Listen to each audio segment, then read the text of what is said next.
Thank you. You can now be seated. Deputy Clerk, if you would please call the roll. Councillor Sless. Present. Councillor Martin. Here. Councillor Antosky. Here. Councillor Wall. Present. Councillor Van Tilburg. Here. Councillor Carpenter. Here. Councillor McCreary. Here. Councillor Utley. Here. Councillor Weaver. Present. Mayor Davis. Present. Are there any members of this committee who wishes to make a declaration of pecuniary interest regarding any of the items that are on the agenda tonight? Seeing no declarations. We don't have a lot of items on the agenda tonight, but of course I'm going to ask if there is anything that you want separated beyond the matter, which of course we're dealing with separately as a statutory public hearing, the rezoning. So there are 3 other items on the agenda. Does anybody wish any of those 3 items separated for discussion purposes? Seeing no such request, I'd ask then for a mover and seconder for those items. Moved by Councillor McCreary, second by Councillor Martin. Deputy Clerk, if you would please read out the items then that we're about to vote on. The items that are subject to the vote are items 6.1.1, Part Law Control Relief Application, PLC 05-19, Blocks 144 and 151, Plan 2M-1942, 56 to 78 Monroe Circle. Item 6.1.2, Heritage Register Project Update, and item 6.2, Minutes. All right, we'll call the vote on those 3 items.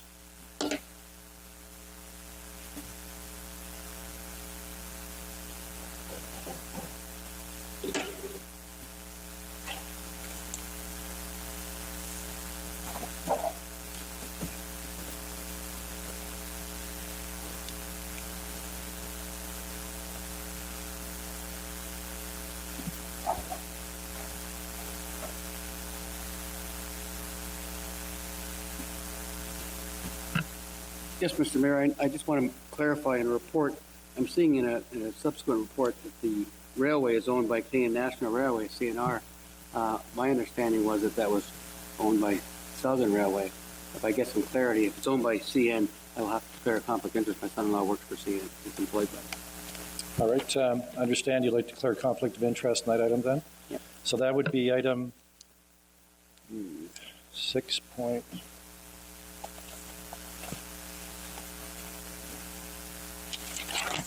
So in particular, you're declaring an item in respect to 4.1.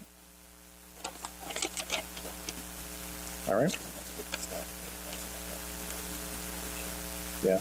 So that's the stat hearing. We're going to deal with that later. So what we're dealing with right now, Councillor Carpenter, is item 6.11, 6.12, 6.2. Okay? So I think we need your vote on it.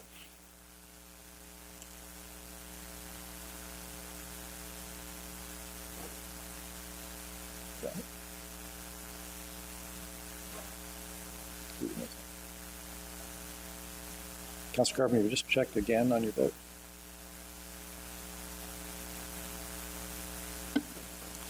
All items not separated for discussion purposes carries unanimously on recorded votes. Members of the committee voting in favor are as follows: Mayor Davis, Councillor Weaver, Councillor Utley, Councillor Sless, Councillor McCreary, Councillor Martin, Councillor Carpenter, Councillor Antosky, Councillor Van Tilburg, and Councillor Wall. So just to clarify, Councillor Carpenter, is it item 4.1 you wish to declare a conflict on? Yes, I'm reading in a report now that was presented by the developer that the Canadian National Railway block is next to this development. I thought it was owned by Southern Railway, but if it's owned by CNR, I need to declare a conflict. My son-in-law works for CN Rail. So noted. So you'll have to fill out a form on that, of course. All right, well then we'll about to deal with that particular item, and I do have to read the rules because this is going to be a public hearing. So good evening, everyone. This public meeting is held in accordance with the provisions of the Planning Act.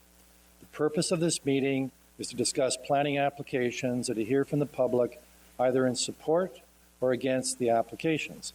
At the end of the public meeting, this committee will pass a recommendation which is then considered for a final decision at the next meeting of council, which will be in about 2 weeks. So the name of anyone who speaks in regards to any item tonight will appear within the meeting minutes. Anyone wishing notice of any further proceedings regarding the application should also leave their name and address with the clerk. So the applicant will speak first, followed by city staff, and then members of the public. The applicant will then have an opportunity to provide clarification to any questions or issues raised during that portion of this hearing. So the first item we're dealing with is item 4.1, application for zoning bylaw amendment PZ-10-19, draft plan of subdivision 29T 19503 and draft plan of condominium 29CD 19503 50 Garden Avenue. So I now ask the applicant or the applicant's agent to come forward to the delegates table.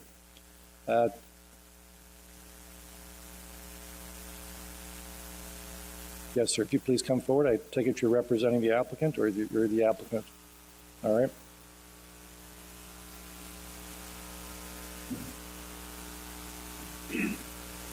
Thank you. So we just need you to state your full name for the record, and you'll have to push the button there to... Good evening, everyone. I am Sergio Mancia. I'm with Urban Core Developments and Arbor Developments. I'm the owner of the subject land. I'm sorry, that's Sergio? Sergio, S-E-R-G-I-O, Right. M-A-N-C-H-I-A. Thank you. Thank you, Mr. Mayor, members of the committee. Thank you for your time this evening. I'll try to be short and to the point. Before you, I've handed out a copy of my presentation that might be a little bit easier to follow.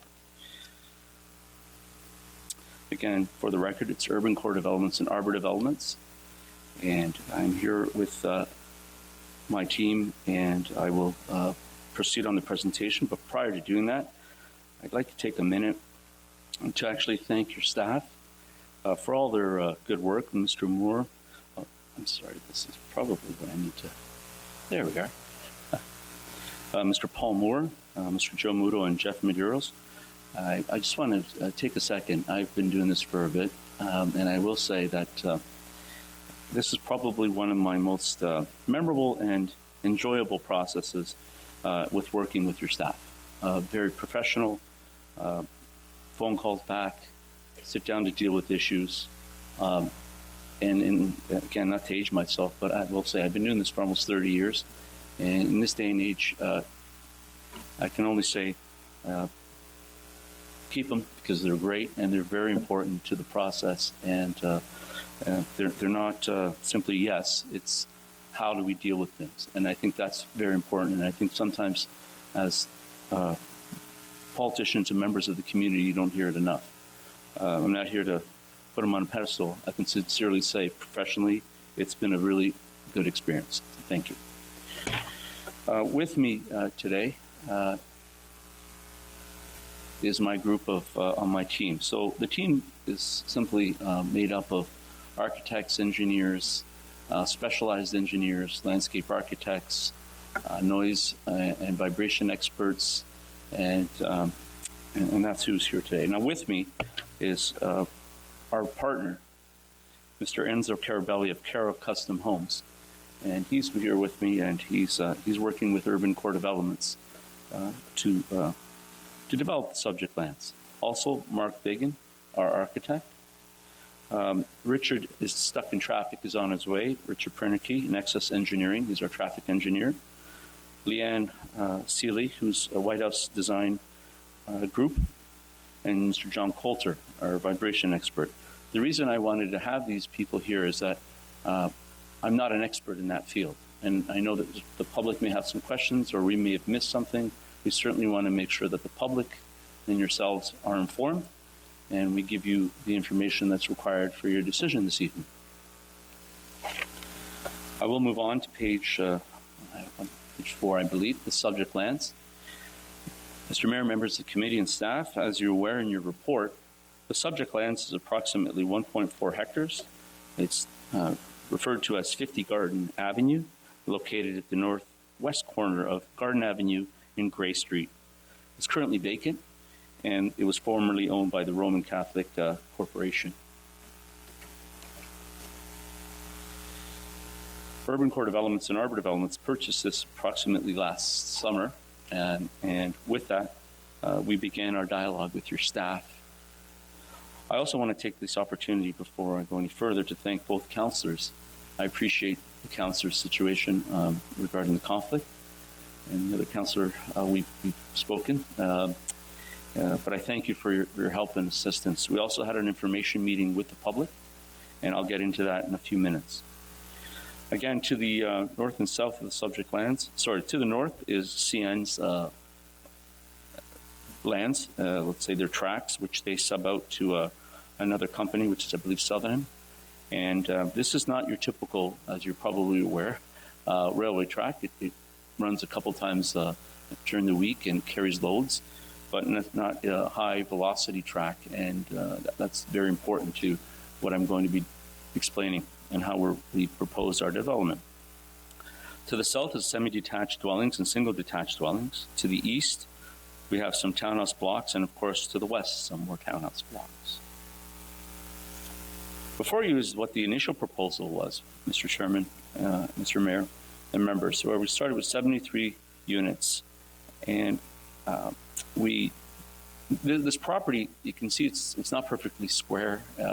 It's skewed, so it has its challenges. In addition, it's on a corner of two major roads, and of course the tracks. So how we designed it took a little bit of creativity along with the input of our team.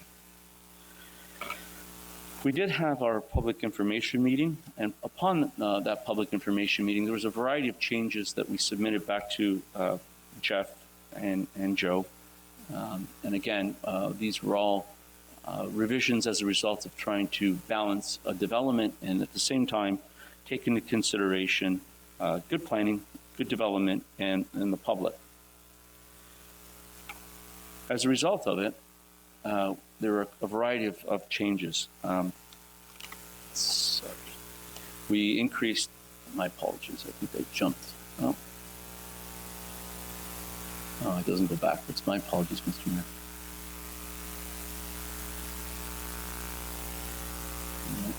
Oh, there we are. Sorry, my apologies. So back to the 73 units, 2 units were removed at the end to increase some setbacks, and self-explanatory, from 2.5 to 6 meters. In addition, there were comments made to further separating the units. So we went from 2.45 meters to 3. We introduced additional barrier-free. I must add that we had some initial meetings with the committee, internal committee, and we were asked to increase some barrier-free parking, and I think that was a wise choice. The next slide, Mr. Mayor, Mr. Chairman, we increased the planting strips along the peripheries, and that's, again, self-explanatory. What we did also do is we heard the public that they didn't want any balconies on the 3rd level of these units, so we removed that, so they're prohibited in its entirety. Now, something that was very important to us is, back to my point of being on the corner of 2 major roads, is we have to make this development look as pleasing, as street pleasing as possible. So what we did is worked with staff and our architects and our landscape architect also to try to create something that would enhance the road streetscape. And we thought that rather than backing units on and having board-on-board fencing, we would certainly introduce something that is a little bit more pleasing to the eye, not simply by driving by, but walking by looking at the unit design. And that was the introduction of units that are very similar in design, both at the back and the front on those strips. And introducing, rather than board-on-board fencing, some wrought iron fencing. Again, making it a little bit more pleasing to the eye and not creating a tunnel effect. With that, we introduced a very significant landscape plan, in my view, that has a central area. I don't know if it's clear on the slide above, but certainly you can look at the handout where there's an area where we can, people can walk their dog, or there may be a central mailbox, something that kind of can bring that little project or the individuals living there together. And that was through the help of Leanne and her vision. In addition, of course, working with your staff. And I must stress, we're not at the site plan stage. This is something that we wanted to do to just basically show how important it is to integrate landscaping and streetscape and urban design in a project at its inception. So in this case, too, you can see that the development along the periphery will have a great deal of landscaping. But I think it's also important to introduce, and myself and the builder were very adamant about this, some street entrance features. And you can see that the major intersection where the two streets meet, we'd have the name or the entrance feature, but we'd also have smaller entrance features right at the throat when coming in. And that would be similar, but smaller in design. I think those little details are very important once it's all built and set and the vegetation starts growing. One of the other key components is that we work very diligently with your staff and CN, ACOM, who work on behalf of the railway company, to introduce something that we call a live wall. In other words, we appreciate that we're abutting a railway that doesn't define high velocity, but it still needs to be respected. In doing so, I think this will probably be one of the first in this municipality. It's done in others. But rather than introducing just a simple berm, we introduce a crash wall and noise wall that would be basically developed out of concrete and would prevent a derailment onto the development. So it's a very, very safe, expensive, but safe method. But rather than looking at a concrete wall, that's the last thing we want to do, is with the help of Leanne, we introduce what we call as a live wall. So in other words, it might look like a giant hedge. And I think that's very pleasing once it develops and grows, rather than just simply having a bit of a berm and some landscape above it. So we're very excited about this, and I'll have staff talk about it, but both CN and ourselves are pleased with the design, and we had our consultants work diligently on this design. And I can answer any questions on that one in a few minutes. To the design, again, the streetscape's very important to us. That would be not only on the far back, you'd see the units, but at the intersection there, how the units front and back would look very similar. And I think that's important. Still allowing for amenity space, but introducing the wrought iron and the landscaping would allow for a very street-friendly view. So I'm going to just touch upon some of the amendments that staff recognized. So there's the zoning amendment, the draft plan of subdivision, which was recommended, draft plan of condo, and I must stress this will be a condominium application. So there will be maintenance and a condominium declaration to make sure that the amenities are kept up to the standards that we're presenting this evening. And of course, the site plan, which includes the site design, the landscaping, lighting, etc. So why are we rezoning? If the low subject lands, as you're probably aware in reading the report, are already designated for a medium density project development. When we introduced it, as I mentioned at the onset, the site's a bit skewed. It has the intersection component, so it required variances. And not only the variances, but we were going to introduce a draft plan of condominium, so we needed a draft plan of subdivision. Through the assistance of Mr. Muto and Mr. Mendez, we decided let's not go the route of a minor variance and let's go before committee and work with staff. So yes, it's taken a bit longer than just putting an application before committee, but I think it's resulted in a very much better plan and a better understanding of what staff would envision here, the policies of day, and more as important, the comments of the public. So right now, we are permitted an overall density of 50 units per hectare. We are below that marginally.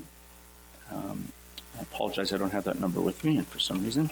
And through the pre-consultation meeting, as I indicated, the variance application was before us, and we felt that this would be a better public process.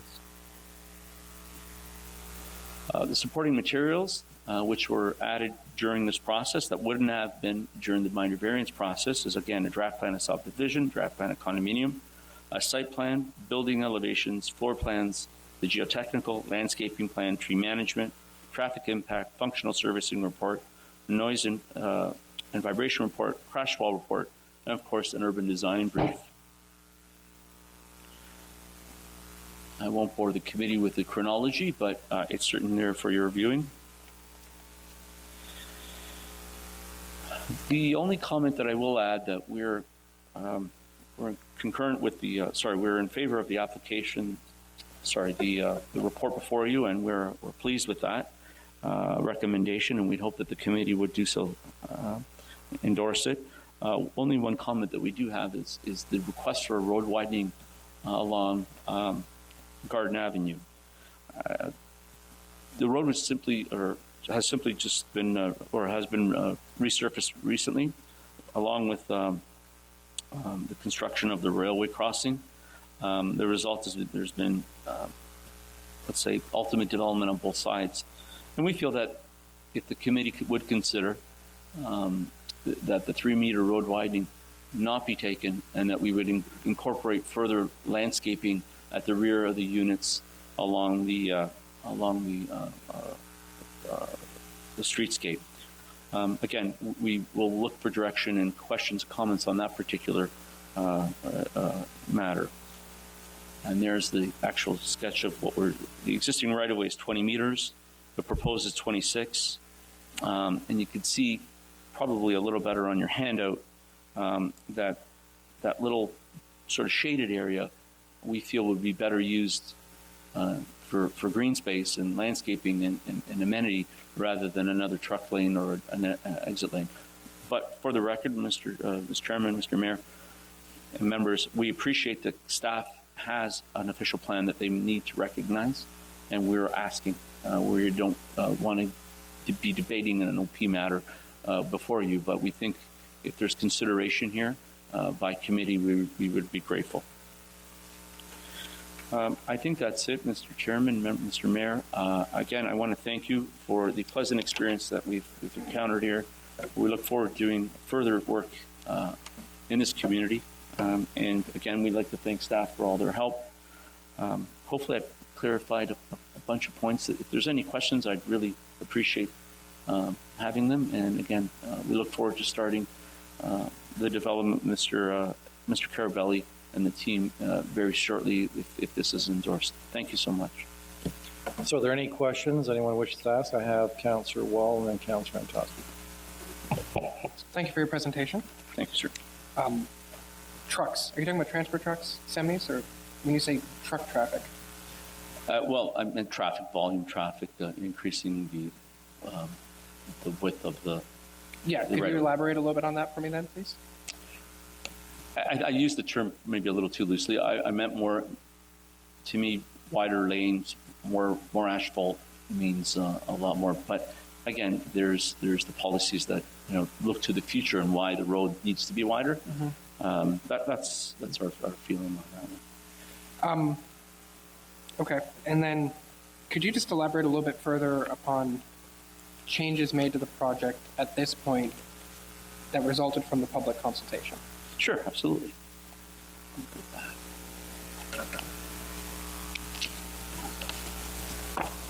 There we go. So the initial proposal was 73 units.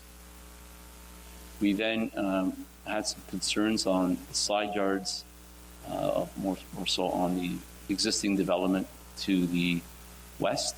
So what we did was we increased it to 6-meter side yard instead of it from 2.5. And that was discussed with one of the gentlemen actually from the Condominium Corporation.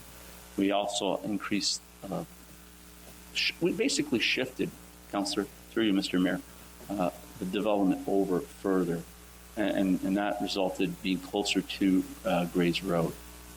The next one is the division between That was a discussion. It was just people were asking if there was an opportunity to just make it a little bit more elbow room between the units. So that was the change here. The increase of the barrier free.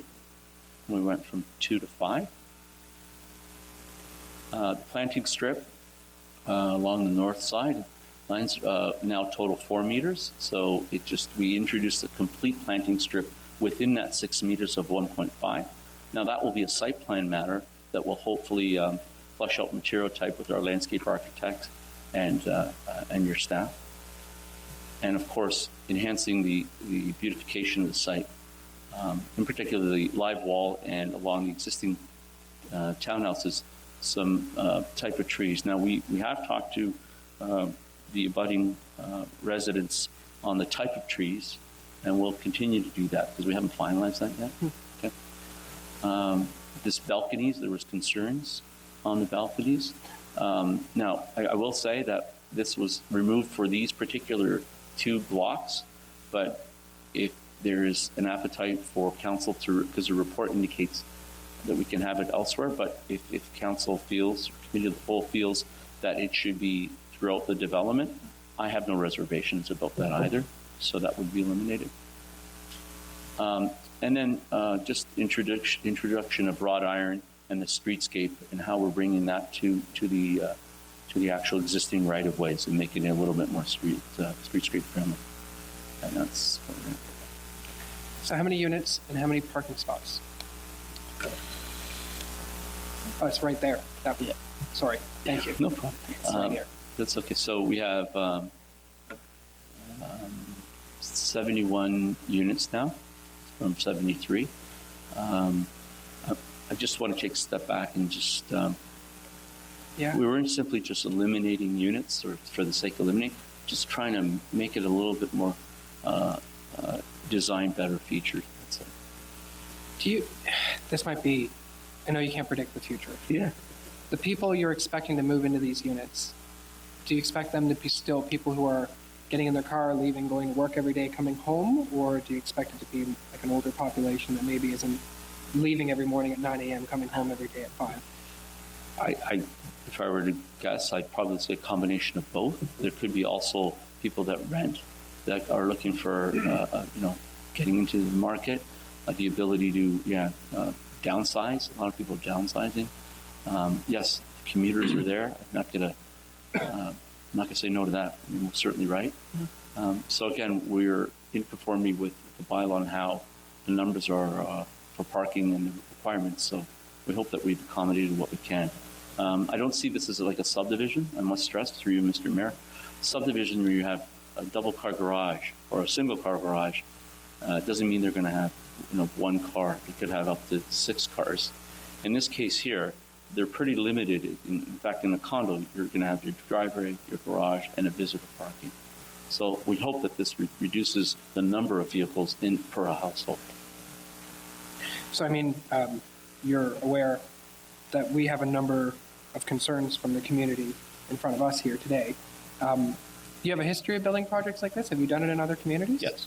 So can you talk a little bit, and this will be my last question. Yeah, no problem. Can you talk a little bit about how you've incorporated the concerns when you've built projects like this in other communities? Because, I mean, in my experience, some of these concerns are pretty standard concerns. Traffic, noise, too much density, too many units. So how have you heard those same concerns in the past? And then after the project was done, was there any, oh, well, we were wrong? Or maybe, or how did you, Through Mr. Mayor, I'm not trying to be, I don't follow the question. Every time a project like this comes, we receive a number of complaints from people in the community regarding projects like this. Right. So if you've done it before, then you've dealt with those complaints before. So once the projects were completed, is there a history of it not being as bad as maybe it was made out to be?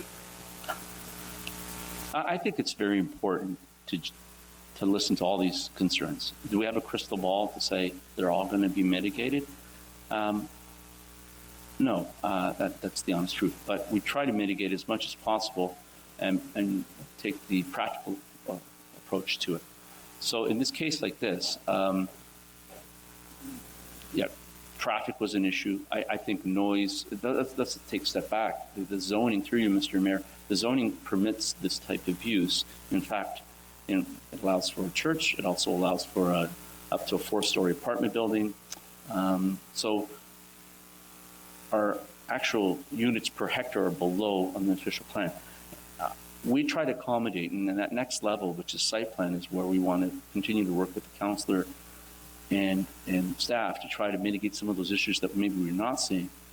So to answer your question, we do pretty good at, after all said and done. I think it's really important on how it's built. I mean, the look, and not just cramming. I think that's really what we're trying to get at. Just get the X amount of units. And I think that's what we're trying to achieve here. So you're just getting started. There's still plenty of conversation to have.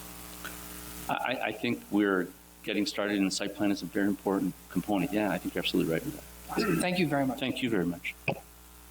Councillor Antosky? Thank you, Mayor. Welcome, Sergio. A couple of questions. One, looking for reduction on the accessibility parking spaces, reduction by 1. Which I'd like to ask about, since you have ample parking, which happy to see. We don't often see that. We're usually looking at relief from parking, but why would you reduce by 1? I wasn't quite familiar. I thought 5 was the number for the accessibility. I could be wrong about that, and I stand to be corrected. I can ask staff about yeah, it again. If you don't, I don't want to give you the wrong answer. I can ask staff again. I just saw that it looked like we were short on 1. And in your presentation, you talked about CN being okay with the live wall, love the live wall. Yeah. We have a notice or a letter from CN, and perhaps this predated, it was back in November 27th, saying that they still had some concerns. And so what you're telling us is that that's been alleviated. We're okay with this crash wall. I'm going to actually, my apologies. I actually have the report that was endorsed and sent. This is Mr. Spencer McKay, whom I didn't introduce, and I apologize for that. If I can get a copy of it, and I think I can apologize. I thought we presented this to staff. So, this is the endorsed copy, and I'm happy and willing to share that with you. This is ACOM, their consultant that the CN uses. And through you, Mr. Mayor, Mr. Chairman, they've endorsed it with a letter accepting our report. So I'd be happy if... So they've endorsed the live wall, and it meets their standards and all of the things that they were talking about in here. Perfect, thank you. In fact, if I may, they actually didn't care about the live wall. I did.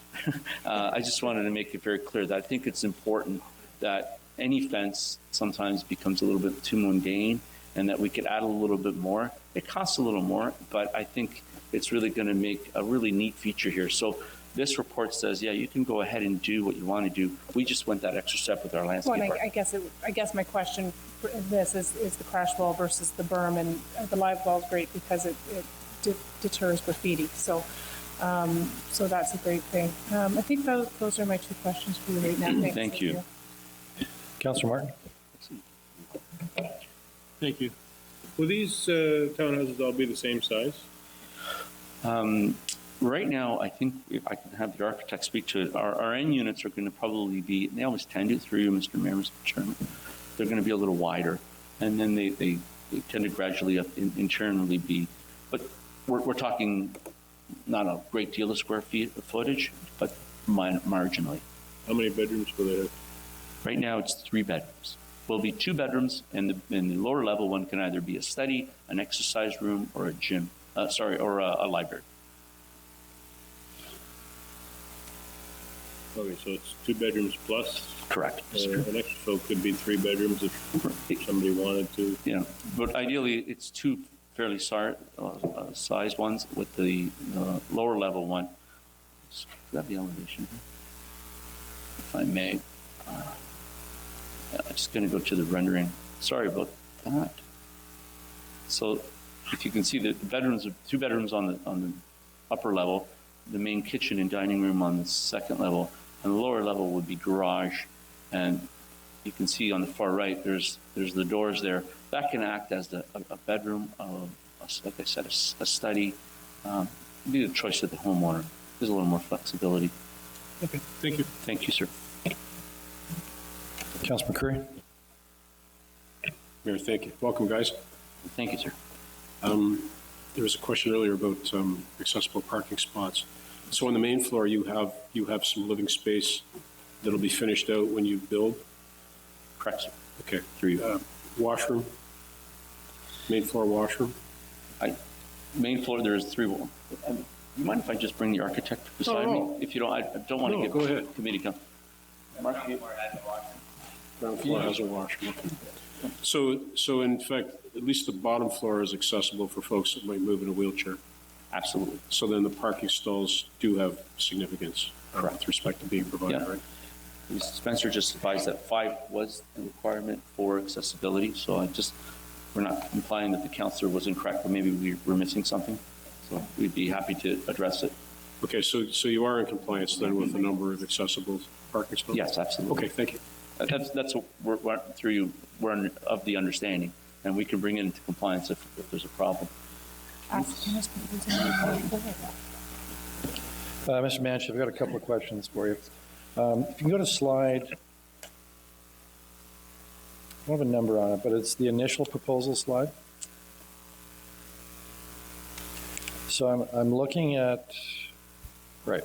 So looking at the units that abut the railway lands. Yes, sir. So I'm looking at those, and I see there's basically 3 blocks, 4 units each, right? Has that changed? I would, this is the initial, yes. I just want to make sure that the revised is the same. Well, that's what I was questioning, because when I look at the second page after that, this says remove 2 units, but it looks like it's the same number of units. Through you, Mr. Chairman. We've gone from 73 units to 71 units. And what I will say is that if you're referring to the landscaping plan, that was not updated to reflect the reduction. It was the, is that the question? I apologize if I... No, it's this, because the one slide is the initial proposal, Yes. right? And it shows at the back, 3 Yes. blocks, 4 units each. Right. The next page is intended to show the changes that were made in responding to neighbors' input. Yeah. And you've circled, there's 2 circles.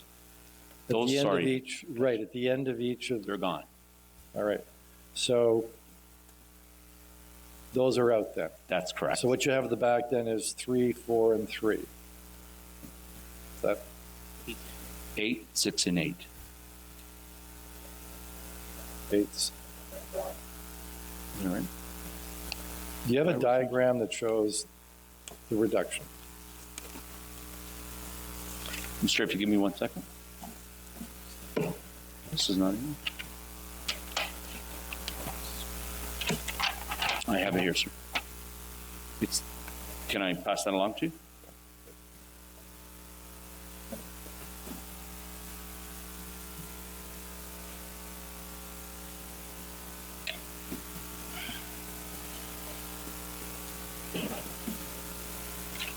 My apologies, Mr. Mayor. That should have been included.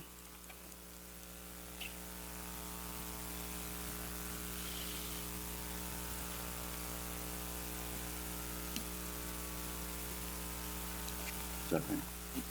8, 6, and 8.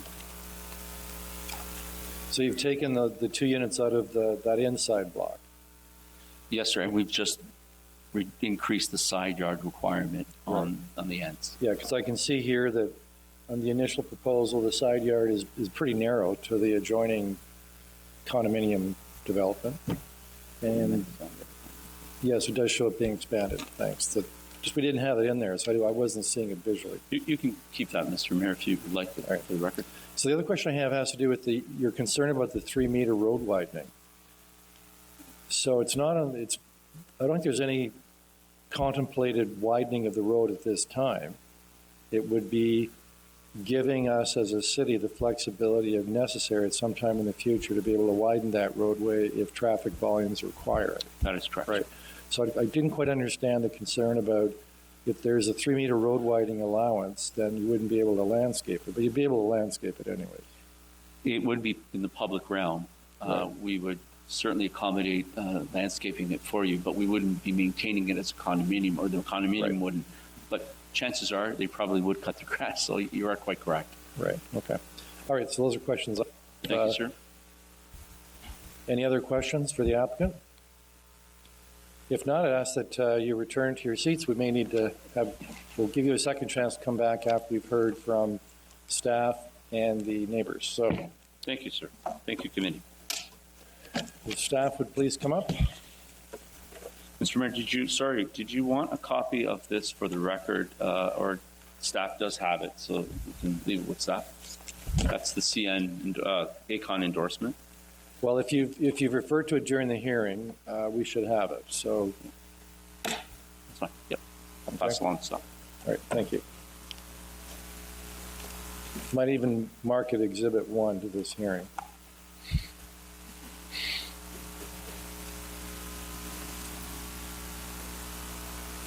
Do we have the other items? Okay, let's mark that Exhibit 2. I understand that he does have it. Yeah, but regardless, it's a public hearing, you brought it forward, we should mark that as Exhibit 1. And if you don't seem to mind that we keep it. And the other item, I'd love to mark that as Exhibit number 2, Deputy Clerk. So we could have, Mr. Manchia, the drawing that you gave to us that showed the increased side yard. We'll have to keep that.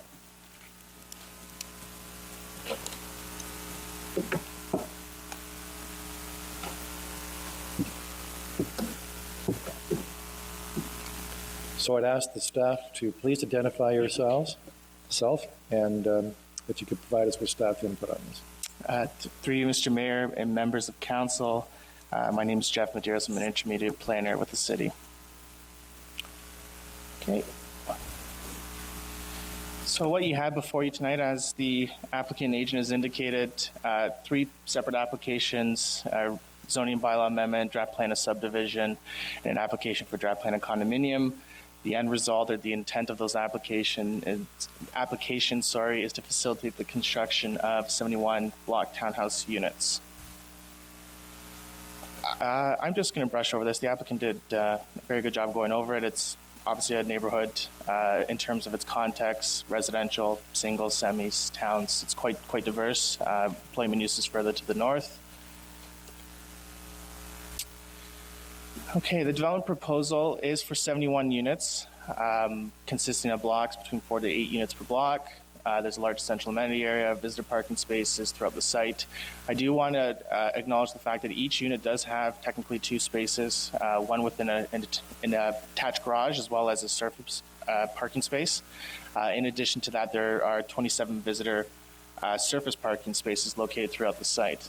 And to the north of the site is the proposed crash wall. Okay, plan of subdivision. You might ask why there's a plan of subdivision. It's more of a formality. The details are identified in section 5.2 of the report, but essentially it would allow them to go through something called part lot control down the road once the plan is registered and they have registered the condominium as well. And that leads, just one thing to acknowledge on the plan itself, it essentially composes of multiple blocks. One thing that is identified in the plan is the block for a road widening, which is adjacent to Garden Avenue. Similarly, as I said, there is the plan of condominium. Condominium essentially identifies areas that are common elements, and that's the type of condominium that's being proposed. As you can see from the plan itself, individuals will own something called a parcel tied land, so they will own areas outside of their individual units, and then there'll be a condominium corporation that would be responsible for things such as snow maintenance, garbage pickup, the surface parking areas, the landscape area, or the central amenity area. Those would be held by a condo corporation. I won't go into too much detail. The site is already designated medium density residential, so what that means is the use is permitted. In terms of the medium density, once you get through some of the text and the policy, there is a density provision of up to 16 units per hectare. The proposed development is just above 50 units per hectare, so it's quite lower or lower than that threshold that you would see in the max net density provision that's permitted, as the slide before you have indicated, or as well as in staff's report. The proposal is consistent with the provincial policy statement as well as the growth plan. So the zoning on the property currently is R4A. There is a holding. The holding would be indicative of the fact that the site's vacant, but also that there is a rail line to the north. So in terms of what's being proposed for zoning, the zoning itself is not proposed to change in terms of it being rezoned to a different zone.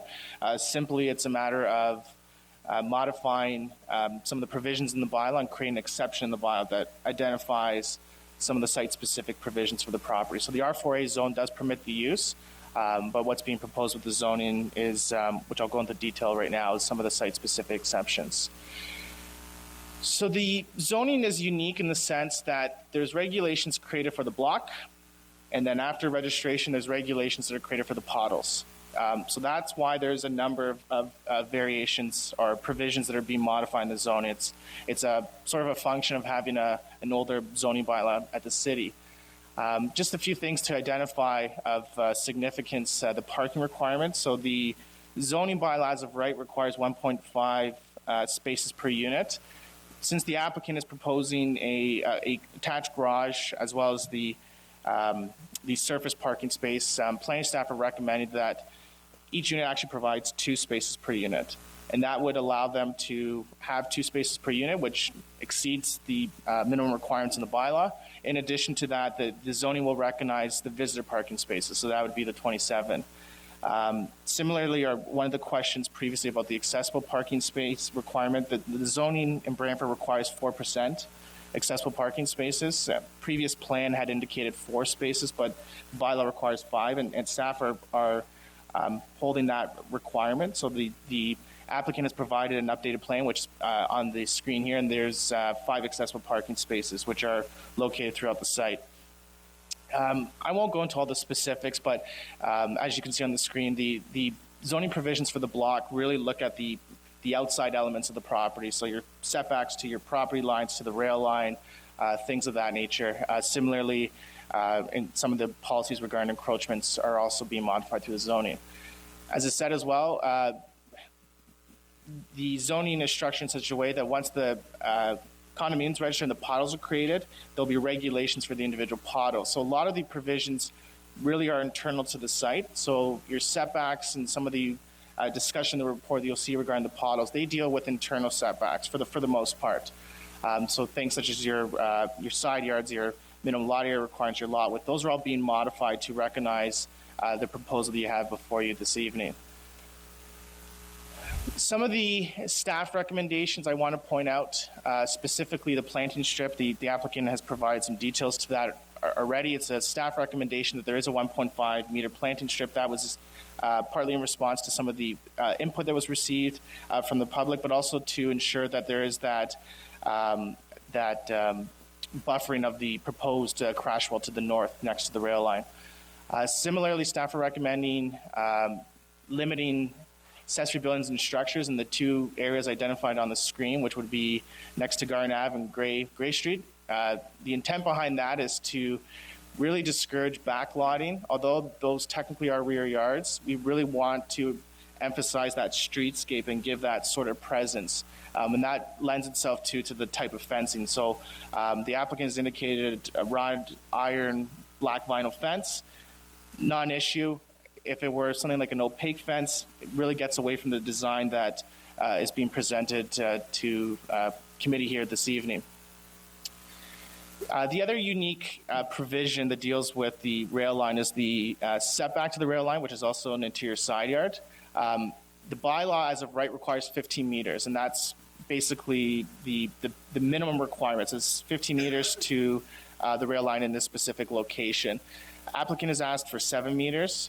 Staff are in support of it, but the bylaw, or what we're recommending, is that the bylaw go a step further in the sense that it says you can have 7 meters with a crash wall, subject to satisfying the requirements to build the crash wall, obviously. And I'll go into that discussion in the holding section. If that is not possible, then the zoning would revert back to the 15 meters with a berm, which is what you see in some of the developments along Gray Street there next to the rail line. Neighborhood meeting was held back on November 14th. Approximately about 25 residents were in attendance. Before you as well, there is a petition that was provided that was circulated at that meeting. There was some commonality with the comments, and they deal with things specifically relating to traffic and parking, the proximity of the development to the properties to the west or adjacent properties, so also some properties across the street along Gray, as well as the density. And I'm going to focus in a little bit more as to what that means. So with the traffic, there was a traffic study that was submitted to the city. Generally speaking, there weren't any concerns with the study itself in terms of what was being proposed for the volumes associated with the traffic. And as I said as well with the parking, based on staff's recommendation, the development is actually providing in excess of what's required in the zoning. So the bylaw would require technically 107 spaces, but in actuality they're providing 169 spaces. So they far exceed that requirement, and I just wanted to reiterate that. And that also includes the 27 visitor spaces. As it relates to the proximity of the development to adjacent properties, as the applicant has indicated, in response to some of the input, the units to the northerly block were shifted closer to the public streets, and then the zoning takes it the step further by holding them to that minimum setback. Staff are also recommending the limiting balconies on the third floor, as well as the 1.5 meter planting strip. And as they indicate as well, in terms of the density of the site, although 71 units might be perceived to be a high density, it actually falls lower than what you would normally see in the medium density land use designation by quite a bit. In terms of staff's review, in the report before you, there is a holding provision that's being recommended. The most, what I would call maybe a significant element of that is the requirement or the satisfaction of the noise assessment in the crash wall study. So CN has been heavily involved in the review of this development, but at this point in time, we have not received any sort of clearance from CN specifically on the noise study, noise elements, crash wall. So they'll be party and have been heavily involved in the review of this development, and because of the holding, their requirements will be dealt with as a condition of site plan, as well as a condominium. And then some of the other standard requirements that the city has requested, site plan agreement, securities, and so forth. As I said, there is actually an active site plan application. It doesn't always necessarily happen in that order of operation, but the applicant has started that process early. So a lot of the technical engineering design and development elements associated with the property are being hashed out as we speak, and that will continue going forward, subject to them lifting the holding and as well as subject to the decision made this evening. There are a number of draft plan of condominium conditions that are recommended. That, for the most part, they are standard conditions of condo. The conditions with the subdivision are standard as well. It's essentially just to register the plan, as well as complete the conveyances. And the one item I do want to highlight is the road winding item, specifically the intention of what a road winding is for. So road windings are intended for the long-term need. Although there may not be the need to wind the road today, it does allow the municipality to accommodate elements that would normally go in your road allowance. So that can be your utilities, that could be, larger boulevards, that could be trails, that could be bicycle lanes. Those are all things that would go in the road or the road allowance. So it doesn't necessarily mean the road's going to be widened 5 years from now, but 20 years from now, if the development, if the road winding was taken, there is an opportunity to widen the road. The other thing to make note of is that the official plan does designate this stretch of Garden Ave from Henry Street, I believe, to Colburn Street as subject to road winding. So previous developments that have actually come before this council have had road windings taken from them. And so for consistency, staff are still of the mindset and position that a road winding is applicable and is required going forward.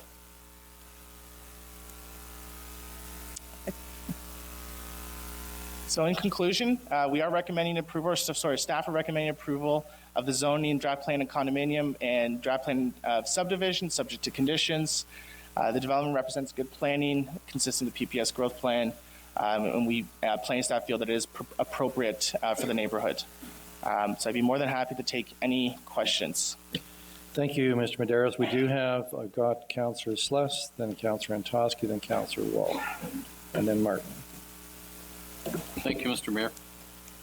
The parking, Jeff, the 27 visitor spaces, is that inclusive of the 5 handicap spaces? Through Mr. Mayor, that's correct. So there's 22 plus 5.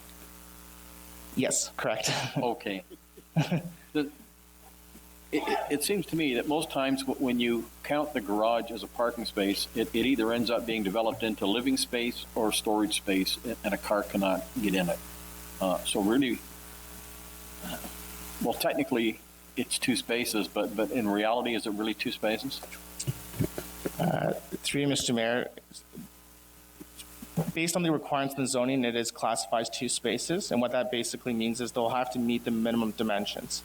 So that would be, drawing a blank, 2.75 meters by 5.6 meters is the minimum requirement. So they would have to demonstrate on their plans that they do have those minimum space requirements. Unfortunately, zoning doesn't go as far as indicating how those are used, as it would relate to the use of your garage. Okay. Then I thought I heard you say in your presentation that CN has not approved this yet. But then we heard from the proponent that it has been. Is someone missing a piece here? So through you, Mr. Mayor, just to clarify, so CN uses a standard from a company called ACOM, and that's in regards to the crash wall. So ACOM has appeared to sign off on the crash wall design based on the report that the applicant has presented. CN has had some staffing changes, and at this point in time, we still haven't received a formal clearance letter from CN saying that they are satisfied with that design. But I'm under the impression that if their engineers have said it's okay, that CN would follow suit. If you look in the staff report too, there's a number of CN requirements, and most likely their clearance will come as they start satisfying some of those requirements, and that would be dealt with through the site plan process. Okay. Then just finally, if I could, Mr. Mayor, the road widening. It's prudent to take it now as opposed to deal with it after, because it might get messy. So I would presume that if we take the road widening allowance, that it doesn't affect the layout or the proposed proposal as it's being presented. Is that correct? Through Mr. Mayor, I'm under the impression that's correct. Okay. Thank you. Thank you, Mr. Mayor. Councillor Antosky. Thank you, Mr. Mayor, and Councillor Sluss asked some of the questions. I'm looking for some further clarification with regard to the crash wall. So I know that we're still waiting for final approval, and I'm sorry, I know we're getting into site plan stuff, but that's what we do here. My concern is if something goes sideways and that approval is not required, then we revert back to the berm and the much bigger setback, which I think at that point has to completely change this whole development because of spacing. Am I correct? Is that a safe assumption, I guess, is what I'm looking at? Mr. Mayor, that's a safe assumption. As staff are recommending, though, there is the ability that they can go between the 7 or the 15. That's sort of the risk on proceeding with the zoning as is. So in the event that they need to modify the zoning, the applicant will be coming back before this committee and most likely would have to modify because there is a holding provision in place that's being recommended as well to deal with the CN requirements and the city's requirements. Okay, so sorry, further clarification on that. So there's opportunity between the 7 and 15, even if they have to go with a berm, they could go as low as a 7? So in CN's requirements, normally the 7 meters is only, so basically their comments say that they allow for reduction in setbacks on the premise that there is a crash wall. Right. And so if the crash wall does not get approved and they have to go back to the berm, then we're looking back at 15 meters. That's correct. Okay, I did have that straight. Thank you. You're welcome. Amenity space. Do we consider balconies amenity space? Through you, Mr. Mayor, as of right, based on the definition of amenity space, no. This development, though, is providing what the minimum requirement in the bylaw is, and that's 9 square meters per unit. So they're meeting the requirement. Within the center of the Well, that as well, because they are considered PODL, so they have outdoor space that's considered amenity space. right, Each but unit that does. central section in the middle of the development. That's correct. Okay, thank you. I wanted to make sure that we weren't considering balconies. Thank you, Mr. Ray. Thank you, Jeff. Councillor Wall? Touching on Councillor Celeste's question about the parking spots, how come an accessible parking spot is considered a visitor parking spot when traditionally those accessible spots are for people who live in the site? Through you, Mr. Mayor, just to clarify, so our bylaw doesn't actually differentiate visitor parking. It's just a function of having, unfortunately, a bit of an older bylaw, so there's no actual standard provisions for what constitutes as visitor parking. Staff are calling these visitor parking spaces on the basis that they're in addition to the 2 spaces that's required per unit. So it's all visitor parking, essentially? Well, Or not? in some of the recent developments that have come before this committee, that's how visitor parking, it's been tied in with the accessible parking, but there is a specific accessible parking requirement in the bylaw. I think I'm going to touch upon something that Councillor Antosky was kind of talking about too, but just for the people who might read about this later through our media partners, or the people in the gallery, if this was approved tonight, it's being approved with a holding provision. And that holding provision, could you just elaborate on what that is? Through you, Mr. Mayor. So there is already a holding provision on the property, and basically what it means is that you can't even pull a building permit until you satisfy the requirements to lift the holding. So in this particular case, there's 3 separate elements. As I said, the more significant item deals with the noise assessment and the crash wall. There's a requirement for the developer to enter into an agreement with the city post securities. That's dealt with through site plan. And then the last item deals with ensuring that all matters relating to servicing and so forth have been addressed. So that would essentially mean that all municipal departments or external agencies are satisfied before that H gets lifted. And we can't issue or city staff can't issue final site plan approval until that holding has been removed. And then can you just walk me through what's next? If pending approval tonight, how many more times is coming to this room to be talked about and discussed? So this would, if in the event that committee were to approve the applications, the holding bylaw would come back just to city council, and it would be added as an agenda item. So there wouldn't be a need for another statutory public meeting. But there would still be discussion and opportunities for the public to speak to it? After this statutory public meeting, I mean, unless they are signed up as a delegate, this would be their opportunity this evening. Okay, thank you. You're welcome. Councillor Martin? Thank you. Will this development include sidewalks along Gray and Garden Ave? Through you, Mr. Mayor, yes. I believe there actually is a sidewalk along Garden Ave already, but there would be a requirement to extend the sidewalk along Gray Street. Okay. And because these are essentially backlotted onto the streets, who will be responsible for clearing the snow off those sidewalks? Does that qualify as a backlot and the city would do it, or is this because it's condominium, would they be responsible for clearing those sidewalks? Through you, Mr. Mayor, that's a very good question. I'm under the assumption it would be the condo corporation that would be required to do it. So as a landowner with a PODL, you would be responsible and have ownership of what's in your area. But outside of that, because there's a corporation that's responsible for the maintenance of the site, most likely it would be the condo corporation that would be responsible for that. Is it possible to have that stipulated in there so that they are responsible for the sidewalks and don't try to claim backlotting and get the city to do it? Good question. I mean, that can be something that the developer could very well include in the declaration as well. Or if council wishes to have that added as a condo condition, that can be added as a condo condition as well. Okay, thank you. And the road widening, do we have sufficient right-of-way north and south of this development to widen the road in the future, or is that something that we'll be looking to buy some land?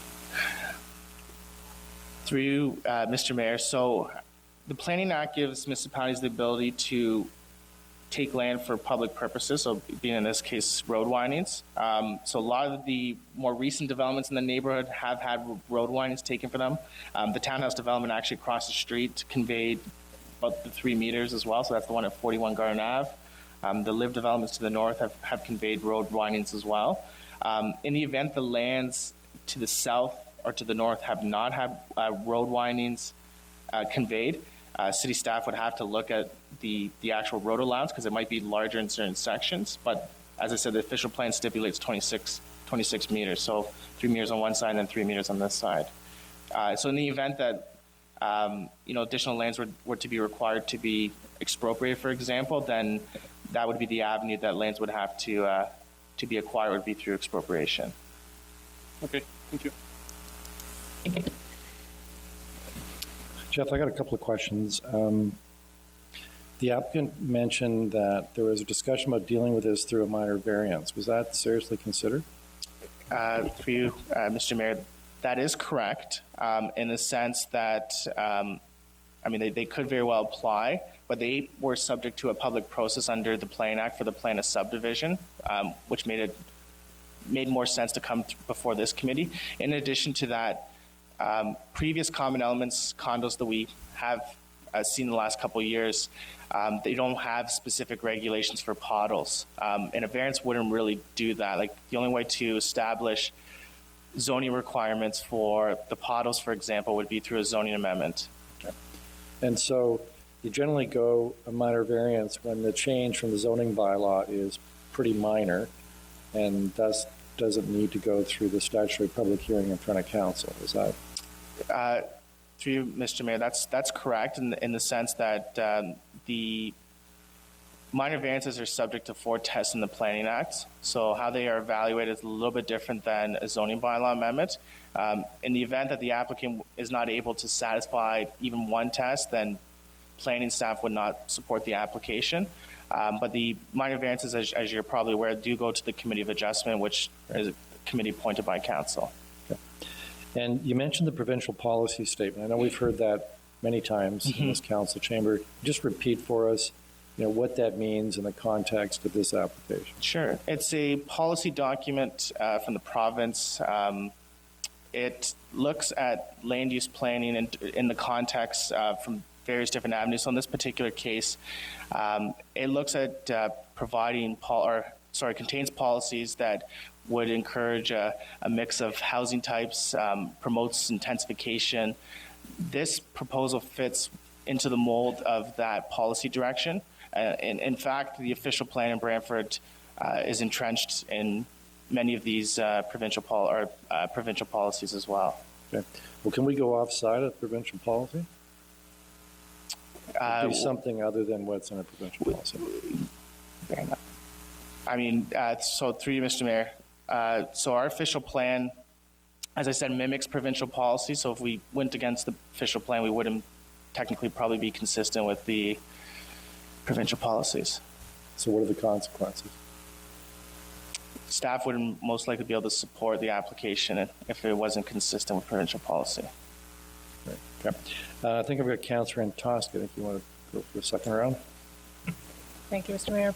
Bear with me, Jeff. Yes. I'm hitching on this one thing. It's something that Councillor Sless maybe want to ask some more questions. So going back to the crash wall, if something goes sideways and we have to go back to the berm and the 15 meters, and it changes the proposal quite significantly, do the holding provisions change at that point then, based on basically a new development?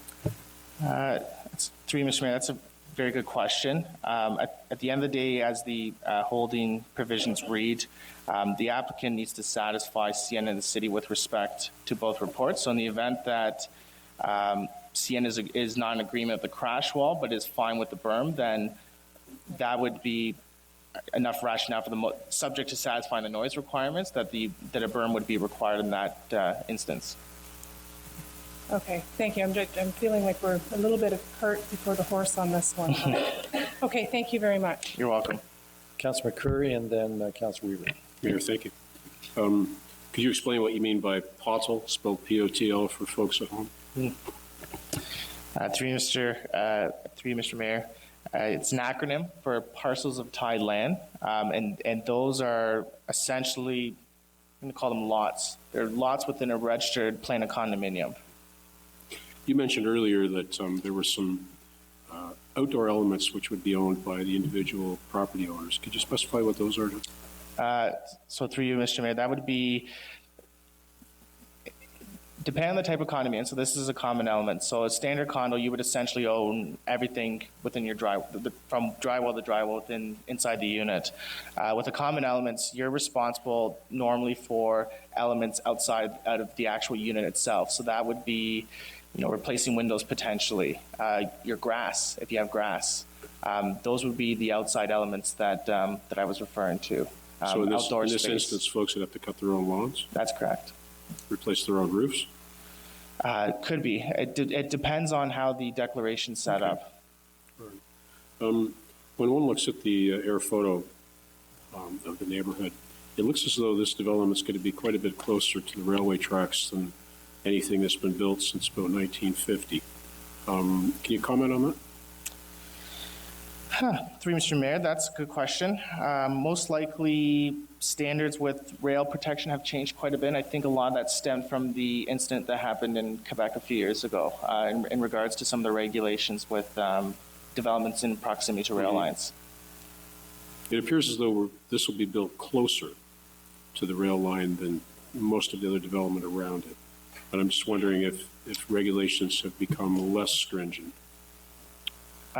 So through you, Mr. Mayor, I can't comment on CN standards, but and I'm not sure the full history of some of the other sites. So in the event that applicants wanted to do a crash wall in some of the other developments, there might have been an opportunity to consider it, but I think a lot of it can be very cost prohibitive versus doing a berm.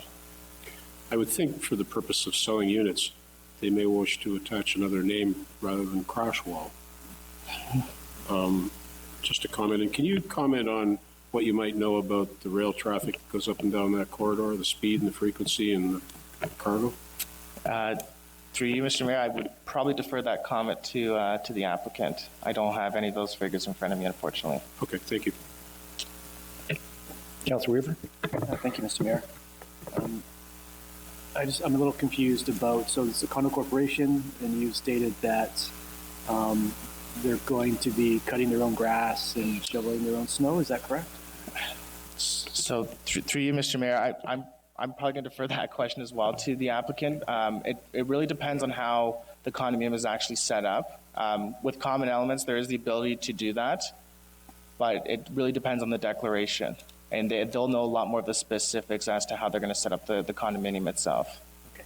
So I'm asking because, so when we look at the requested setback on Gray Street, so if we don't take that setback now, it's their property, they're responsible for it. If we take it now, then we're responsible for cutting that grass. Is that correct? So if it's on the city boulevard, then I'm assuming it would be the city's responsibility versus if it's on private property. So the area before the sidewalk, so in between the roadway and the sidewalk, is that what you're considering the boulevard, not the rest of the setback? So the setback would be from the back of the unit to the property line.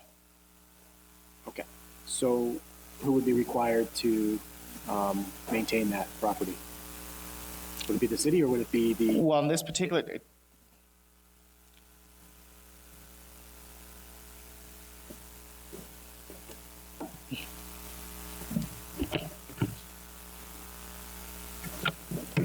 Good evening, Mr. Mayor, members of committee. Joe Muto, Manager of Development Planning. If I understand the answer or the question correctly, the answer is that the homeowner would cut the boulevard grass and maintain or shovel the snow in that area. And that's regardless if the city takes that setback or not, correct? Through the mayor, the road widening? Yes. Yes. Sorry, I'm calling it incorrectly. So. Okay. Yes. Thank you very much. That was my question. Councilor Wall? Sorry, the homeowner or the condominium corporation? Well, I think we should defer that question to the applicant at this point. It could be either, though. It could be It either. wouldn't be the responsibility of us, but No, it would not be the responsibility of the city. okay, thank you. So any other questions of staff? If not, thank you very much.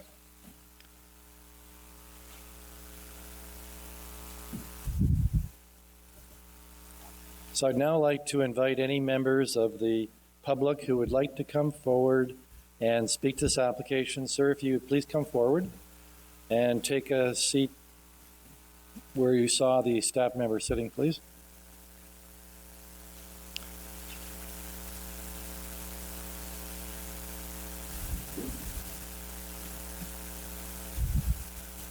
And sir, there is a button you'll have to push for your microphone to come on.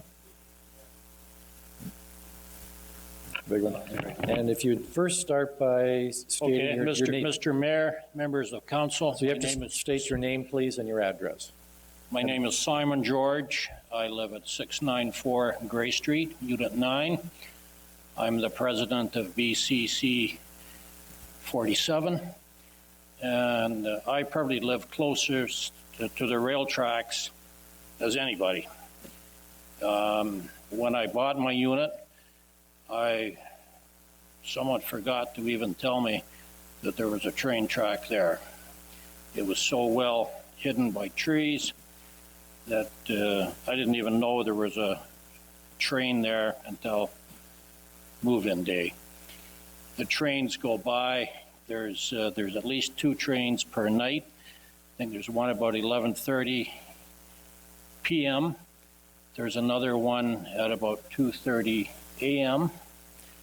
The eastbound traffic, from what I can tell, not being a railway expert, it seems that the eastbound traffic is less loaded, sometimes empty, I would think, and they come through that area at a much greater speed than westbound traffic. I've been blasted by the horn many nights and woken up and thought, holy smokes, if this thing ever came off the track, I'd be done, because it would it would wipe out our house, just like that. So I've got a couple of other thoughts, and I must say that just as my friend Mr. Mancia has mentioned, I've enjoyed this process too. I've had numerous communications with Sergio, and I've had numerous communications with Jeff. It's all been very, very amicable, very, very professional. Obviously, your staff is very well versed in what they do, but I'm feeling that it was very appropriate that you touched on the passing of our beloved veteran earlier at the meeting, and his love for his love and representation of freedom and justice and all that goes with that. And it kind of struck me when I got the report. I think it was a 69-page report that Jeff sent me, and reading it through several times, it appeared to me that most of this approval process is almost, it seems to me like it's almost a done deal. No matter how much concern or objection or protest there is from residents, our community is made up of predominantly seniors who don't go to work every day. Most of our residents are home all day, all week. This is where we've chosen to live in our golden years, if you will. We have residents who have lived there for 25 years plus, have supported the city and paid their taxes. And while I see that this project meets all the parameters of the legalities of development, it amongst ourselves, we're shaking our heads and thought that this type of development with the 3-story type structure doesn't seem in our minds to fit in with the rest of the community. We're concerned about noise. about traffic, about parking. We talked about, earlier I've heard you talk about who's going to be responsible for cutting the grass, who's going to be responsible for cutting or for removing the snow. Many times in my observations, I see a freehold type unit, and there's always one unit, it seems, one unit in the row who never cut their grass, who never shovel the snow, and it just turns into a bit of an eyesore. And I think it's important to note that what is proposed by the builder, and the builder is certainly of a professional enough mind and manner to make sure that they've taken into consideration all these things. But at the end of the day, when the builder hands off the properties to the condo corporation of whatever type it may be, what's proposed by the applicant and by this application and what's there 2 or 3 years down the road could be completely different. What's going to happen to those parking spots in the winter when we have a heavy snowfall and the snow is pushed in, and even in our complex under years of heavy snow, our parking spaces almost decrease. Our visitor parking spaces almost decrease by 80%. So what's going to happen when these parking spots become full of snow, if you will, and they become no longer parking spots because physically a car can't get in? They're going to park out on Gray Street, and with the number of units that are in there, I think that's a concern. Anyway, as I said, we as a community and the neighbors around the total community, not just our condo corporation, we have had communication. We did submit a petition, but it seems like this is going to go ahead. We realize that we're not going to be able to stop it. We are not able to stop progress. And to that end, I have had several meetings with Mr. Manchia, and we've met several times to talk about some of these concerns. And he's given me his word that he certainly wants to work with us as neighbors to try to mitigate as many of these issues as possible. Meaning the noise, even during construction, the dust and the dirt. As I say, we're a community of seniors that are home most of the time, and the beep, beep, beep, beep, beep, starting at probably 7 o'clock in the morning till 6 or 7 p.m., the amount of dust and dirt that's going to be on our windows, on our back decks, which we all have a right to use and enjoy. We have no concern about development, but the size, the height, the light restriction, and everything that goes along with that. I challenge anybody in this room to say that they would like to have a 32-foot or 3-story unit less than about 20 feet from their backyard. I don't think there's anybody in this room who would like that. Okay. So the sidewalks, I heard some very good questions about the sidewalks, and that there will be sidewalks along Gray Street and Garden Ave. Well, currently, in our complex along the north side of Gray Street, there is no sidewalk. So these sidewalks are going to be created on Gray Street, and then they're going to end at the property line, I suppose. The sidewalk on Garden Ave, I can't remember if it goes all the way up there now or not. But These are all very minor little details, but they all go hand in hand with creating a proper, cohesive community where neighbors aren't storming mad about this one or that one, and he's parking there or she's putting her garbage out there and that kind of thing, which unfortunately does happen.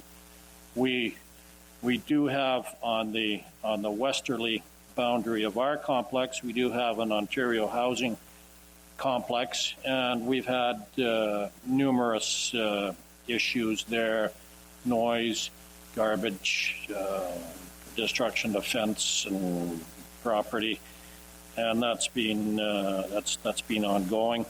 Another thing that Sergio promised that he'd do, he was going to look at replacing the fence that's between our property and his property. I'd like to get a few more details of that, which I'm sure he will do.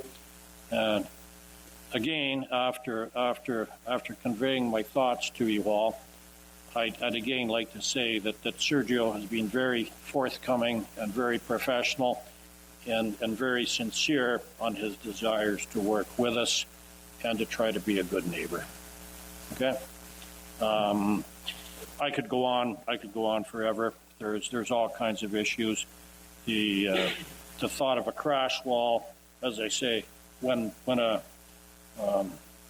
westbound train fully loaded comes by in the middle of the night, my whole house shakes and the pictures have fallen off the wall. Okay, I'm not sure how many meters or how many feet it is from my bedroom to the railroad track, but I think the proposal for this development, it's going to be a hell of a lot closer than I am.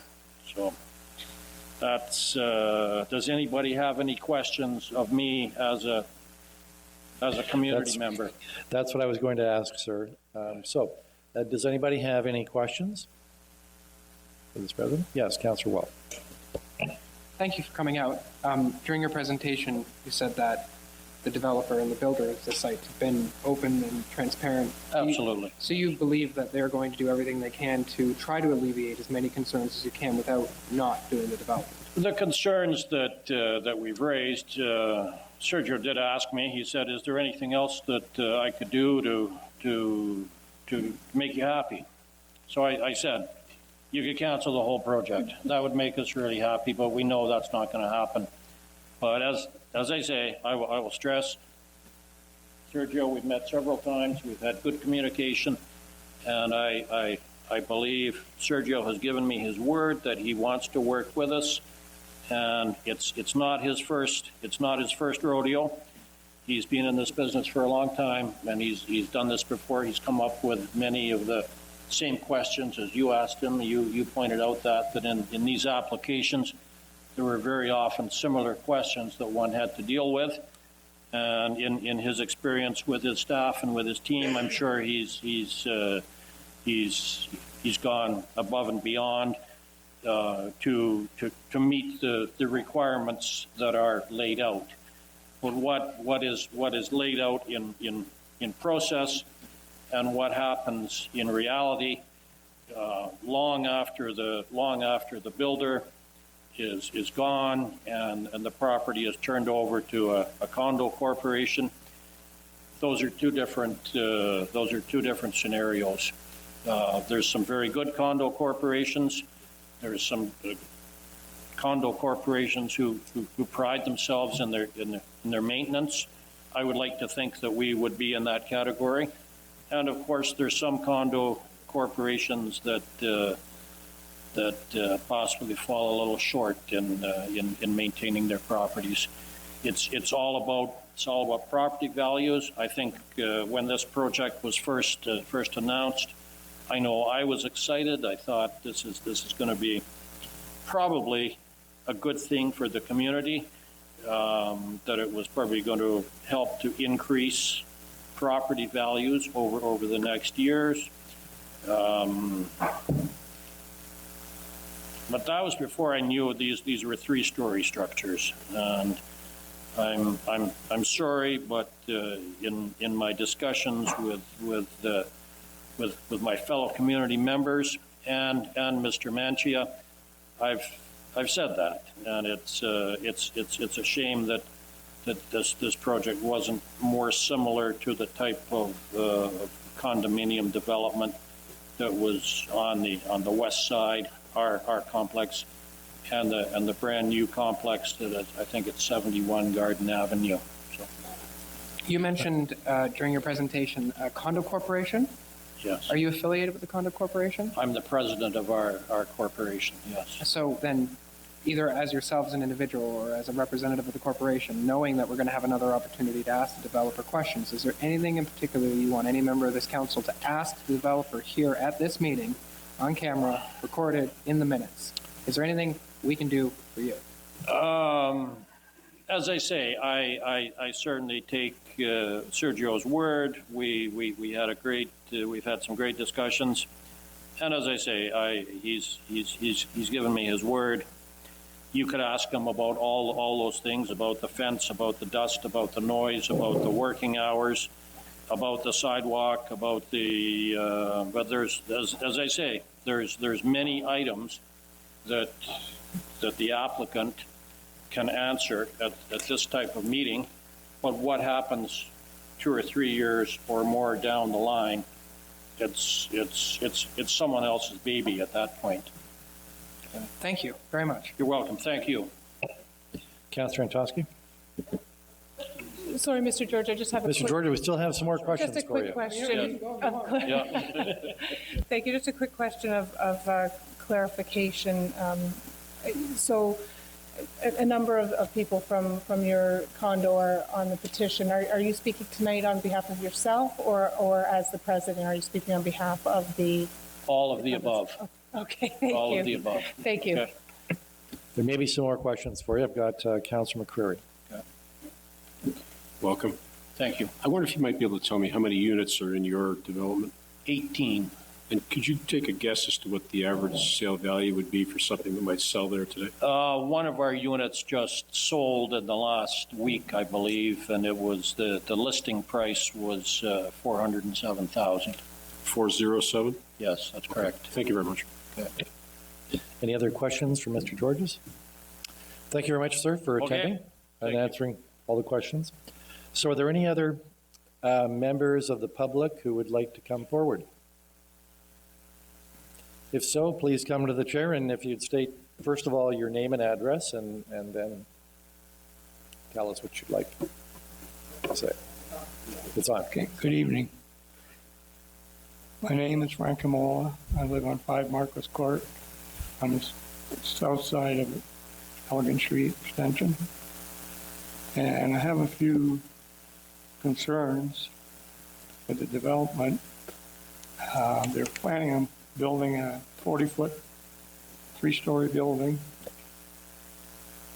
And not only are they putting it right along the street, creating a 40-foot wall, now they want to move it out towards the street 2 more yards.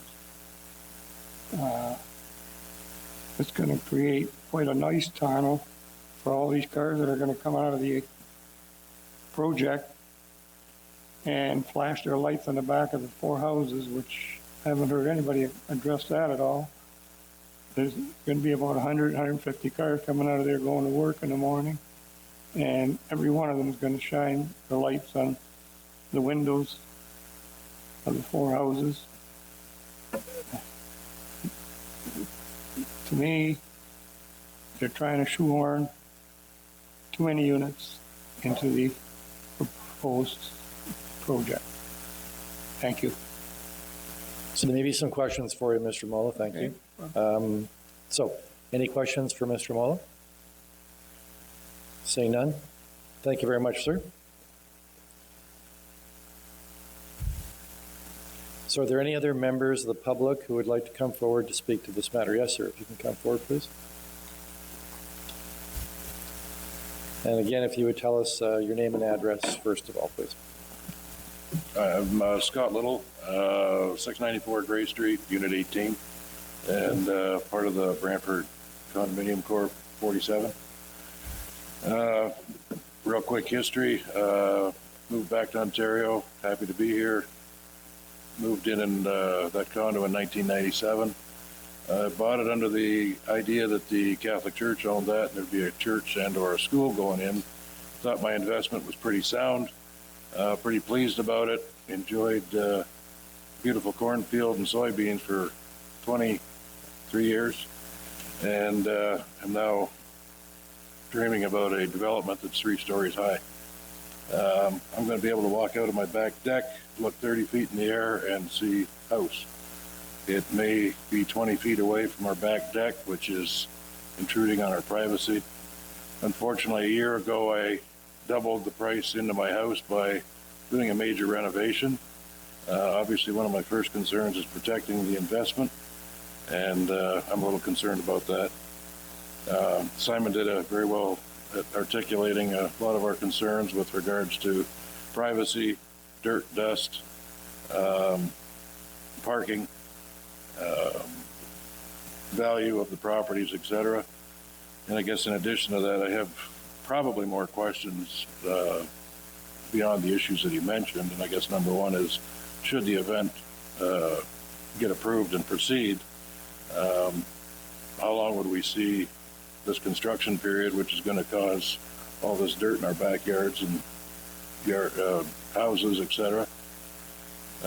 From completion date, when that gets handed over, how long do we have to live with that aspect of it? The tree line that was mentioned along the west side, Simon mentioned they may want to remove our fence. There was some tree planting area. I'd like to know what was actually going to go in there to give us any kind of privacy, if at all, and will it be 30 or 40 feet high? The last gentleman mentioned about lights coming and going, traffic flow. I presume there'll probably be a set of lights that end up at the end of Garden and Gray because of the increased traffic flow. I've parked on the side of the road for 20 some years because visitor parking in complex is visitor parking. Owners are not allowed to park there. The gentleman on the end mentioned that most garages don't get used for cars. I can attest to that, both mine and my son's in another property, because when you put a driveway in front of a garage, nobody wants to get up at 6 o'clock in the morning in the cold and start moving cars around. If you're going to warm one up, you might be driving that one. So the reality of that is those parking spots will not get used very effectively. The driveway is an access into the garage, not a means for parking 2 vehicles. As a result of that, 22% of our cars park on the road. And if you take 22% of the cars that are going to be in this property, you're going to have a lot of cars lined up down Gray Street. I think that's a concern. There's a fire hydrant, there's a bus zone there, and certainly from a city clearing standpoint, snow removal and so forth, there's going to be an impact. The fact that a sidewalk is now planned to go down Gray Street, we have not enjoyed one at this point. It's been fabulous. Now that we're going to get one, our condo's now going to be burdened with the additional cost of having to clear the sidewalks of the snow removal, and that was certainly not in our plans. Simon's articulated the other many issues that we've got, so I won't take you through all that because everybody wants to get home tonight. Questions? Yes, does anybody have any questions for Mr. Little? Seeing none, thank you very much, Mr. Little. Thank you. All right.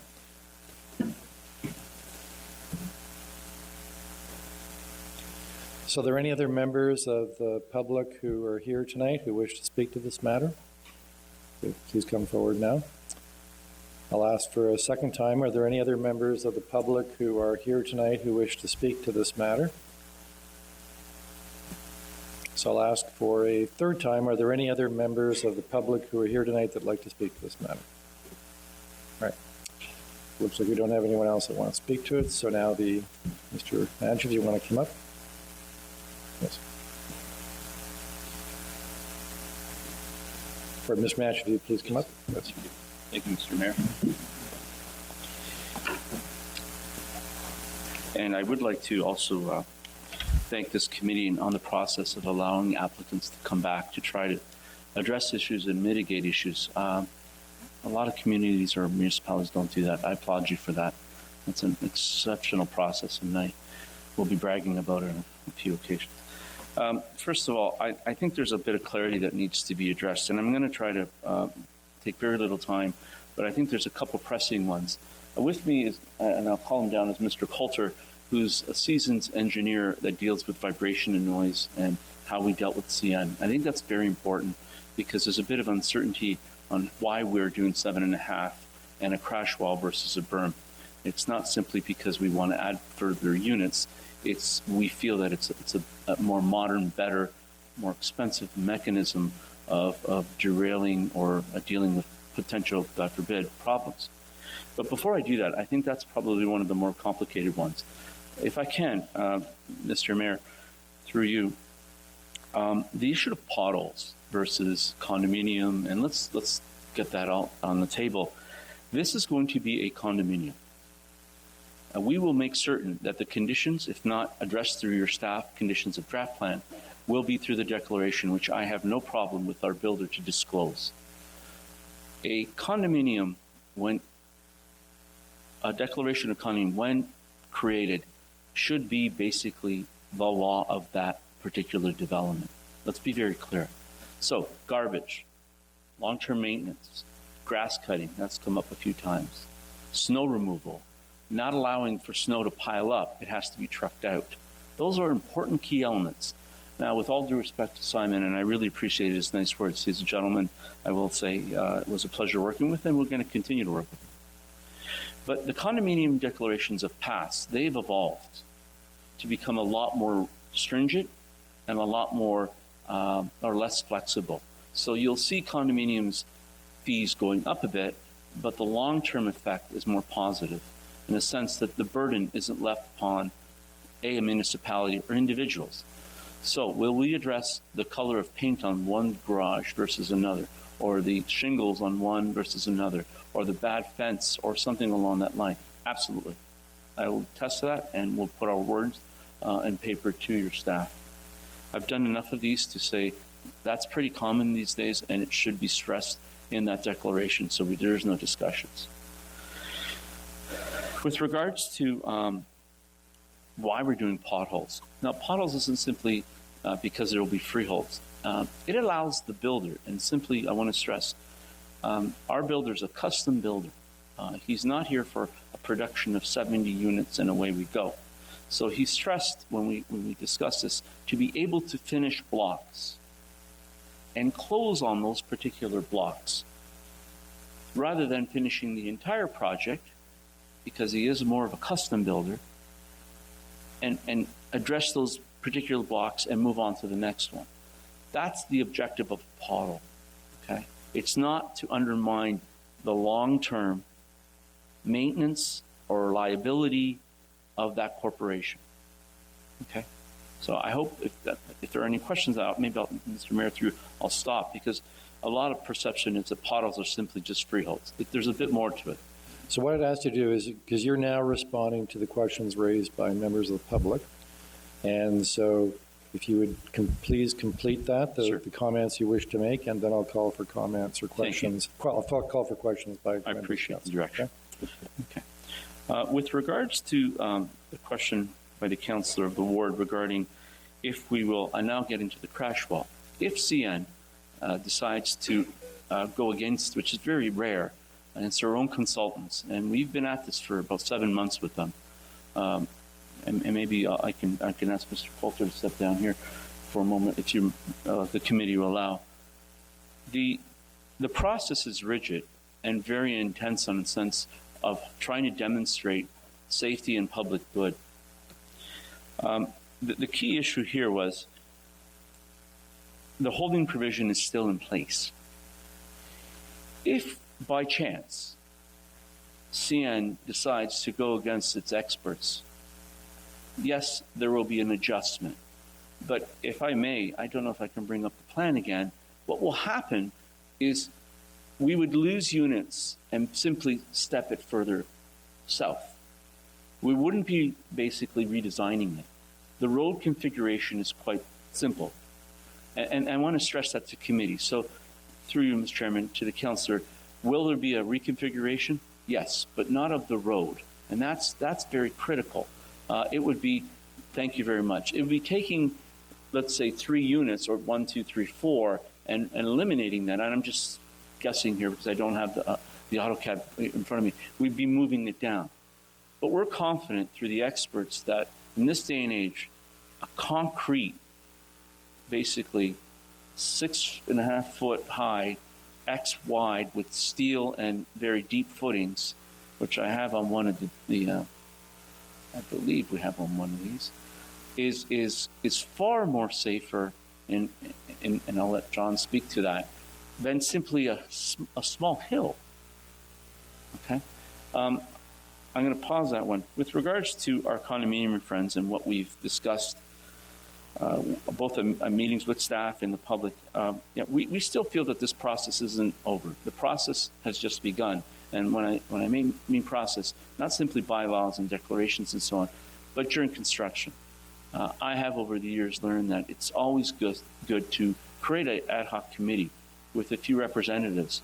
And, it happens on a regular basis or on a need-be basis. Are there issues? No Sunday construction. Nothing after X, start at X in the morning. Dust control is always a problem. Do we need to go in and do some flushing? Replacement or non-replacement of vegetation, the fence, etc. All these are all going to flesh out through site plan and our discussions. Mr. Carabelli and I are more than willing, and we'll test that to this committee that will continue to do that. It's actually not a lot of work. It's actually easier in dealing with problems ahead of the game than trying to catch up.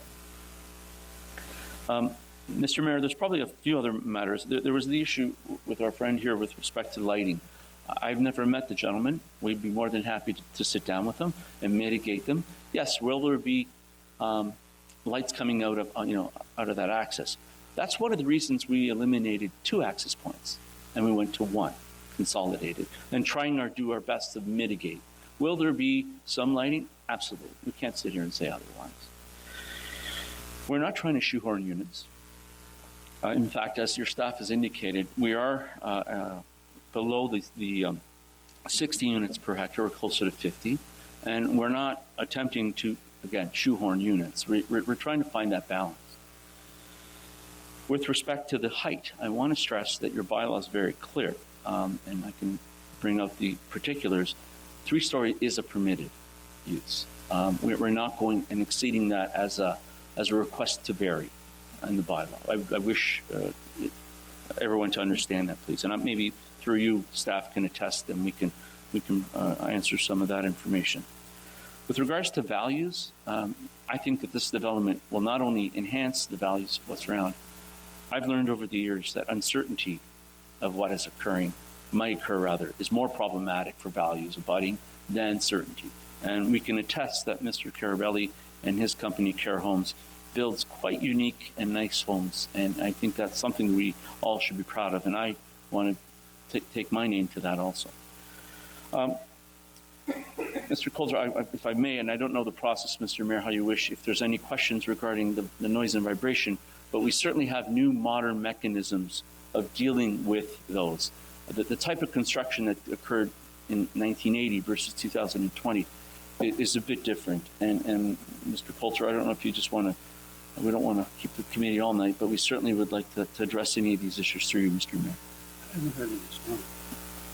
No, I haven't. Thanks. Thank you, Mr. Mayor. The first time I looked at this site was in 1986 because CN was planning to take the rail line across and then curl off where it is now, turn north and head up to Highway 403. But when they saw whether they were going to get the contract from Holden taking steel down to Nanticoke or vice versa, that they couldn't guarantee getting the contract, and so it wasn't worth going around Brantford. So they were planning to build the right-of-way right through this property back at that point. They got as far as putting down a road bed and then abandoned that. So when I got on the site, I said, this looks familiar. And what we had found previously was that the sandy soils carried a lot of vibration. So we knew before we even got to digging holes in the site what sort of situation we had, and we warned Sergio that there was going to be some requirement for some vibration control. The noise control, fairly easy. We all know the barriers, and these barriers aren't as high as usual because the train noise is not very high, so we don't need to go up 5.5 meters in the air. So the noise was a case of dealing with the windows and the doors and the walls to make sure that the sound couldn't penetrate the building, especially at night. So that was fairly easily deal with, in that we I've probably done or managed 300 or 400 rail jobs. And if you look in the proximity guidelines for railways prepared by the railways, you'll see my name down in the little corner there as having prepared those proximity guidelines along the way. And the challenge is the vibration here. I'm glad to hear that somebody's going to be appreciative of what we need to do to keep the vibration out of the buildings and make it so that you can sleep through the night without having the picture fall off the wall. It is quite a high vibration now. We've figured out how we want to deal with it, how we can build it in, and we put that all in a report, sent it off to CN. They got a phone call, so we sent off to CN in August, and we got a response in October, and we haven't heard anything more since that point because, as you heard, CN has been reorganizing, and it's quite a difficult time. We're talking to Montreal, where we used to talk to Toronto, etc. So we are well aware. We've known that we had these challenges on this site, and I've tried to keep Sergio as up to date as I could with what the implications were to make sure. And you look at the site, it's all turned in on itself.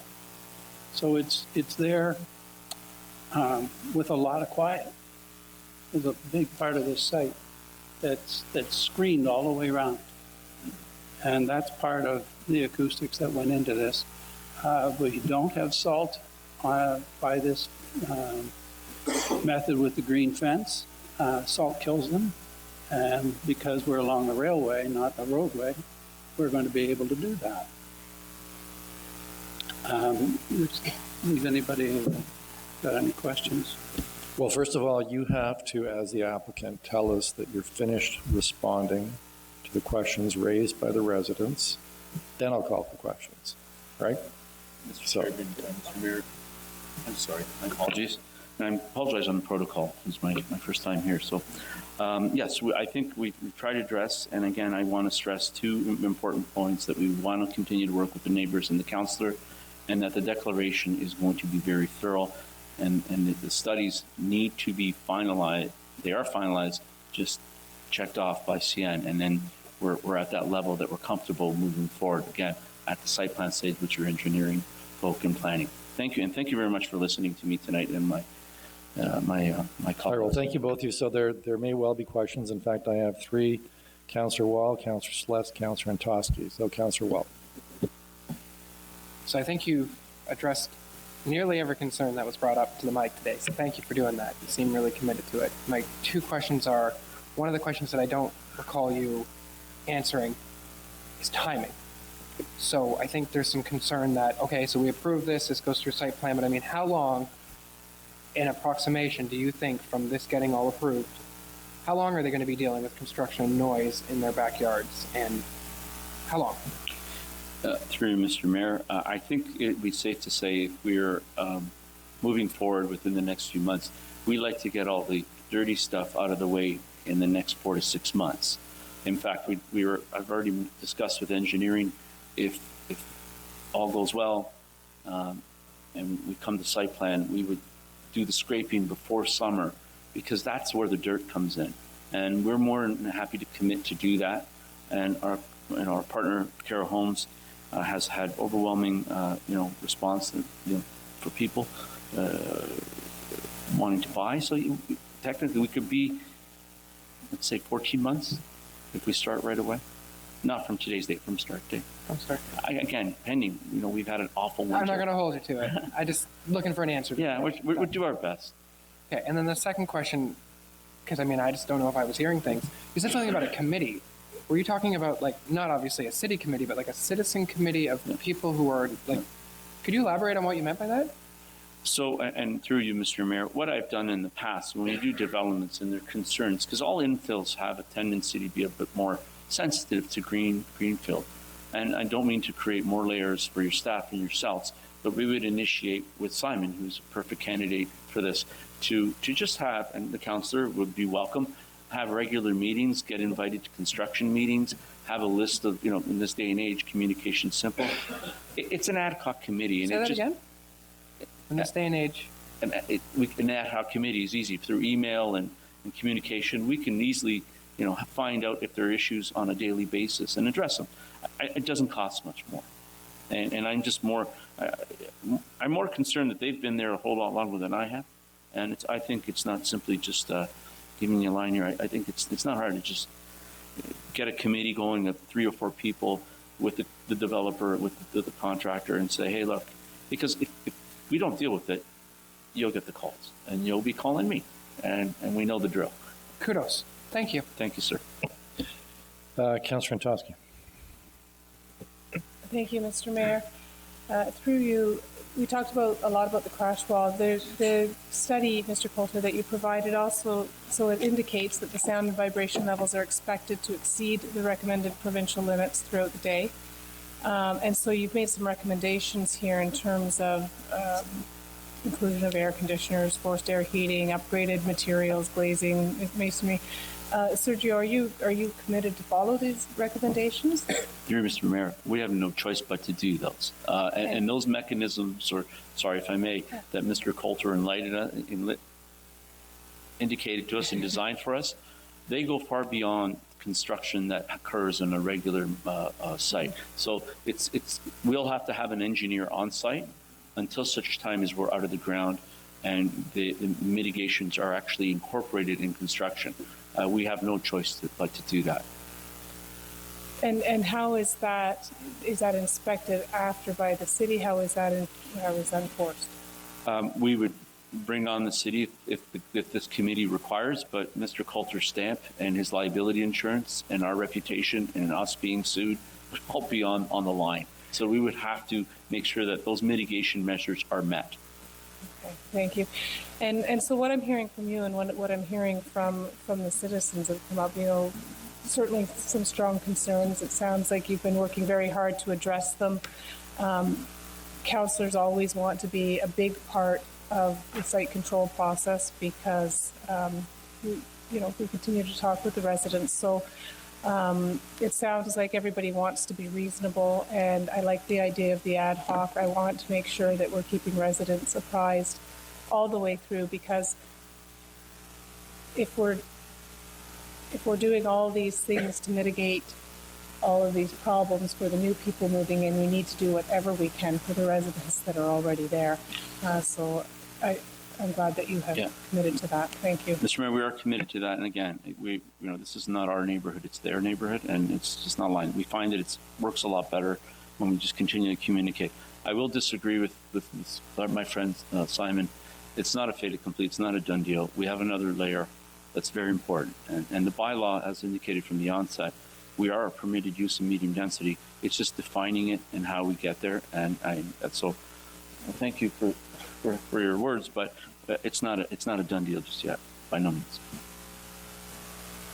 Ms. Match, you may have already answered this, but in particular, when I listened to Mr. Little, I believe it was Mr. Little that was talking about the 30 feet, within 30 feet of his backyard, seeing a 3-story townhouse very close to his backyard. Is that one of the issues you'll address through the site plan control process, and how would you specifically address that? I think we've tried our best of moving the units further back. Yeah. We've also suggested that the fence maybe has seen its time. The condo court may differ, but we he certainly would like to enhance it. There are mechanisms, and Leanne could attest, for vegetation. Now, speaking to Simon and his wife, they prefer more sunlight. So we would have less of a type of tree, and I'm not going to guess at the type of tree, versus somewhere where the other gentleman might want more privacy. Now, let's also stress that we're not having 3-story balconies, and there's bedrooms. Bedrooms, usually you have your shutters down, and during the day they'd be up. So there is no balcony component on that 3rd level. So I want to stress that, and I think by sitting with the committee, with our architect, we can demonstrate how that can be mitigated. Landscaping, fencing, design, all that. Again, sorry, sir. So do you see that the steps taken to address those concerns might be sort of customized depending on which neighbor is immediately adjacent to the units? Good question, Mr. Mayor. I want to stress customized, not so much on the as-built building, but customized maybe on the landscaping and how we can address fencing, etc. So if somebody is very concerned about privacy, you might put in a particular type of tree that would be conducive to that? Or trees. Right. Plural. And if someone wants light, you'd consider something different. Again, through you, Mr. Mayor, as long as I've worked with Mr. Moore in the past, and I know his flexibility and non-flexibility, but I think those are issues that we can work on. Right. Yeah. Any other questions for the applicant? Councillor McCreary? Sorry, it was Councillor Martin, then Councillor McCreary. Thank you. Your concrete safety wall, will that reduce the vibrations from the train getting through to the building? From my understanding, it would reduce it slightly, but vibration is a whole lot different than crash and noise. But Mr. Coulter, do you want to maybe comment as the expert on that? The crash wall's contribution will be relatively small, because I got them pretty well trained, actually. That was good. The isolation of the building is a case of putting down rubber on the foundation and then building heavy concrete on top of it. The heavy concrete helps keep it from moving, and the rubber disconnects from the ground into that foundation. And it was a case we spent some time figuring out how can we take this design of house and its foundations and get the rubber in the right place. Okay. And there's a lot of trees along the north side of the property there by the rail line. Will they need to come down in order to build the safety wall, or will we be able to build it without taking the trees down? Sorry, Mr. Chairman, through you, from the trees on the opposite side of the property line, we won't be touching, and I don't know what type of trees. We can certainly enhance it. On our side, we'll be introducing other trees and the live wall. John, I don't know if you had any. Well, I was just looking, if you look at the return at the bottom of that wall, yep. See it comes back about a meter, so that to the vertical part, and then it turns and goes sideways about a meter. Mm-hmm. You need to dig down, expose that point and fill back in, because that's what's stopping it from overturning. Okay. When I look at the satellite view, there's a lot of trees there. Are they all on the railway's property, or are they on your property? I believe they're on the railway property, and I don't know the quality of those trees, but nonetheless, if it's CN's property, we're not touching So anything. a lot of those existing trees will survive. Yeah, and there's nothing wrong with that. I just wish to add one other point from Mr. Coulter, which I forgot. The design in itself with our architect and Mr. Coulter, that came together. So his, call it customized design and how the rubber and the concrete and all this comes together isn't simply a cookie cutter scenario. It is a scenario that we put together in order to mitigate those issues that we know exist, and hence the reports that came in and were submitted to CN's consultants. So it's just not check the box. So I just want to be very clear to the committee. A little bit of thought has gone into this. Thank you. Okay, thank you. Councillor McCreary? Mayor, thank you. If I read the drawings correctly, the the floor of the garage is at ground level. There's nothing beneath it except for foundation. Mr. Mayor, through you, that is quite correct. The foundation and, of course, the mitigation for vibration. So that eliminates the cost of a basement. Eliminates the cost of the basement, correct? Now, could you indicate how many square feet per unit and what the floor, the footprint is on the land? If you don't mind, would you, if I can call the architect and I'll give you precise numbers? I don't want to round off and be disrespectful to the committee. Yes, thank you. Thank you, sir. Go ahead. You can answer. Hi, through you, Mr. Mayor. So the overall square footage of the units over the 3 stories is 1,553 square feet. For the end units, that will go up slightly just because the end wall is thicker. And as broken down for the floor plates, it's 389 square feet on the ground floor, which consists of a bedroom or an optional of a different use, as Sergio mentioned before, as well as a small 3-piece washroom. The second floor is 583 square feet and consists of a living dining area with a kitchen. And the third floor is 581 square feet, which features 2 bedrooms and 2 bathrooms. Thank you. And one final question, and while your friend is left. I'm just wondering, I heard him use the word heavy concrete, and I wonder if there's an explanation for how that differentiates between concrete and heavy concrete. Mr. Mayor, through you, do you need him to come? Can he answer from his chair? Oh, yes, go. Sorry, John. No, you have to come down, sir. Sir, you have to come down, please. The folks at home wouldn't be able to hear you. You have to sit. You have Sir, to if sit. you would, once you come down, turn the microphone on, then if you'd please speak. Thank you. I can appreciate how anxious you are coming before us for the first time, wanting to just get it out. All the concrete is the same weight as we use. We won't be using empty concrete full of styrofoam beads or anything like that. We need the weight. So when it comes to holding things still, they won't vibrate. We need the inertia built into the structure. So when you use the word heavy in front of concrete, it's immaterial, the word heavy. Yeah, it's 150 pounds a cubic foot. You merely used the word heavy because it is heavy. Yes. So there's no difference between heavy concrete and concrete, as you're describing us tonight.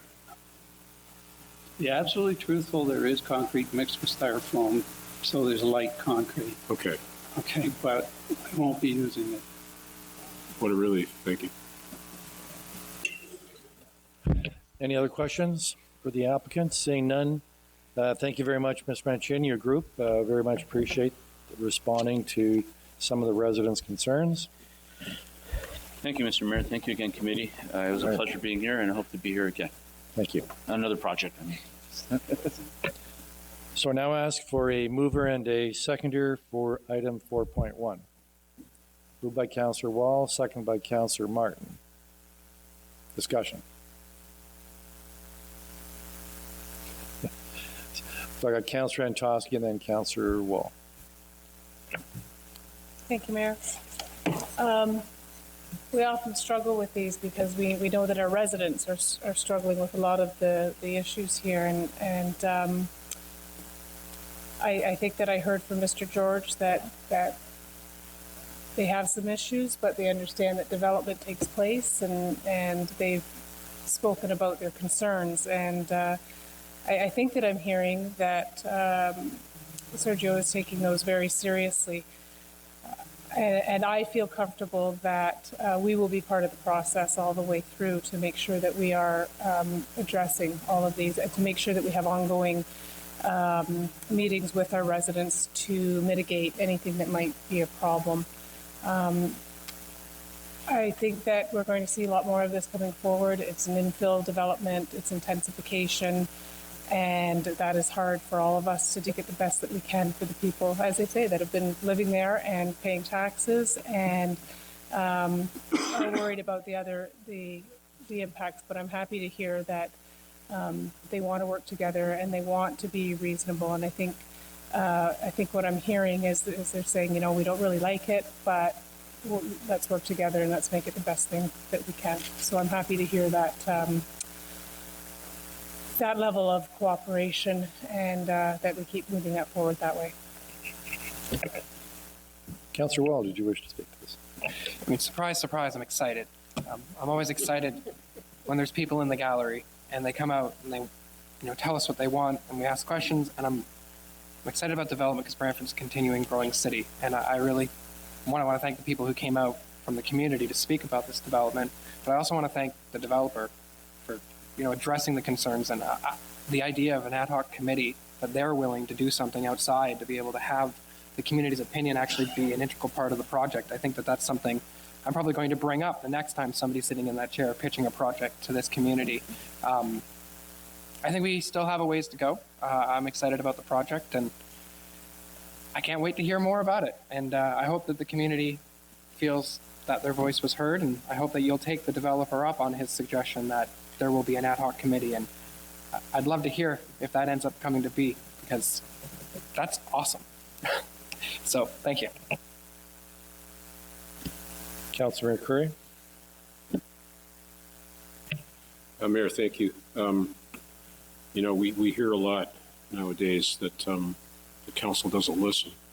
And you've got a group of people here, I think, that have made it quite clear that they don't want this development next door for a number of reasons. Number one being the impact that it will have on their quality of life, having no privacy in their backyards, being viewed from three-story neighbors next door.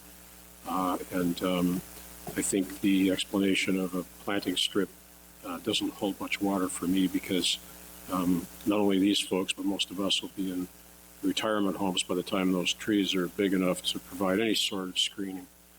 So I don't see that. And I, for one, I'm not going to support this tonight. There was a development on North Park Street, which was quite similar to this in our ward. And similarly, it was a tall building that's going to have a negative impact on townhouse condominiums next door. And we didn't support that. And I don't see the difference between the two, so I'll not be supporting this one tonight.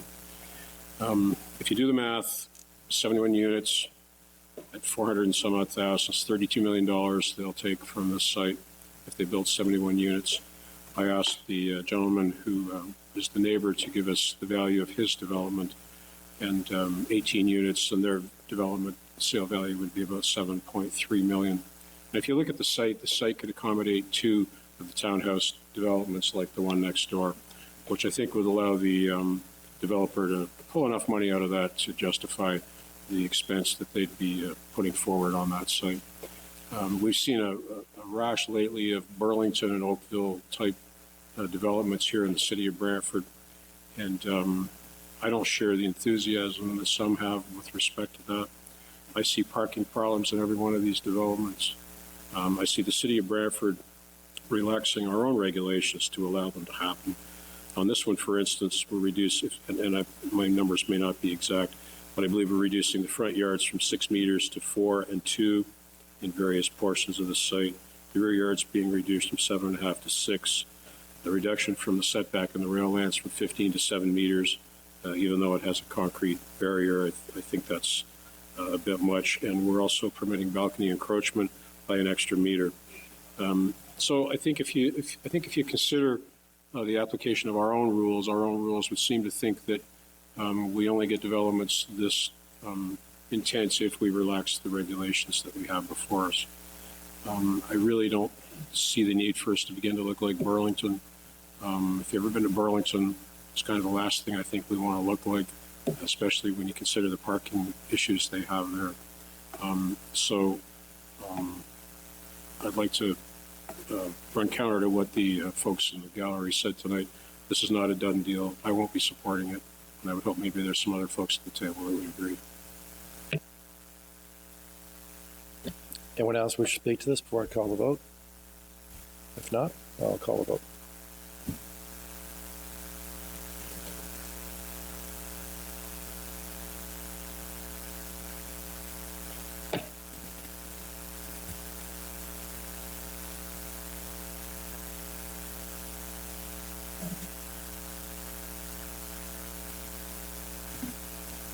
Item 4.1, applications for zoning bylaw amendment PZ-10-19, draft plan of subdivision. Carries on a recorded vote of 6-3. Members of the committee voting in favor are as follows: Mayor Davis, Councillor Weaver, Councillor Utley, Councillor Sless, Councillor Martin, Councillor Wall. Members opposed: Councillor McCree, Councillor Antosky, Councillor Van Tilburg, noting Councillor Carpenter's pecuniary interests. All right, thank you very much. We'll then move on to, yes. So thank you very much for attending the public hearing portion of this matter tonight. We appreciate receiving your input, and we'll now be going on to deal with some other items. So unless you'd like to stick around and watch what we're doing with other matters, now is the time you can, we'll take a minute before you can leave.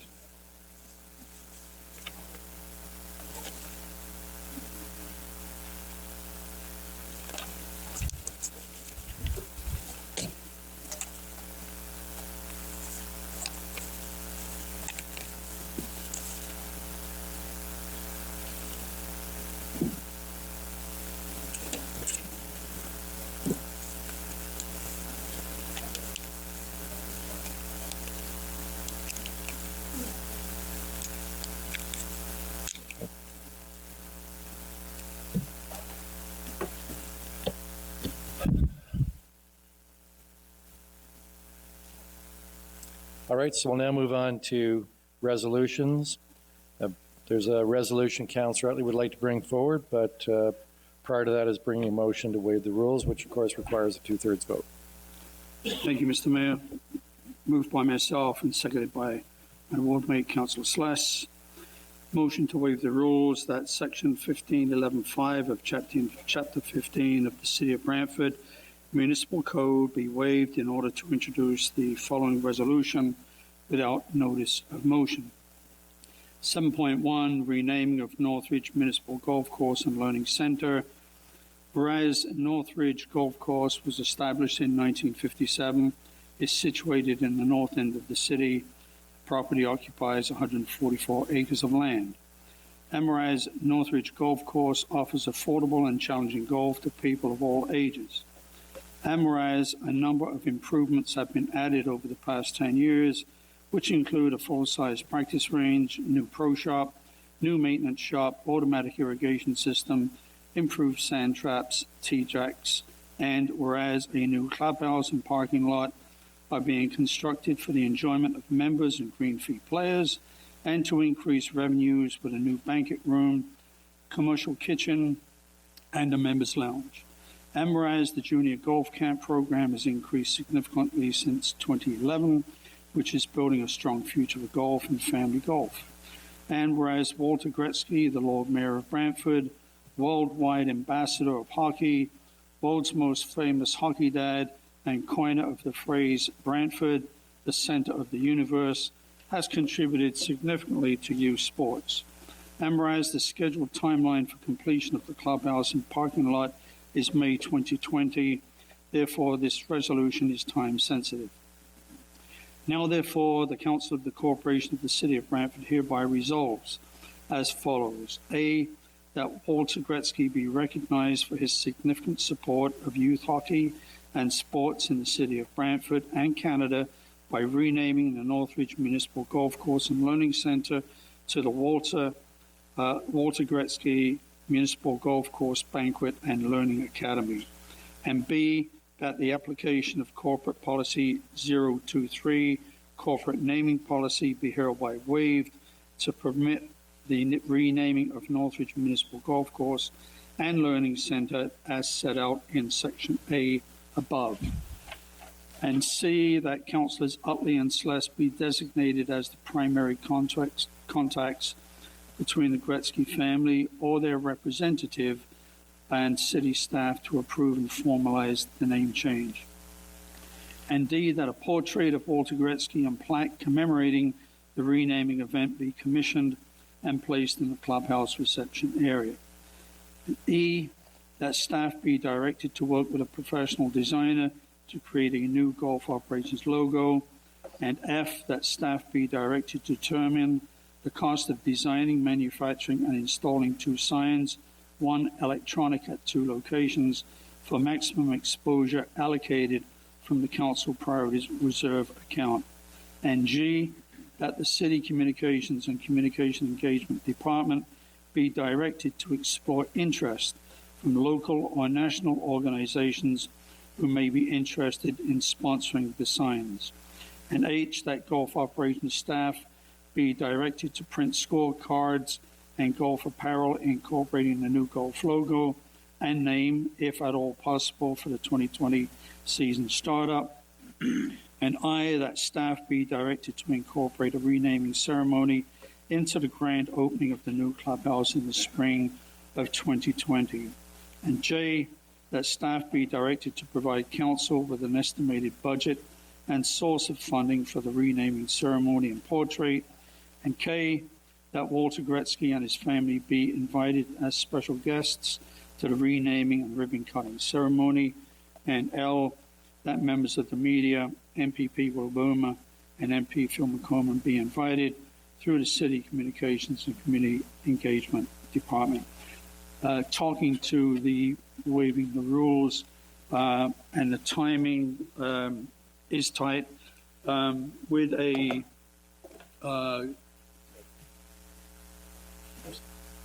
with a clubhouse scheduled for opening in May of this year.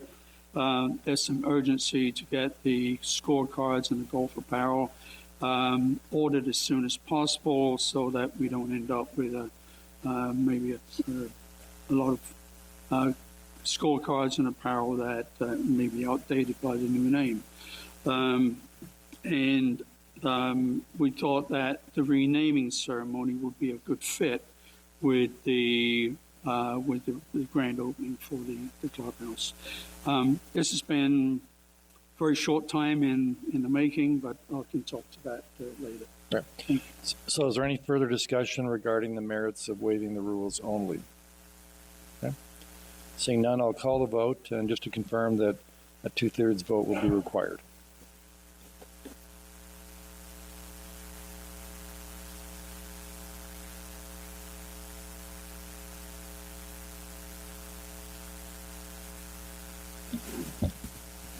The motion to waive the rules regarding the renaming of Northridge Municipal Golf Course and Learning Center carries on a recorded vote of 8-2 with the required 2/3 vote. Members of the committee voting in favor are as follows: Mayor Davis, Councillor Weaver, Councillor Utley, Councillor Sless, Councillor McCreary, Councillor Martin, Councillor Antosky, Councillor Wall. Members opposed, Councillor Van Tilburg and Councillor Carpenter. So, Councillor Utley, would you please move the item now?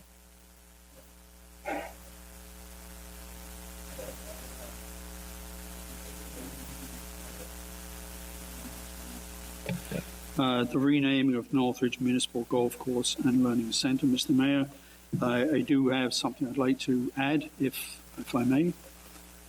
One is that if there's some concern about the signs, I would suggest we have maybe a separate vote on that. But first, I'd like to thank my ward mate, Councillor Sless. We've been working very diligently with the Gretzky family for the mostly through Councillor Sless, and I'll let him talk to his the comments and the exchanges that we had with Mr. Gretzky. And I think most people will agree that Walter Gretzky's incredible record of community involvement, both formal and informal, of supporting hockey and other sports in general, is just amazing. I mean, he's, in my mind and most people's minds, he's the best citizen in our city. And in doing so, we thought we need to do something significant for this great man. And we talked about some different things, maybe renaming a clubhouse room after Mr. Gretzky, but that's small in comparison to what he's contributed to this community. So naming the whole golf course after him, I think, is appropriate. I certainly, this is truly a privilege and an honor to introduce this resolution and to council. And I hope we support it. Thank you. Councillor Sluss. Thank you, Mr. Mayor. I don't think the city could hire a better ambassador for our community. We know him as Walter, but I think the world knows him as the greatest hockey dad that probably ever lived, certainly the most famous. And I think it's timely to do things when the person you're honoring is here to accept the honor. Quite often we do things long after that person has left our community. And I think it's important that we do it when that person is still in the community that can, I think, enjoy and appreciate the honor bestowed upon them. The only, I think, in looking at it, the only place where Walter has been honored is by the school board. They named a school after him, but the city really hasn't done anything in the way of honoring Walter. They've honored the Gretzky family, but mainly the famous son, but not the famous father. And I think it's important that we do this. I think John came up with it. Wasn't my idea. I wish it was, but it wasn't. It was John's idea, and I congratulate him on doing that. For a number of years, I've thought, how could we do this? What could we do? And you came up, I think, with the perfect solution, because there's certainly a connection between that golf course and the gentleman that we're honoring. He's found more golf balls on that course than anybody in history. He's got bushels of them in his garage. As far as using the name Gretzky, it's not an easy thing to do. But it was, I had a long discussion with his daughter, Kim, who's become the patriarch that looks after these types of things on behalf of the family. She asked that I give her time to consult with her brothers, the rest of the family. She called me back the same afternoon and said they're thrilled. So there's family support. We didn't approach Walter until the family had given its blessing to do this. And once that blessing was received, Councillor Otley and myself paid a personal visit to Walter Gretzky, who, as those of you who know him, became very emotional at the thought of being honored. He's such a humble person that I think the right thing's being done for the right person and for the right reasons. So, having said all of that, I think it's the right thing to do, and I would hope it would be a unanimous vote, Mr. Mayor. Councillor Wall. I remember the first time I met Walter Gretzky, and I'd never met anybody so famous. So I totally think that doing something in honor of the man and all that he's done for this community, and recently there was a nationwide commercial that was done with him and his son. That it's just awesome. This is really great work, guys. I'm probably arguing, I think semantics is the word, but one line it says renaming. Is it Walter Gretzky Municipal Golf Course, Banquet and Learning Center, or Public Golf Course and Learning Center? Which one? Because what you read and what you... There's apparently... Okay, sorry. Yeah.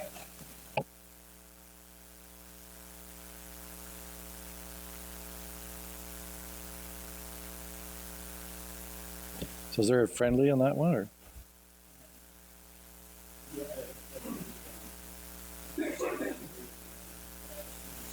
Yeah, okay. Councillor Carpenter. It's a great tribute to someone who spends a lot of time at that golf course. Actually, many people. I mean, Walter is Wally to all of us. More famous than Wayne Gretzky as a hockey dad, but as a community ambassador everywhere he goes. I mean, he spends his day chatting up everything that's good about Brantford and that's good about this community.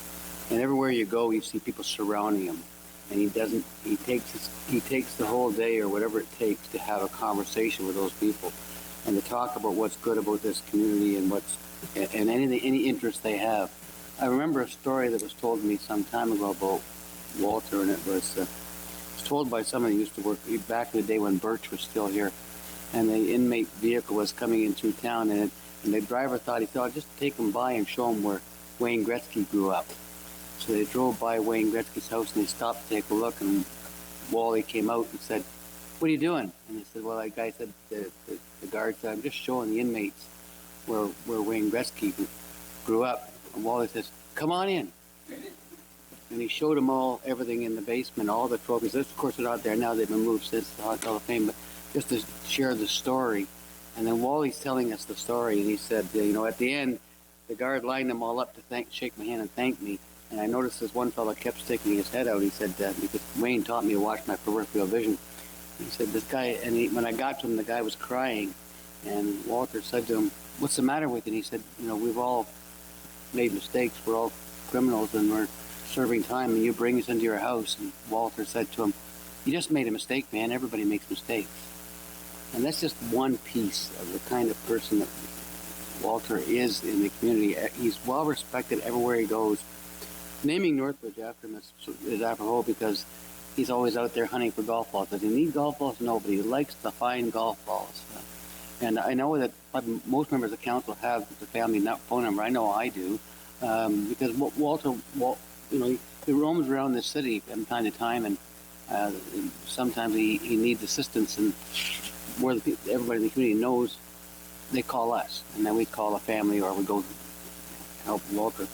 In the recent commercial on Tim Hortons, I think as Councillor Wallace had talked about, that recent commercial about the first Tim Hortons in Brantford, we all know that location. We were here when that happened, and when he talks about the Tim Hortons autograph, and you see Walter, and Walter, he's shaking from his disease. It is really important to make a recognition of someone that's done so much for this community, and that way, it's appropriate. I remember back in the day when I moved the motion name Wayne Gretzky Parkway, Wayne Gretzky Parkway. Remember that time when John, Councillor Sless was on council then, and Wayne was getting $69 for 6 months to have his face on the back of a Camel soup can, and we got his name on the Wayne Gretzky Parkway for nothing, and the Gretzky family has been done so much for this community and so much for hockey, and to put Brantford on the map, it made us all feel fortunate. So it's the next level that's going to be supporting wholeheartedly. Yeah, I'd like to say that I was very excited when Councillor Utley told me that last week he was intending to do this, and it made me think a lot about Walter, and why is it that he's our Lord Mayor and has been since 2006. And being a Lord Mayor of a city it's very rare, for one. It's only been done several times in Canada, and I think it's because of the Lord Mayor is kind of like the Governor General in the sense that the Governor General represents our country, and similarly, Walter does represent our city. And why? Because I think, he represents all that is finest about our community. A senseless, a real commitment to the community, an unselfish devotion to helping, especially if you have an event that you have youth and it's sports, and you ask Walter to be there to help, he's there. And he's there to sign all the autographs. He'll be there from start to finish, very accommodating. And what I find about Walter is that sense of the giving of himself to his community with no restriction. And I think what also makes Walter particularly appropriate for this designation is the fact that he is not only a great community volunteer, he symbolizes the Gretzky family and its importance to our community, but it's because he's a beloved member of our community. And why? I think it's because he's true to his roots. So many times when someone in Brantford, they enjoy success in their life, or someone in their family enjoys success, they move beyond their roots and they move out of the community. But Walter has stayed true to his community, stayed true to his neighborhood, stayed true to the very home that Wayne was raised in. Talk to any of the neighbors in that area, they talk about how Walter has never changed. And I think that's why, to a large extent, in many ways, why he is so beloved. So I'm very happy to support this, and I do hope as well that it is unanimous, and that it'll be a great occasion when we open this clubhouse to combine that, all that symbolizes for us, combine that with a really appropriate marking and an appropriate designation and a consideration for Walter Gretzky and all he's done for this community. So, any other comment? Councillor Weaver. Thank you. Yeah, I'm very happy that the Ward 2 councillors brought this forward. I'll be supporting it wholeheartedly. I would be remiss if I didn't mention that there is a Walter Gretzky Park in Ward 1. It was actually named October 10th, 2018. We were all very busy with the election at the time, but we did have a nice ceremony there. But again, I'm going to be supporting this wholeheartedly. I think with the amount of work that Mr. Gretzky does for our community, this is really the least we can do. And yeah, I'm incredibly proud to be part of a council that's going to be doing this. So thank you. Any other comments, Councillor Utley? Thank you, Mr. Mayor. While Councillor Sless were talking with Walter, one of the last things he did was go, "Look at that." I'm shaking more than he did. And he said, "I'm on a new medication now." And he was thrilled that it's lessened his conditions with Parkinson's. So we were just absolutely delighted. So he got a 1-2 there. Any further discussion or comments? If not, I'll call the vote.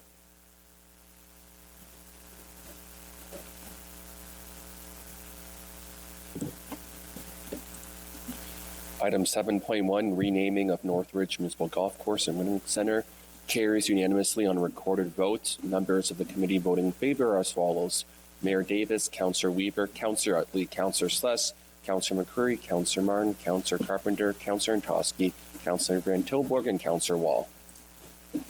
So we'll move to item 8, notices of motion. I believe, Councillor McCurry, you have one. Correct as usual, Mayor. Thank you. Yes, my notice of motion regards the Crystal Cottage, which will come forth next week.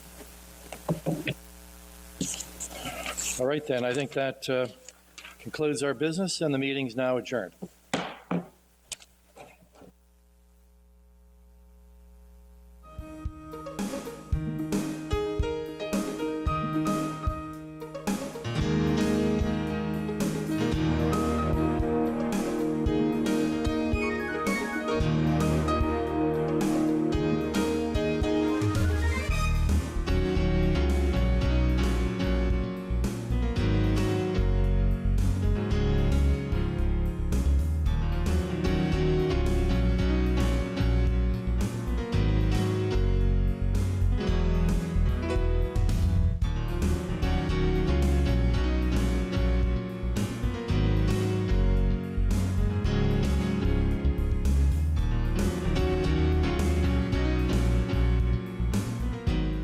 Somehow rejecting or resisting the Word of God, particularly in that sort of Christian context of the West. And you are somehow, it is associated with a failing or a sin. So feminism, as a move to address concerns about patriarchy, as a move to create a world where all peoples can flourish, and feminism is not just a movement for women. It is certainly a larger movement that addresses a number of sort of anti-oppression kind of issues, whether it is sexuality, whether it is around race, whether it is around sex and gender. But there are a number of different ways of approaching this. And so notice that I have feminism is plural, feminisms. These are two sort of broad approaches, but even these are not, I mean, they have multiple forms within each of these. So there's a couple of approaches here. There's an approach that focuses on equality, okay? All people are equal, regardless of their gender, regardless of their sex. And this is the approach that says people are people, everybody should have the same rights. The only real difference between men and women have to do with reproduction, and therefore everything else should be equal, right? Yes, women need to give birth, and they need a man to help them biologically do that. But those are sort of, that has nothing to do with whether you can be employed somewhere or whether you can get an education or all of those things. So men and women essentially are the same, should have the same rights. And in those forms of feminism, the approach is to change the rules, change the laws, change the policies, make equal access. And traditional religion then can be reformed, just like society.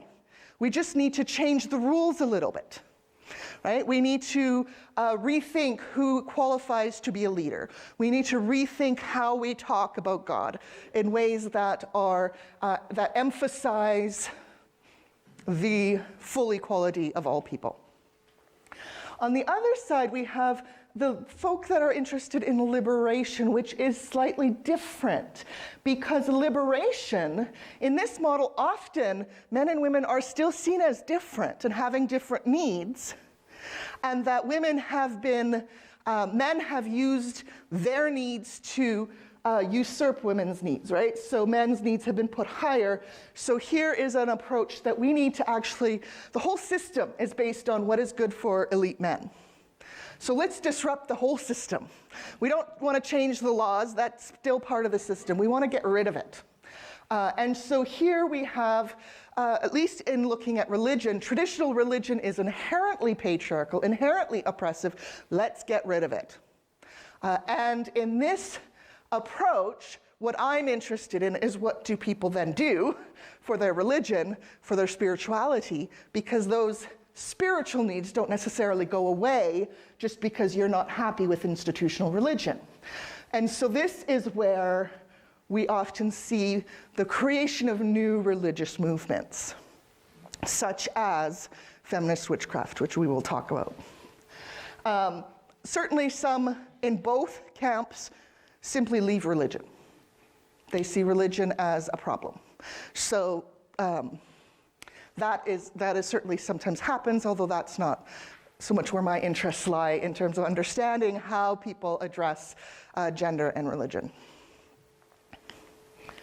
So let's look at some examples here.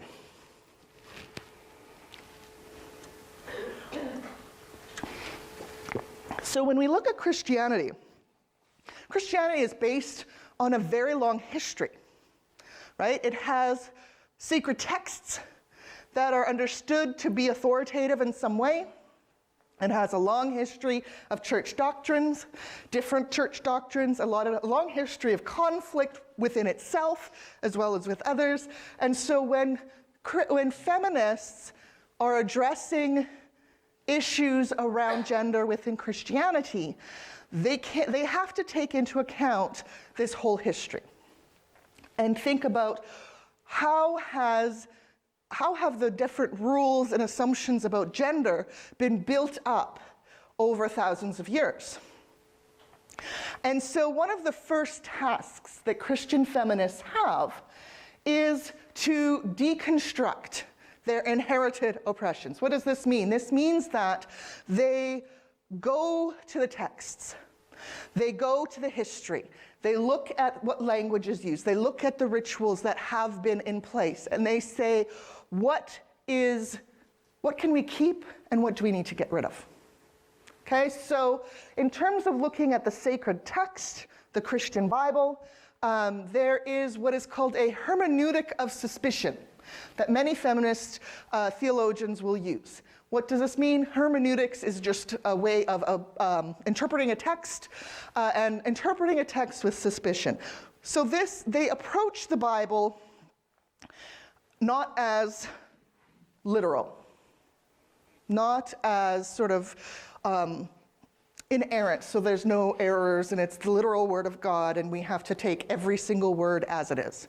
They approach the Bible as an important text that is written by human beings and incorporates all of their culture, their opinions, their ideas of what was right and wrong at that time.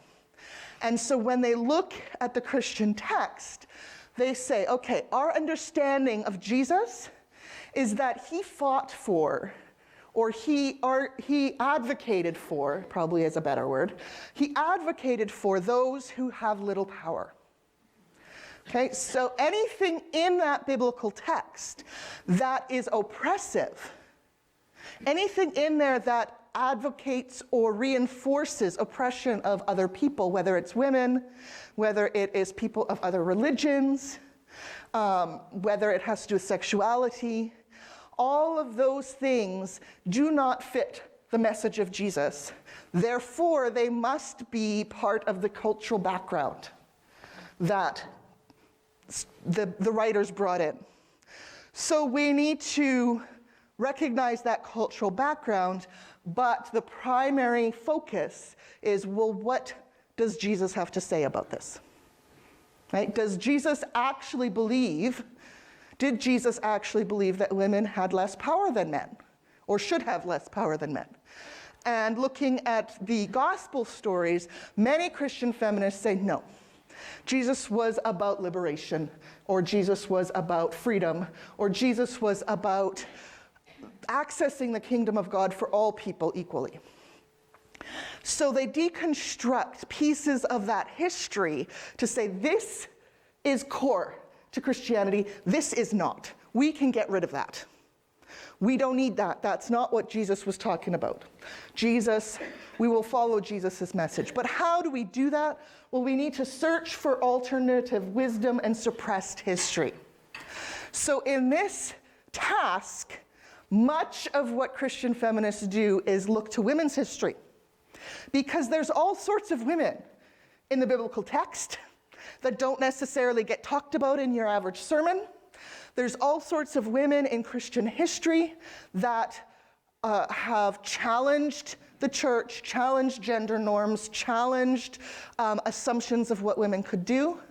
And these are the stories that Christian feminists will bring up to the forefront.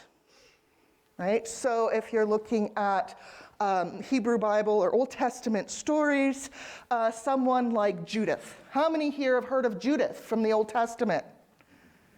Okay, so a number of you have. You've already encountered some of this. If Judith was a judge, and she had a lot of power, right? So why is she not somebody that we talk about all the time within a church setting as a role model for women? Because she has not been somebody who matches the church history's idea of what women should be, right? The Virgin Mary is somebody that the church likes to talk about because she was submissive, right? She took on the role that God gave her happily. And if you think about that for a moment, being an unwed mother at that time in that culture would not have been pleasant. No, it's not even pleasant now in many contexts. So that she took that on, and she's sort of shown as this role model, particularly within Catholicism, where she remains a virgin, which a virgin mother is really a hard role model for most women to, follow. Someone like Judith might be a little bit easier. Or, there's other names within the New Testament who were clearly women who were followers of Jesus, disciples that don't get counted as among the 12 apostles who are all men, right? So Christian feminists say, why are these not apostles? Who decides who are the 12 apostles, right? Who decides which of Jesus's followers are more important to think about? So they bring the stories of these women. And then, of course, through history, there have been many contributions of women and other marginalized people to Christian theology. And so they bring those things into the open so that there's a broader range of identities and histories and stories about women within Christianity. And then they reconstruct new interpretations of the tradition in conversation with women's lives. So they say, okay, here's the history of the church, whichever church they're part of. Here's what women were doing. How does this fit? How can we say, well, what are women doing today? What are women's lives like? How do we interpret scriptures based on the experiences of low-income women living in the city, in the inner city, who have no other option to feed their children than to do sex work. Right? What does their experience tell us about Jesus' message? Right? Does it tell us that we should condemn her because she's doing sex work, which is seen as immoral within a Christian context? Or does it tell us that we need to embrace her as a human being who is part of our community, which is exactly what Jesus did in the biblical texts, right? Jesus was friends with prostitutes. It's quite clear in that text. So if you believe in the text. So it's about reconstructing new interpretations based on the experiences of people who have not been considered as normative. And part of this has to do with rethinking how we talk about God. Okay, as I said earlier, much of Christian history, much of Jewish history too, has talked about God as Father. Christian feminists say, well, why are we so limited? If God is greater than human beings, if God is beyond human divisions, then why can't we use multiple different metaphors to talk about God? Almost all Christians would concede that God as Father is a metaphor.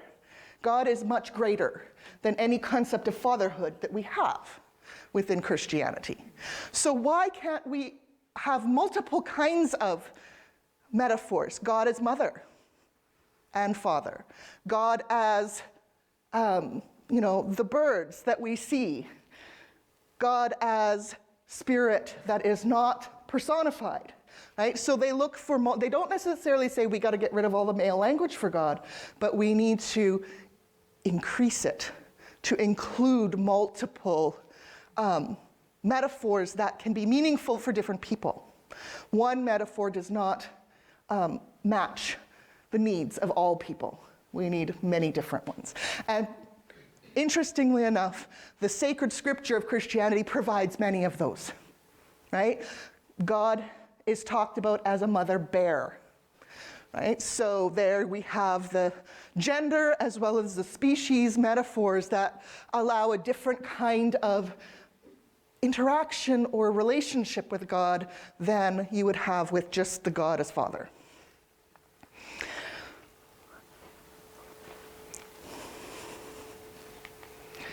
Now, when we move to sort of the revolutionaries, we now are looking at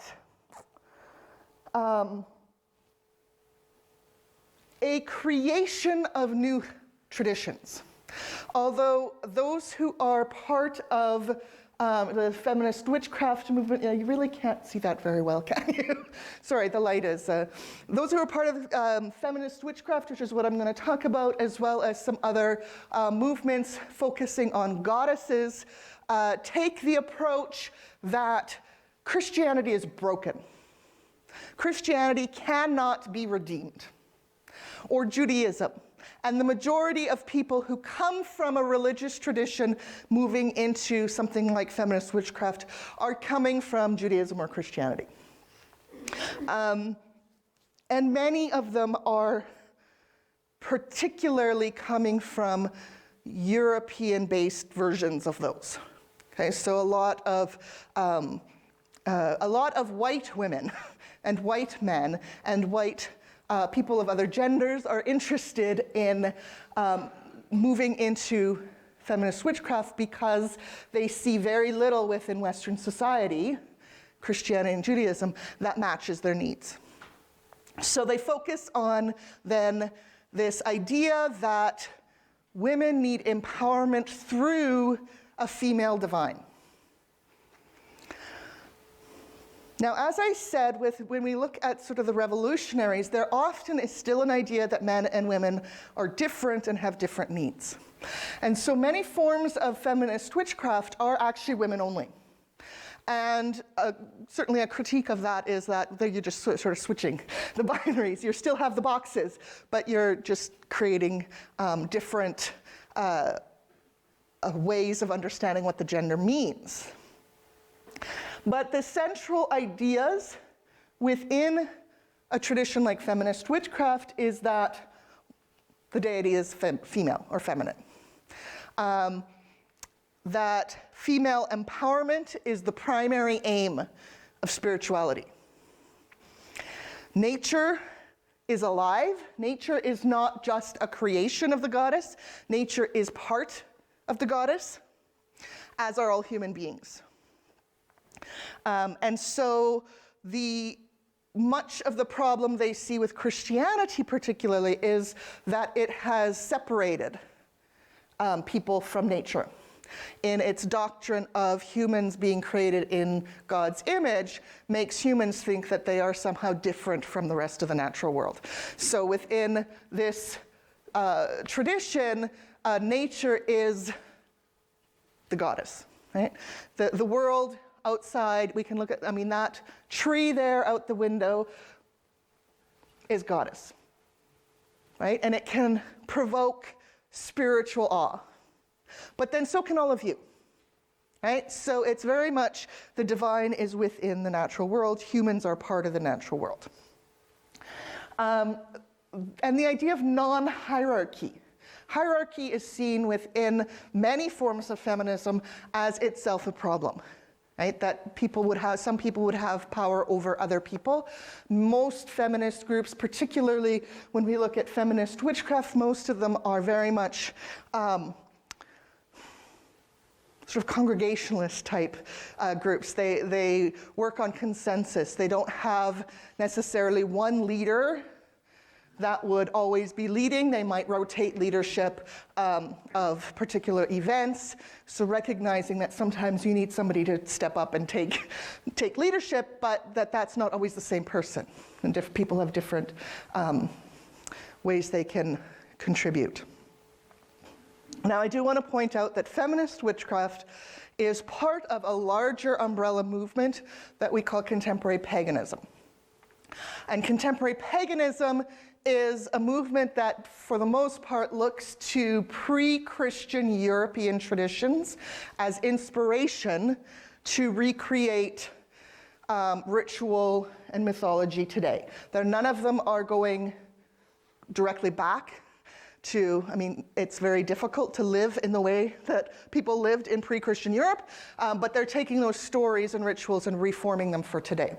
Not all of those groups are feminist. Not all of those groups are anti-hierarchy. Not all of those groups are necessarily open to rethinking different sort of gendered categories. All of them are interested in nature. That's part of what makes them paganism. And to some extent, they all have an idea of feminine divine, though not necessarily as primary. Okay, so within feminist witchcraft, we have two main branches: the Dianic tradition and the reclaiming tradition. And they're quite different. They have different approaches to gender, and they have different approaches to thinking about one's experience with the divine. So Dianic witchcraft was first introduced to the United States by a woman named Z. Budapest. She was Hungarian immigrant to the United States, and when she came to the United States, she encountered, in the 60s, she encountered various ideas of feminism, as well as introduction to some pagan traditions, particularly Wicca, which is another form of witchcraft, which is another form of paganism, but quite different from feminist witchcraft. And she began to incorporate these different political ideas with her sense of spirituality. And in her story, she talks about being raised as a witch as a child. in Hungary. And so probably what that means is that in Hungary she was raised with the folk traditions and taught about the Hungary has a did not necessarily get rid of all of their earlier folk traditions associated with pre-Christian traditions as quickly as some other European countries did. So she talks about that, and then she incorporates all of that and starts a coven in 1971. So a coven is just a group of people who worship together. And she called it the Susan B. Anthony Coven. Okay, so Susan B. Anthony, of course, well-known suffragette. And so she's very much placing this. This is a feminist tradition, right? Now, she is very much of this idea that men and women are different, have different needs, and that includes spiritual needs. Therefore, what women need spiritually is not what men need spiritually. They need to come up with their own idea of what they need spiritually. This is for women. Okay, so it's a women only, completely women only. They will participate in larger pagan celebrations with other people, including with men and other traditions, but in their own practice, it's women only. And it's also predominantly focused on goddess. And for them, of course, goddess, they use the name Diana, which is the is Diana the Roman or the Greek? Roman, I think. The Roman version of Artemis, right? Anyway. So the Roman goddess Diana, who's the goddess of the forest, and was understood to be a goddess that does not have a husband. She's not associated with. She stays away from men. I'm just saying. And so for the Budapest, she becomes an image of this is the goddess that we can relate to as somebody who is not bound by a relationship to men, in terms of particularly in a marriage context. And so this emphasis on Diana, they don't necessarily say there's no male god, but they just don't really care, right? Men can worship the male gods if they want, but we're interested in this. And their worship of Diana really is it's not a reconstruction of the Roman Diana. It's sort of a generic, let's pull all of the elements of feminine divine from all European pre-Christian traditions and put them all into one category. This is the goddess. And so in this tradition then, it's very much about women needing their own space, right? And that's the only way that women will gain true thriving, spiritual thriving, is if men just are out of the picture. Now, Z. Budapest was quite a radical feminist in the sense that she was not particularly friendly towards men. Let's put it that way. She had an interesting theory. In an interview that was published in the 80s, I believe, might have been the late 70s, she talked about how women have the power to determine the gender, or the sex, I should say, of their children in utero by, mental powers. So what we really need right now is women just not to give birth to boys for a generation. Right? So that we can sort of clear the air and then raise a new generation of boys who are more, who have a better sense of the power of women. I'm not sure where she got that, because my experience, I've not given birth, but I've met many people who have given birth who don't seem to have any control whatsoever over the sex of their child. At least they don't seem to think they do. So I'm not sure where she was going with that, but there was sort of a movement in the 70s, a radical feminist movement in the 70s, also to utilize reproductive technology to only produce girls for a generation, as if that somehow will solve the problem.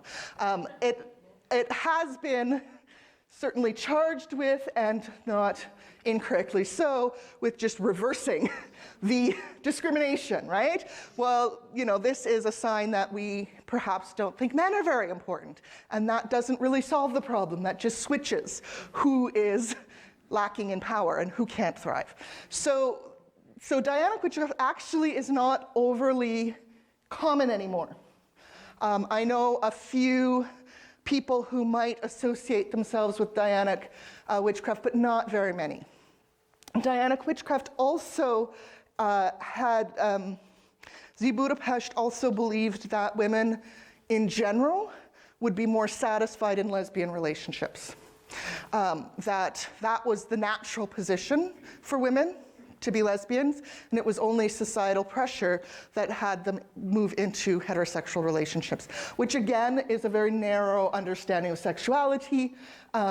So this is part of why Dianic witchcraft lasted a couple of decades, but is sort of started to fade away because of this sort of rigid understanding of gender is still there, right? Just switching around the players does not actually address the problems of the boxes that I was talking about earlier, right? If we just switch, now female is associated with strong and rational, that doesn't really solve the problem.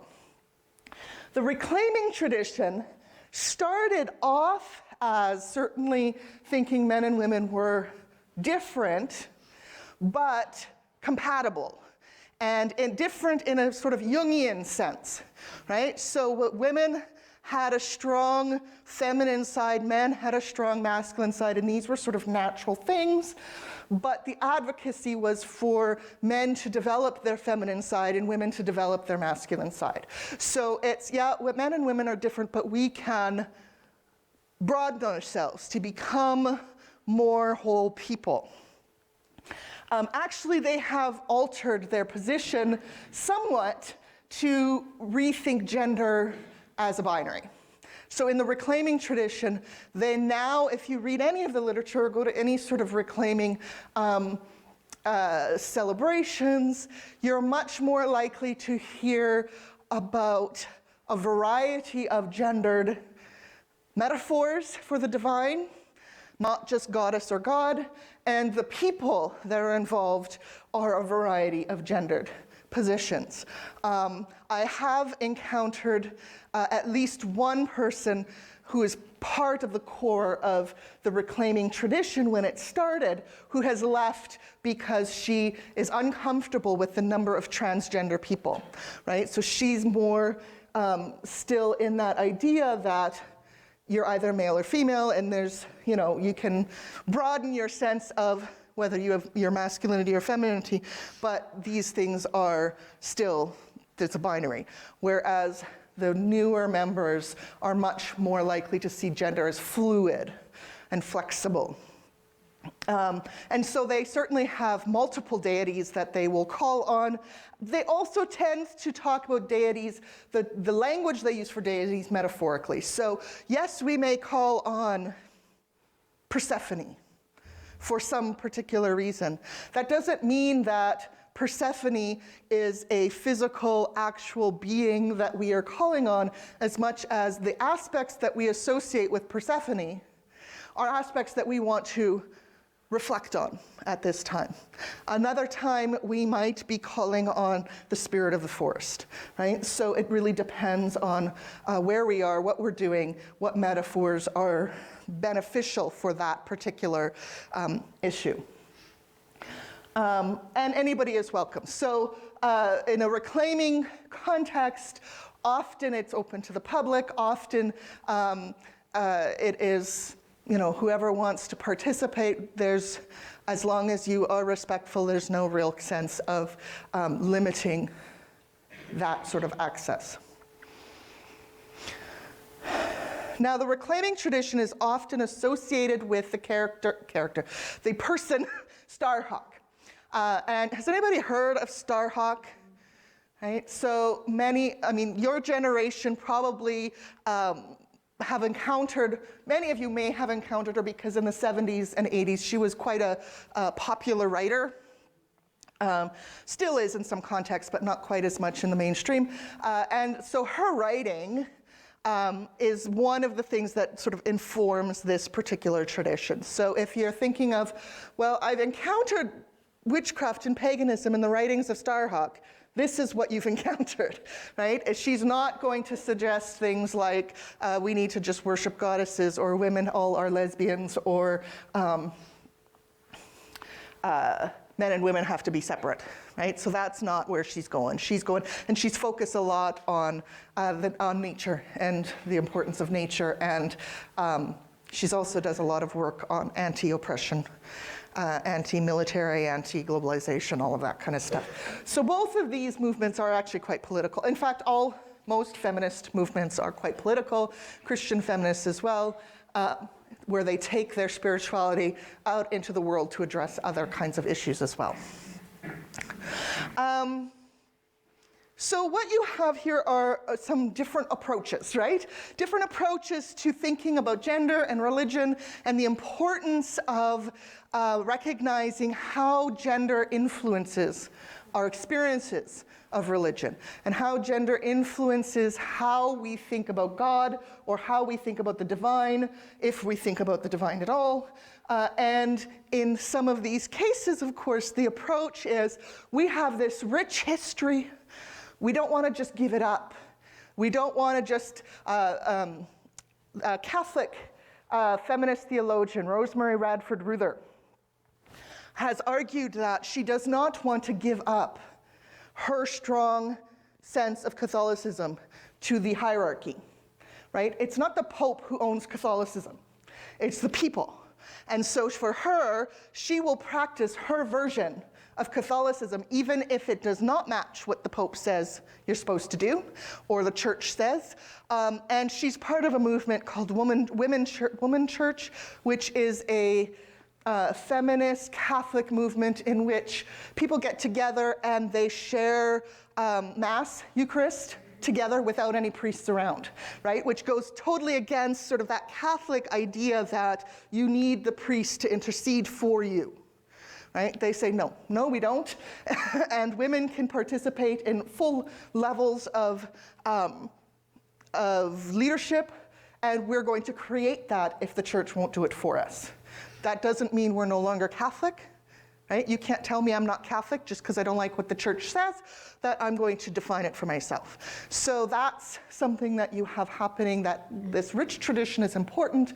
We are going to reclaim the elements of it that are about freedom, that are about human thriving, that are about God actually caring about all people, regardless of their position, regardless of their gender, regardless of their race, regardless of their economic status, all of that stuff.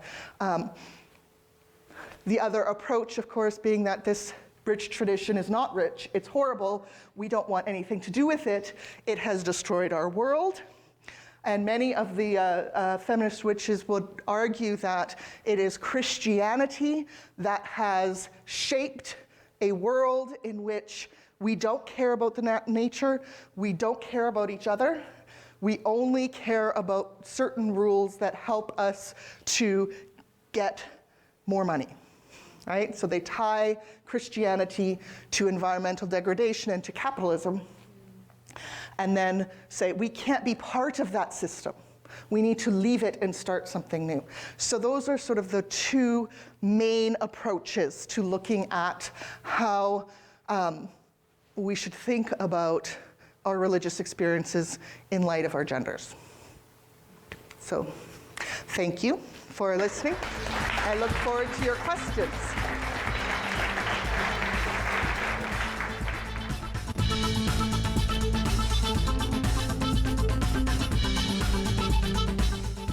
Would you consider native or Celtic spirituality as an alternative to feminist witchcraft? They are both nature-oriented, non-hierarchical, and don't really push one gender over another. And the short answer would be sure. The long answer would be that there are, so when we look at Native spirituality, certainly some elements of Native spirituality have been adopted by feminist witchcraft, but for the most part, there is,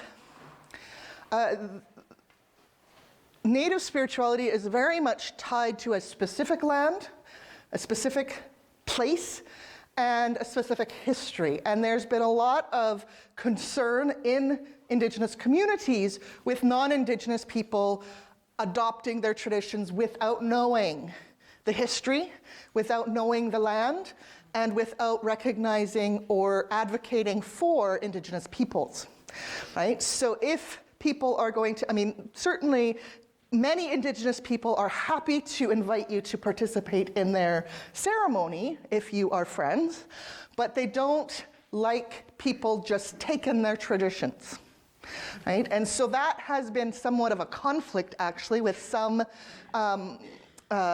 in North America, some people taking on Native spirituality as somehow something they can have access to because they learned about it in a book. Indigenous people would say that's insufficient. So there's a little bit of a tricky situation there, and there's some move on the part of feminists, which is to look for some sort of alliance or interaction where they could come together and see what do we share in common. But for the most part, Indigenous people will only participate in that if it is actually a concern with them as a people, not just smudging or concern with the traditions, that there has to be a concern with the people and their political and social needs as well as their spiritual needs. Celtic traditions, definitely. Celtic traditions have been incorporated into feminist witchcraft and other forms of paganism, and the idea there is that there is much more of a tie because the majority of people who are participating in feminist witchcraft are from a European background. They figure that there's less of a concern about appropriation, although they're not all necessarily from a Celtic background. So if you actually go to Britain, there might be more of a concern with non-Celtic people taking on Celtic traditions, but in Britain there also is, their forms of paganism and feminist witchcraft are much more informed by Celtic tradition. So that sort of, in North America, it's there, but it's not sort of predominant. In Britain, it's predominant. And there was another question here about race. Well, now I can't find it, but it was the question about what about black women? What about people of other race? Since the majority of feminist witchcraft are from European background. Well, the interesting thing when we look at African traditions is that they are still alive, right? Pre-Christian religious traditions have been reclaimed, but there's not this continuing relationship with those traditions.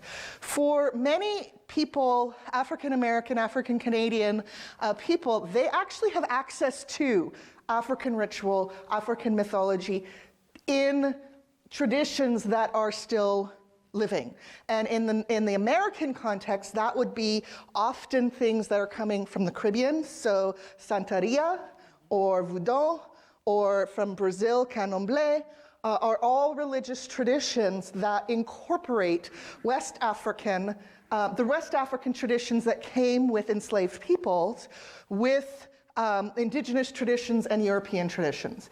And so those have also moved into North America, and so there is certainly there are strong movements to incorporate that within various black communities, and those traditions have a tendency to have a different concept of gender than the larger Western concept as well. So they're drawing on an African idea of that incorporates powerful females and powerful goddesses as well as gods, and they have priests and priestesses. And so for many women who, I mean, they may have been raised in Christianity, but if they're looking for something else outside of Christianity, if you are a black woman, you're going to go to something that is more associated with a culture that you find familiar than feminist witchcraft, which is very much European still. Right? So that's part of why I think, I mean, it's not that there are no people who are not European in feminist witchcraft, but the majority of people, I think that it's not a same need because they have access to religions that incorporate the feminine or incorporate a different concept of justice and around gender that is already existing. Given that many of these new spiritualities, such as feminist witchcraft, are opposed to traditional forms of organization, they seem to remain marginalized in terms of having visibility or influence in the wider society. How do such groups expect to create change? They're not large. And I think another question there was about percentage of people, and I don't know the percentage of people. I know that the percentage of Canadians who would define themselves as pagan is very small. It's under 1%, but it has grown considerably over the last few decades. But it's still under 1%. So it's not a huge amount of people, but they've actually had some influence, partly as a movement that has utilized certainly publishing books. And I know many people who find the writings of various feminist witches, such as Starhawk, as being inspirational, even if they're not interested in participating in feminist witchcraft. So, and I know many Christian groups who have adopted elements of ritual that have been talked about within, say, someone like Starhawk. So there is an influence beyond them, but it's not going to be this big, huge movement. And that's partly because they don't want to become institutionalized.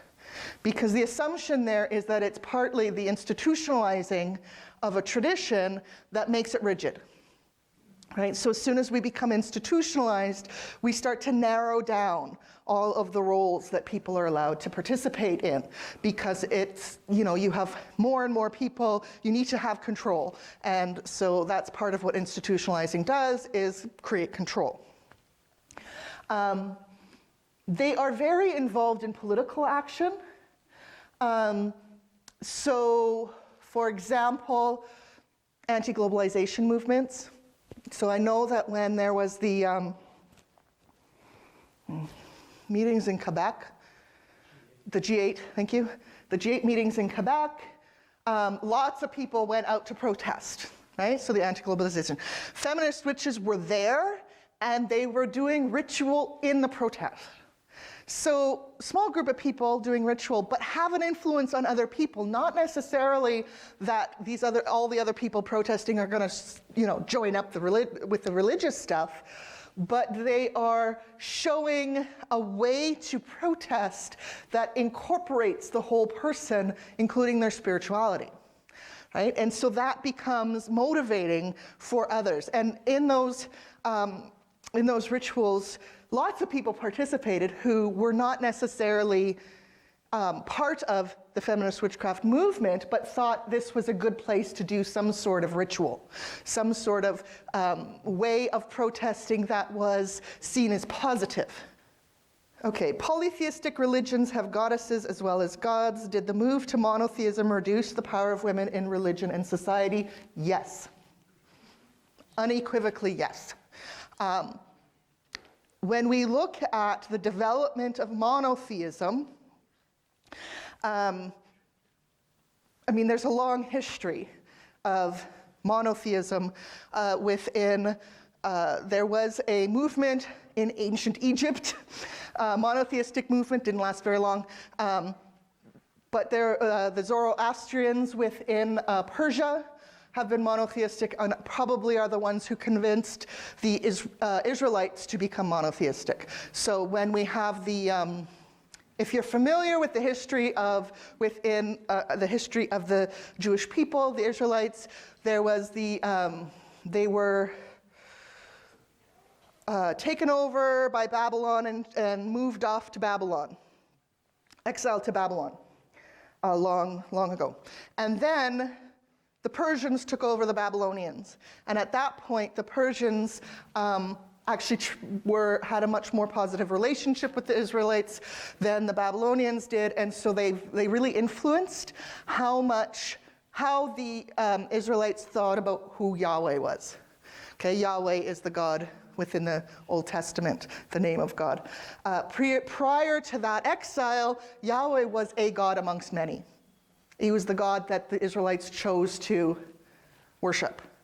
After that exile, we begin to see the monotheism. He's the only God, right? And then there was a strong push against any other gods, particularly female gods. So goddesses who were articulated as being demonic rather than simply another divine being. And so that whole movement and the sort of masculinizing of God certainly did create a situation in which women's access to spiritual power was increasingly limited. So in that history, doesn't mean that, part of it has to do with the culture that monotheism develops within, right? There's nothing to say that monotheism needs to be a male god, but the way it developed, it was. Okay, so and that did certainly have an impact. Many people have suggested that the very stories of creation and the Garden of Eden and the fall, right? The snake in the Garden of Eden that tempts Eve, right? Eve brings the sin because she's tempted by the snake, that the snake was a symbol for goddesses, for a particular goddess within the Canaanite religion that gets into the story as being the problem. Right? The snake represents the goddess is the problem, she's what brings sin into the world. So that relationship between developing into monotheism from a worldview that saw many gods and goddesses took the turn of an emphasizing of masculinity and the male god.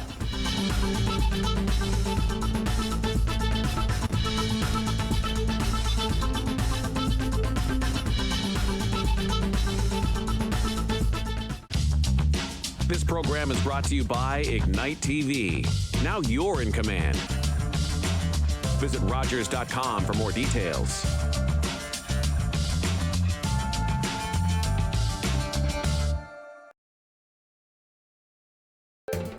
Call the Rogers TV viewer response line, email us, or connect with us on social media. Let's go get it! Go get the stick! I am tired of this. Wow. Yo! You're something. Hell yes.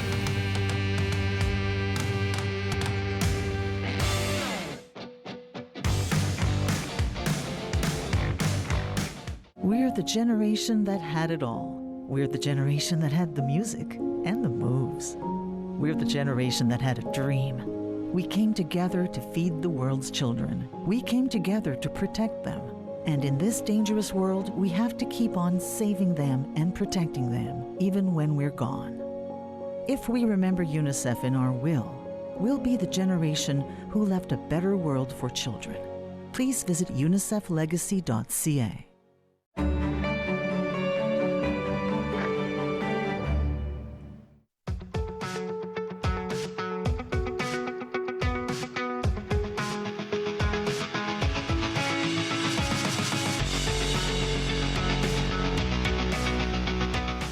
Welcome to the C-Suite. Today's episode is all about taking that application journey. Our guests are going to help give you tips and knowledge and some advice on how to write that resume that's going to get very clear for you on what it is that you do, how to dress for interview success, and how to really just own the interview when you get the questions asked. My first guest is Laura Hartnell. She's a career specialist and a resume writer, and she's a Tory-winning resume writer as well. She's going to be talking to us about how to create some really neat things to do with your resume and crafting it so that it gets noticed. Thank you for being here today. Hey, thank you so much for having me, Danielle. Anytime. So with resumes, so I'm sure you see a lot of them online, they look very different, or you've got the traditional. So when you look at resume writing, what has changed from, say, even a few years ago to what's almost expected now? Well, you'd be surprised. I still talk to a lot of people who think that old Word 98 template is acceptable. The one that is very much focused on your duties and responsibilities, has that objective statement at the top that isn't all about me. This is what I'm looking for statement, which, isn't really going to entice employers in any way. And then, of course, the references available upon request at the bottom. That's valuable real estate. You want to end on a really strong note. And of course, something like that is a given. Employers know they can ask you for your references. So some of those elements that used to be very commonplace on resumes are very much outdated at this point in time. And we're moving into this new era where your resume is more about your personal brand that tells your career story and is interjected with your personality and your flair and what you're known best for at work. Nice. So you talk about real estate. Yeah. So when you talk about real estate in a resume, how much real estate are we talking about? How much real estate, as in the length? How many pages? Yeah. How many pages? Yeah, that's a good question. I get that a lot. So typically a resume would be anywhere between 1 and 3 pages, 1 being for that new graduate or young professional, 3 being reserved for those at the executive level when they have lengthy careers that they want to showcase. However, I don't really put a hard and fast rule on length.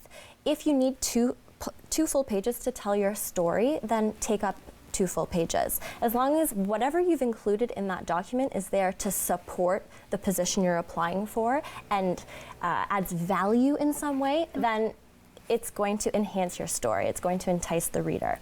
Anything that doesn't offer that support, remove it. Okay. So are there some resume do's that definitely, if you do anything on a resume, like top 3 tips at all? Oh, top 3. Okay. So number 1, I think be very clear in the position you're targeting and include it as a headline. So for instance, I have an image here I'll show you. At the very top, it clearly indicates it's for a project manager and a scrum master. People are categorical thinkers, right? So when you look at that document, you want to be able to see right away, where does this person belong within the organization? So the headline draws your eye, makes it really clear. Number 2 would be to incorporate the right keywords.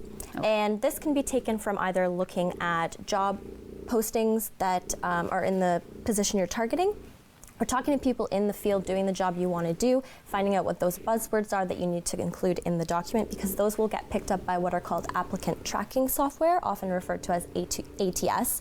So you want to include those in order to satisfy both the humans and the computers. Okay. And you'll see in the resume that there's a section called, you call it core competencies, areas of emphasis, areas of expertise, and you can quite simply list your hard skills that you have for the job.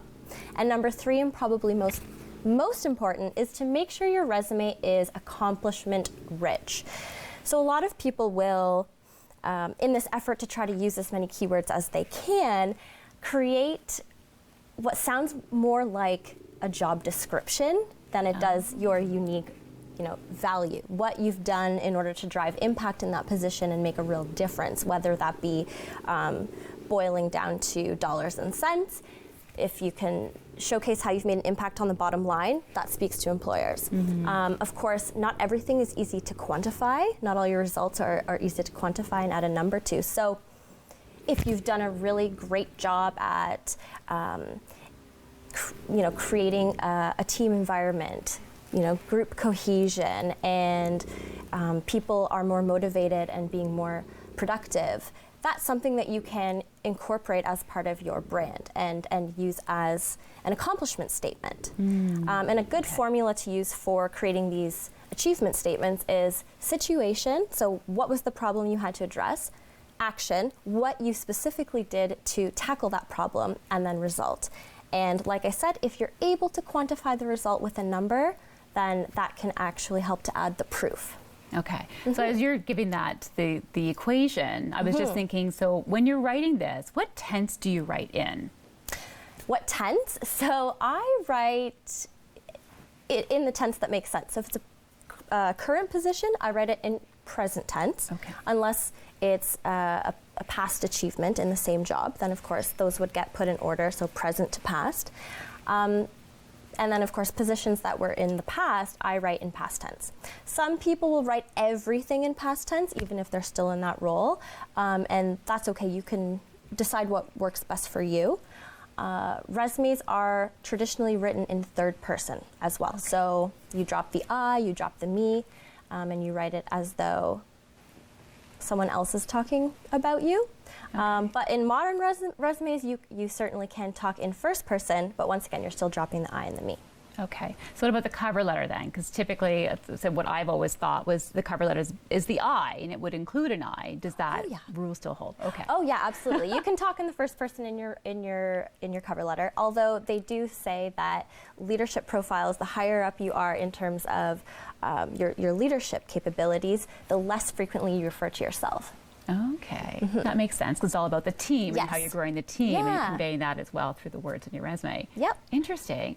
So how do you create then, like I'm thinking if the whole resume, kind of cover letter into a resume. So what should be in the cover letter that's in the resume and maybe not there's something that is on the cover letter that you don't need to put in the resume? Like should they always complement each other or talk about different things?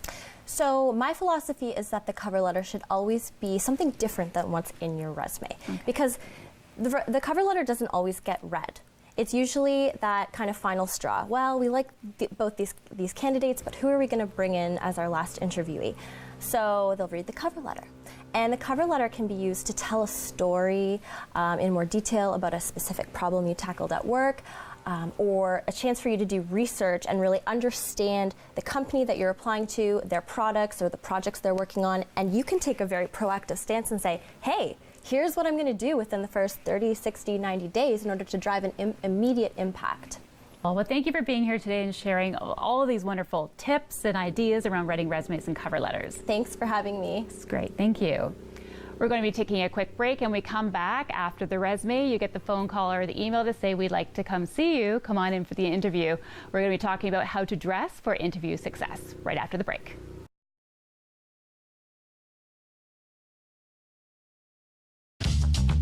This program is brought to you by Ignite TV. Now you're in command. Visit Rogers.com for more details.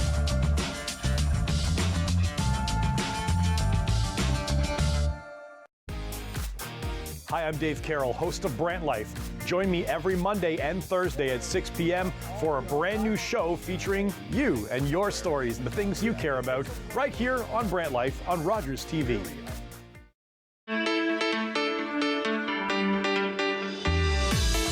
Enjoy breakfast for lunch on Tuesday, February 25th at Binghamton's Marshall Hall.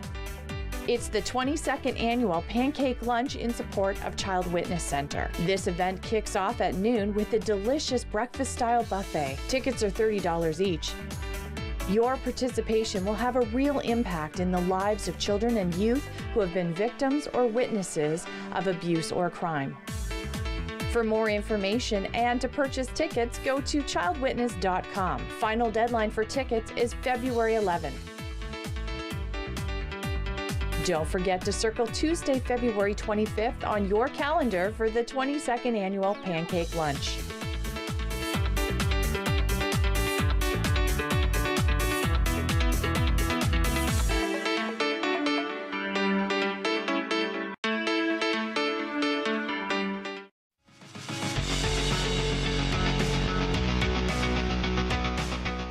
Welcome back to the C-Suite. This segment is all about dressing for interview success. You've gotten that email or the phone call to say we want you to come see us, and you're thinking, what do I wear? Eve Harding is a personal presence educator, and she is all about helping her clients to create that polished presence, helping them to give the confidence that they want to have when they're walking into whatever room that they're walking into. So welcome for being here today. And thank you very much, Danielle. You're welcome. So we're going to be talking all about how to kind of dress for that interview success. So when you walk into the room, it's that first impression. Absolutely. And people have heard you have 7 seconds. And that may be a lot because people have made an impression of you the minute they hear the cadence of your walk. Really? When your name is called to go into that interview room, you have a certain presence that is echoed by each footstep. If you want to be a manager, Danielle, you have to learn to walk like a manager. Really? Absolutely. So many studies have been done on the selection process, and one of the highest factors that nobody ever thinks of is the way that you walk. Interesting. So when you're going, so you've applied to a position, you're coming in for that interview, and whatever the position is, so say it's a manager role. So how do you start doing this research and knowing how to kind of dress for that success and know how to walk into that interview room, I guess, from the moment you stand up? Yes. I like the word research. It's being an educator. Research is one of the primary focuses that I suggest when you get that call for the interview. You want to know who's going to be on the other side of that table. And you are going to go online and you're going to find out what are the missions of the people who work for the company. And then dig down, Danielle, and find out who represents that company in your city. And if you can find out even more, find out who is going to be across the table from you when you walk in that room. The more you know about the company, the mission, the person, the more you're going to feel like, oh, it's Danielle. I'm comfortable here. Nice. And you have that confidence when you know what you're up against, who you're meeting. Interesting. And also knowing kind of who you're up against or who you're meeting or the company you're working for and doing that research, would that also kind of potentially show you or let you know what you should be wearing, what would be an expected workplace environment? Absolutely. You want to dress about 2 levels higher than the job you're applying for. A lot of people think, I've got an interview, I better go out and buy a new outfit. Right? Well, it's a great chance to go shopping. That's what my daughters tell me that, my husband tells me that's what I say all the time. But I'm telling you, go into your closet and find the outfit that you have received the most compliments on. Okay. Then you have a history of feeling good in that. And as long as it matches and it's 2 steps up, it's the right thing to wear. Okay, so don't necessarily go out and buy something new. Just, so wear something that you're comfortable in, you know how it's cut, you know how it's going to move. Absolutely, absolutely. Okay, so what about things like accessories? So women for heels and pants versus leggings. Leggings are not even on the interview list. Okay. So you want to dress up. So if they're wearing jeans, you're wearing slacks. If they're wearing slacks, you're wearing a suit or a combo that matches. Blue is always a great color. Any shade of blue is a trustworthy color. If you're a gorgeous redhead and you look great in greens and oranges, wear white. Because white is not a statement color, but a color that will look equally as good without suggesting that you may want to have extra attention. Mm-hmm. You want to be the best you can be. But there's that respect. So there's a certain level of dominance. And the person on the other side of the table is the person in charge. And you want to keep that familiarity at bay so that they feel that you have something to prove to them. And you're going to prove it. Wonderful. So I'm going to suggest that you have a small attaché briefcase, and that in that you have your portfolio that you're going to hand out in the interview. Also, I suggest that you bring a lovely book that's cloth covered, but it does have an interior flip page. So you have that coil, so when you turn the pages, they actually turn easily. You have your questions in here, but you're also jotting down questions. And that look, that ability to present yourself with confidence, the texture. So if your interviewer is a tactile person and there's a texture on your book, you've made another connection. The texture of your clothing as well. And always have a signature pen. Walk in and have a pen that is classy, that is not going to make noise, and a pen that they're going to notice, wow, they're serious about getting this job. I like what I see. And it's going to be memorable. So we only have a few minutes left. So are there anything kind of like interview dressing no's or don'ts to do? Well, I have mentioned to you, because I'm tall, and I have to be careful when I go to an interview, as most people have to be careful, to match the height of the interviewer. You want to have eye contact. So if you walk in and you're 5'10" and the interviewer is 5'3", wait until you sit down to actually begin conversing and begin talking to the interviewer. So you want to wear low heels, because that's always an okay thing to do. You want to be interested in your interviewer. And Danielle, the biggest thing I can tell you is to use the person's name. Okay. It's great to meet you, Danielle, and I appreciate our time together. Another time with you, Danielle, I will tell you more about how to dress. Wonderful. And I like that. Thank you very much for sharing. These are all great tips to kind of really help create that confidence when you're literally walking into the interview and then you're sitting down and then getting ready to share more about you. Absolutely. So thank you for being here today. Terrific. Thank you. You're welcome. We're going to be taking a quick commercial break, and when we come back, you're now sitting in front of your interviewer, and how are you going to answer those questions? We're going to answer those questions right after the break.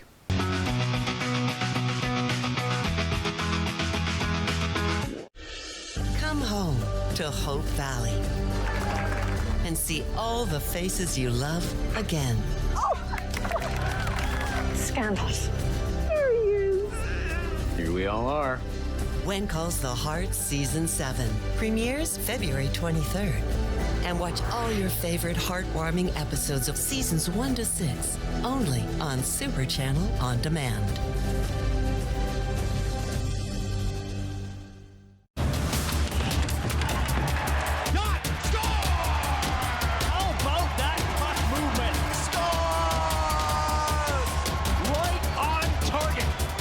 Storm action on Rogers TV.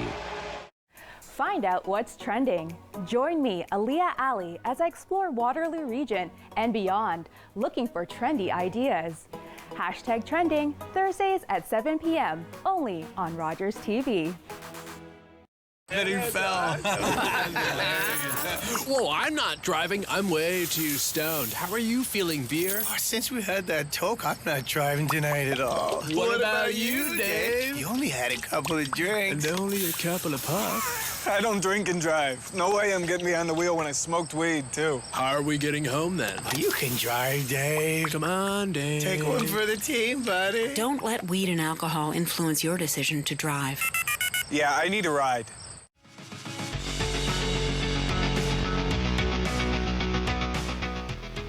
Welcome back to the C-Suite. If you are preparing for an interview, then this is the segment for you.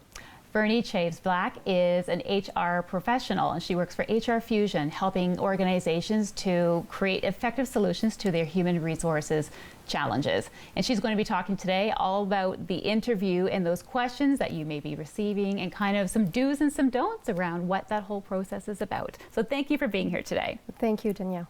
So when you're working with organizations, if you're looking at the Tri-City area or you've got clients outside of this area, are there any themes that you're seeing in the types of questions that organizations are asking applicants?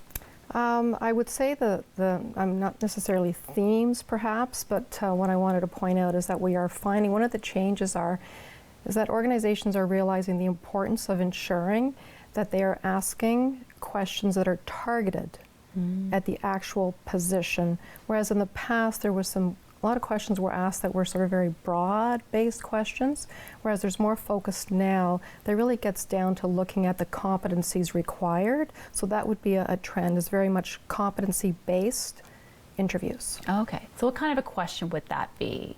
Okay, so an example would be if somebody is applying for an engineering position, and let's say that particular role is a project management or requires project management competency, it would make sense that the question that was asked during that interview be focused on project management. So, they could be asking a question that would relate to, if, and you talk to me about a time when you were in a position where you were managing a project and things didn't go well.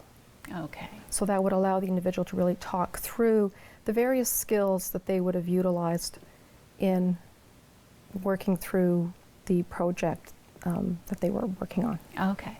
So it's really, when as an interviewee is kind of answering that question, it becomes, so should they be thinking in the back of their mind, so these are the skills that I've practiced, and really almost before getting into the interview, kind of thinking that these might be questions that are being asked and almost becoming very familiar with that skill set that they have. Correct. So preparation prior to arriving at the interview is, of course, is critical.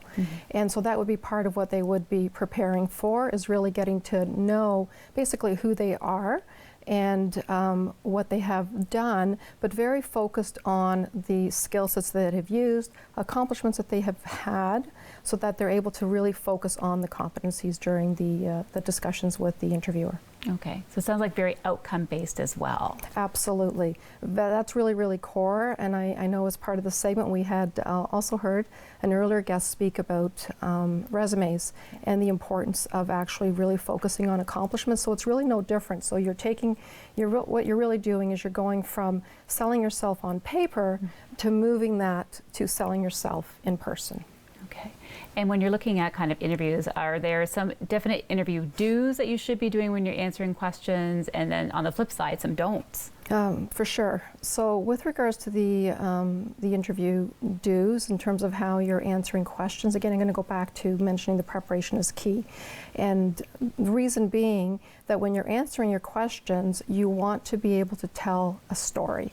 And it's your stories. And so that's why it's important that you review where you've been, what you've done, and in particularly those stories that relate to the position that you're applying for, because it allows you to really drill down and go deep in terms of the questions that you're responding to. You are going to be targeting what you know is required. So again, to go back to if it's an engineering position, so you may be looking for, project, it depends, right? Project management, it could be design skills, it could be management skills. So again, you would have known when you were preparing for that particular interview that those would be, let's say, the 3 core competencies. And so you would want to build your stories around a time that you use the project management skills, you were using your design skills, you were using your management leadership skills, so that you're prepared to sell yourself in person. Okay. And when you're answering questions, are you allowed to use that I? Like, I did this, or could it be we, or kind of what is there a rule around that, or when you should use it? Really great question. Okay. It's like anything else, I think it's sort of a fine balance between the I and the we. Also depends on the positions that you're applying for. What I've often heard when I've been involved in committees with hiring managers, and I'm one of the interviews sitting on that particular panel, when individuals leave the interview, and if during the whole interview they kept referring to I, then there is a sense that that possibly this person is not a team player. But I've heard the opposite of that, because sometimes people realize, oh, it's really important for me to really put myself out there as being a team player. Let's say I'm applying for a management position, so I want to be very much part of, I'm part of the team, even though I'm a team leader. So I'm going to talk in terms of we. The individual walks away. The team on the debrief may be very well saying, all he ever talked about or she talked about was we. Wonder what part of that she's actually able to do herself, or he's actually, did himself.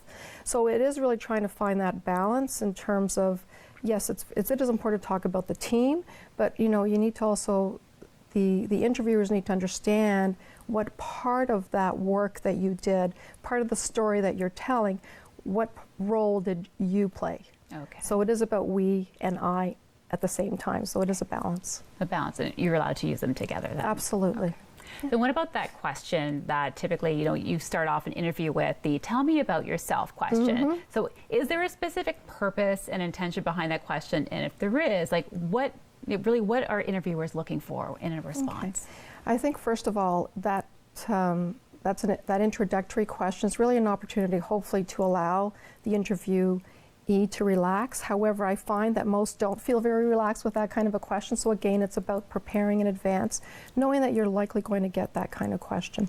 And what you want to do is you want to be able to actually do a really brief overview of who you are as an individual, but keep it professional. So, you please, what I recommend, definitely do not go into personal information. It's very professional in terms of, you can, everybody's got their own style, but you can certainly, depending on how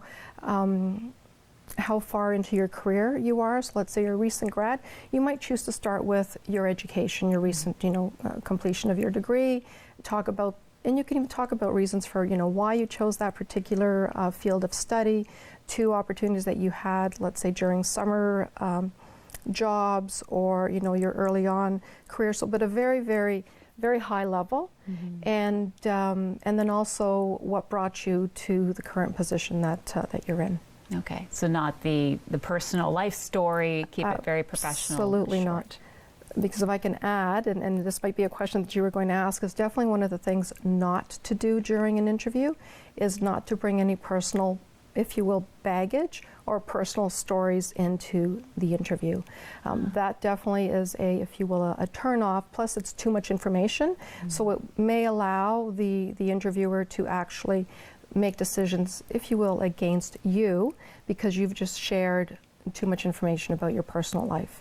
And you would be surprised how much information people share during interviews that is totally inappropriate. Wow. So I definitely say that's one of the don'ts is, you just keep that on the other side of the door, any of your personal baggage. Kind of leave at the door. Or information, absolutely. Wonderful. Well, thank you for being here today and sharing all these great and wonderful tips around interviews, do's and don'ts, that when we're sitting across from the interviewer, we're confident and able to sell ourselves and what we're able to do. That's very important. Okay. Thank you for being here. Excellent. Thank you. And thank you for being here as well on the C-Suite. That's it for today, and thank you for making the choice to spend time with us.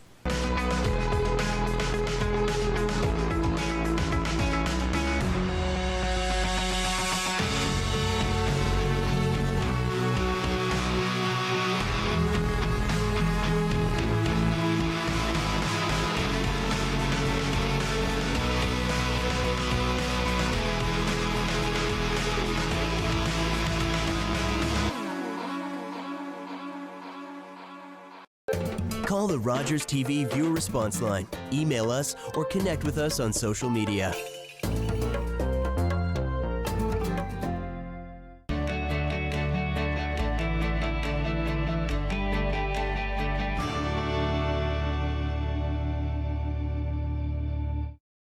Whether it's in the kitchen, Bibimbap. bibimbap, There you go. I love it, or at the table, Let's get rid of all of those cards. Keep 2. Natasha McKenty serves up fun and interesting conversation. It can really position you as an expert in your particular niche or industry. Get details about upcoming events, the how-to on a new recipe, or discover a local author.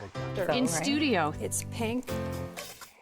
Thursdays at 7:30 p.m. on Rogers TV.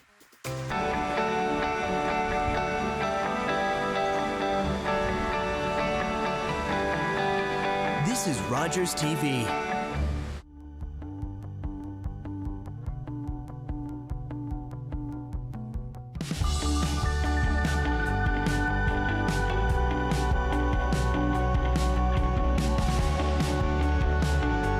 Hello and welcome to this week's episode of Think Millennial. We're so excited to have you join us. We've got a great show lined up. To kick this off, we have Gramazing Reed. Thank you so much, Gramazing. I am just excited to have you in here to be able to talk all things magic. Thank you so much for having me. This is awesome. It's my first time here at the Rogers studio. It's really exciting. Yeah, and I figure it's been about a year since we kind of met each other online, right? Yeah, that's real. I did your podcast. Yeah. Yeah. And it's so interesting how like you follow somebody on, like your friends on social media, and you kind of feel like you know somebody, but then you actually, like today was the first time that I ever saw your face in person. We've never actually met each other, and we live in the same town. Yeah. We live in the same town. We've never actually met. Right. So it's awesome to actually finally meet you. Yeah, no, Ben, this is nice great. to meet you. Nice to yeah, meet look you at as this. well. Yeah, making connections. Yeah.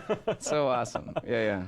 So jump right in. Like, how did you tell me about your connection with magic?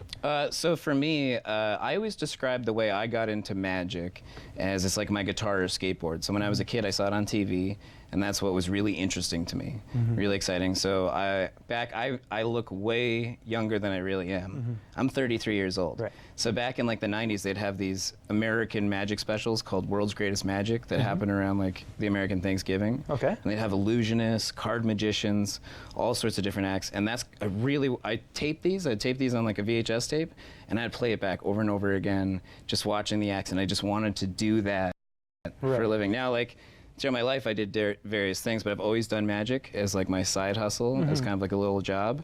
But I always felt like, that's not a real career, I guess. I need a real job. So I worked in TV, another TV station, CHCH News, for about a decade. Until I actually just took the leap about 2 years ago to now pursue my childhood passion full time, doing Which is magic. incredible. That's amazing. Yeah. What kind of shows do you do? So I do mainly two forms of magic. One is I offer like a 45-minute comedy stand-up mind reading show where, I mean, there are mind readers out there that take it very serious. I like to have a lot of fun with my show. So it's highly interactive. I claim I'm a level 7 wizard. I like it. So I've acquired these skills from maybe like a Hogwarts type of place. So hopefully we're all on the same page, that we're all having a good time. Right. And I can't maybe really read your mind. Yeah. And then besides that, I also do incredible close-up magic, and I specialize at doing magic at things like restaurants or breweries or even weddings, festivals and fundraisers. And I basically mingle around as if I was a guest, or I just kind of showed up, and I'm sharing card tricks with everyone. And I leave people with impossible souvenirs and impossible objects all the time. That's amazing. And so, like, when you're working on your craft, like, how long did it take you to kind of perfect your craft to where you're now comfortable performing this in front of people? Like, that's amazing to me. I think so. That's kind of almost like a how deep is a hole or how long is a piece of string kind of question. But I feel I've really gotten comfortable in the last 5 years because I've started to take on more risks in my performance. So I've always done living room shows, like, a birthday show, and that has like its own fears. It's weird to go into someone's home and then perform magic for them. And I've always done close-up magic where you have to approach people and go, "Hi, my name is Graham. Do you want to see a magic trick?" Which is a weird thing that you have to get. So that's another thing you have to. But in the past 5 years, I started doing more comedy shows and stage work to really build up my skills, and that was very terrifying. Moving to stage in front of people you don't even know, and with a microphone, having to get mic skills and things like that. There's a lot of challenges there. So I feel it's always a work in progress, but in the past 4 or 5 years, I've gotten really comfortable now with I can kind of come up with a new trick and present it at a comedy show or even in my live show and really feel comfortable that it's going to work okay. It's not going to maybe be the best yet because the script it takes time to really work out the scripts and all this material, but it'll be okay. It'll be passable as magic. Yeah. That's amazing. It's just so cool to me that is, like, you've pursued your passion and you're doing it. You're performing magic professionally. And I think that's so cool that you found your niche with adding you put your own flair into it with comedy. Sure, yeah. What can you tell me a little bit more about like magic in the sense of like what kind of acts are out there? So now it's really interesting now because there's so many different versions of magicians coming out now. Like there's always your classical magician that does linking rings and maybe has a bunny rabbit, and they maybe do a birthday party. There's the classic magician. You see a lot now of these modern mentalist mind reader magicians that will kind of incorporate things like body language or hypnosis or the art of like reading tells from you or something. Like they'll mix that kind of scripting elements in there, so they're a little more mysterious. You have the guys that are escape artists. There's this one great magician from Canada, Matt Johnson, who tours the world, and he does real deal escapes in a tank of water and has to really escape from these things. Like there's no trick behind that. He does mix in some magic a little bit sometimes, so he still claims to be a magician, but there's the danger escapes.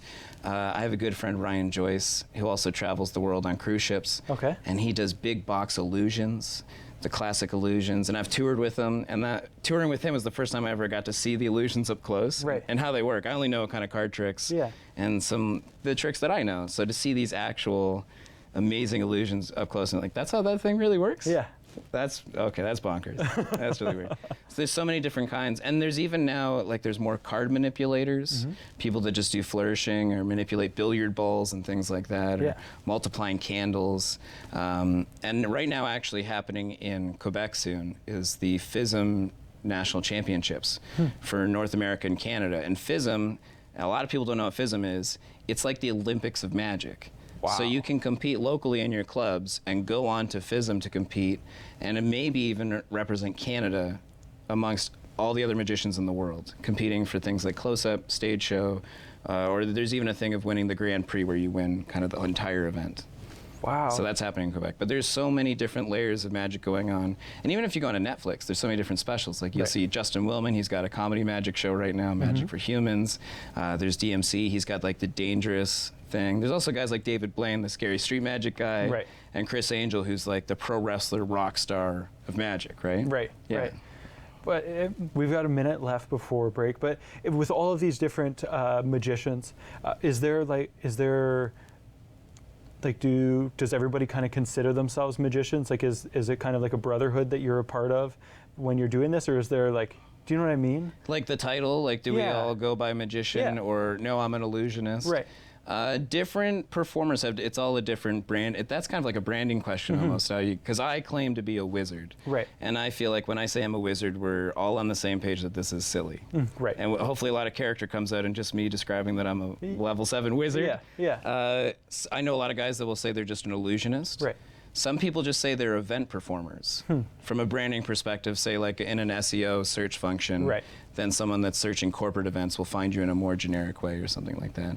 But then, there's all sorts of different kind of titles, but it is kind of a branding situation, I think. Awesome. We'll be right back after this commercial where we're gonna see some tricks. I'm excited. Thank you. We'll be right back.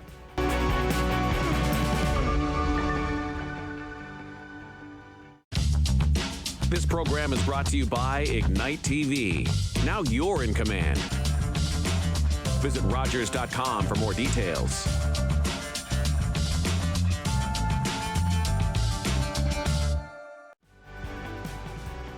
Hey everybody, Ben Strasser here. Think Millennial, 9 p.m. Thursday nights. Join us on Rogers TV and our Facebook page. See you then.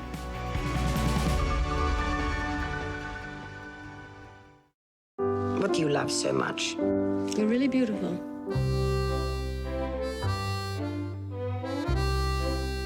I trust you. I don't want you. You're pathetic. But we're so right for each other. I know. What do we love?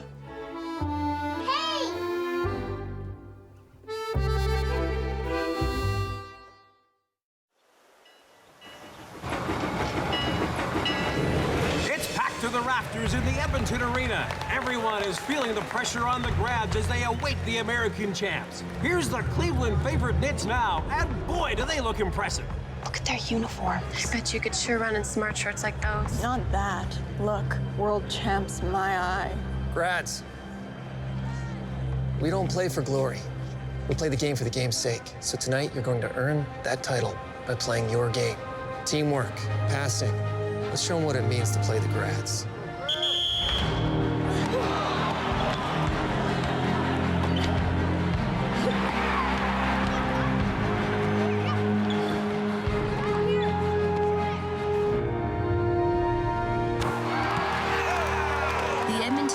were champions for 25 years. The record of 502 wins and only 20 losses is unmatched in all of sport.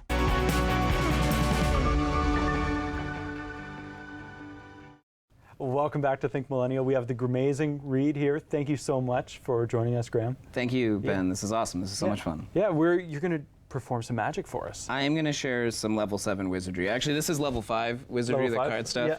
Level 7 is more of the mind reading things. Fair enough. But I am going to share a card trick. I mean, who would come here and not share a card trick? I know. Right? I was so excited. I'm like, I'm going to get to see some magic today. Magic time. Here we go. Yeah. I'll tell you what. I'm going to deal some cards face down onto the box right here. Do me a favor. Just say stop at any point. Just make it count through me.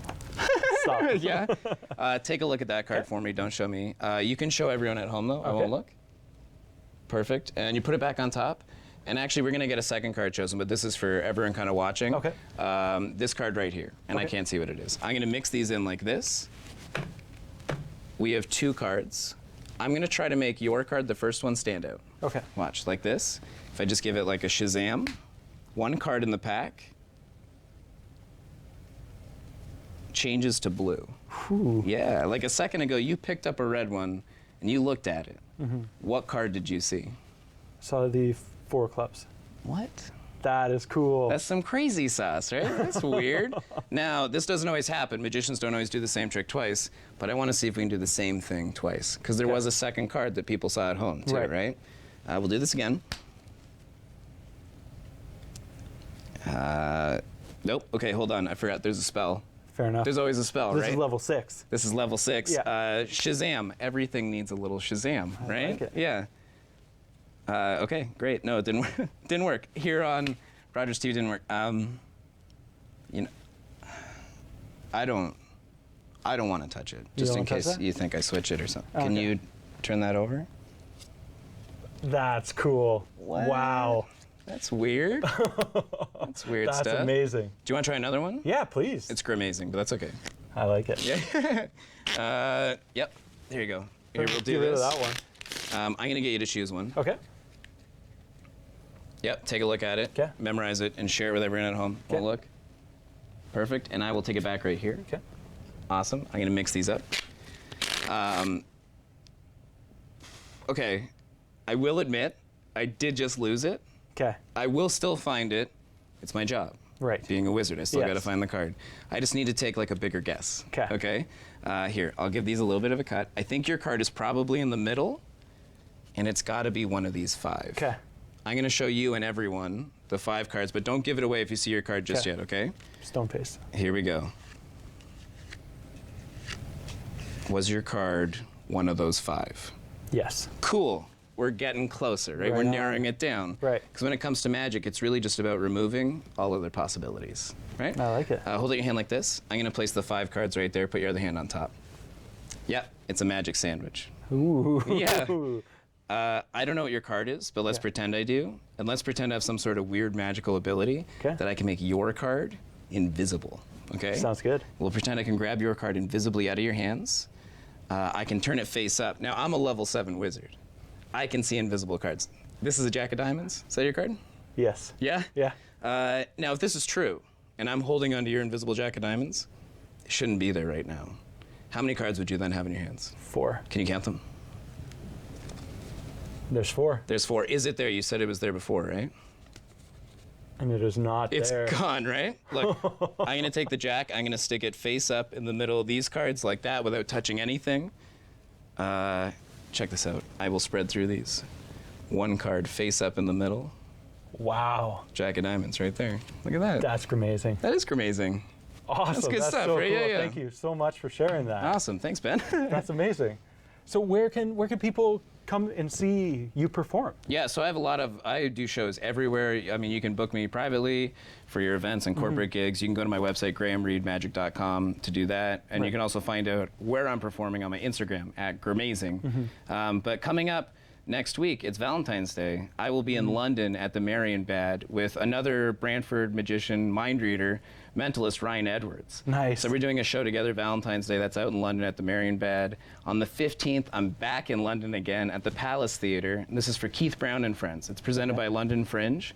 So there's going to be myself, Nick Wallace, who's been on America's Got Talent, and Penn and Teller's Fool Us. There's going to be Mighty Mike, who like bends serious pieces of metal, like he's seriously mighty. And then Keith Brown, who's hosting the show, is an awesome magician as well. On the 9th, February 9th coming up, I'll be in Hamilton as part of the Hamilton kind of flea market that's going on, part of the Hamilton Winterfest, and that's at the Waterfront Trust. I'll also be at the Rope Factory event hall soon. Nice. There's this thing planning on, it's like a breakfast for kids. The details haven't been released yet, so I don't have all the firm up for that, but if you stay tuned to the socials, obviously from Rope Factory or even Jamie, you'll see this stuff pop up. You're gonna see me pop up there soon. So on the weekends, you'll be able to catch me there. I'm also starting to pop up at restaurants. You can catch me at the Black Bull in Burlington every first Saturday of the month. And every second Friday of the month, you can catch me at Concession Road Brewery in Jarvis. Nice. Doing Close-Up Magic. So I'm everywhere. You got to stay tuned to the socials to kind of see where I'm at. Awesome. I mean, that's incredible just to be able to come in here, sit down, and make all of that happen right in front. There you go. Yeah. And when you did that first one, I was like, when you pretended that you didn't know where it was, Sure, I'm like, okay, well, do we need to, like, what's going to happen? Do we need to strike the cameras and start again? Do we need to start again here? Yeah. And then you made that happen. That is so cool. Right, there you go. Yeah. Dynamite. And that's what people can expect from you when you're performing in restaurants? So at some of these shows, it depends. Sometimes I'll be sharing the Close-Up Magic tableside, or if it's at a brewery, kind of out and about where everyone's kind of mingling. Or I do my stand-up show. So in London, I'll be doing my 15 minutes or 30-minute sets of my stand-up act, which I've done at like corporate functions and things like that. One more show too, at the end of February, the 27th, Smooth Comedy in Hamilton. It happens at Staircase Theater. This has comedy, magic, and music, and it's all kind of like alternative comedy, so you don't get like edgy comics that are doing like harsh rate. It's a really fun show. It's a dynamite show, and everyone's always trying new material. So if you want to see people really try some stuff out, Smooth Comedy is definitely the show to check out. Nice, awesome. Yeah. And can you tell our viewers again where they can find you? Yeah, so if you want to book me or you want to learn more about me, Graham Reed Magic, and my first name is not like a lot of people like Graham with an H, no, Graeme, and that's REED magic.com, and you can find out so much about me. You'll see clips of me on TV shows like this, like on I've been on CH Morning Live. I've done a TEDx. I've done a TEDx back in 2017, so you can see that on there too. And then if you go to my Instagram account, you can catch me at Gramazing, also spelled kind of tricky. That's GRAEMAZING. Awesome. And on that note, thank you so much for joining us. We really appreciate you taking the time to come in here and share about magic and perform for us. Wish you all the best and can't wait to see you at a local show. Awesome. Thank you so much for joining us. Thanks, Ben. Thank you so much. That's great. And we will see you right after the break.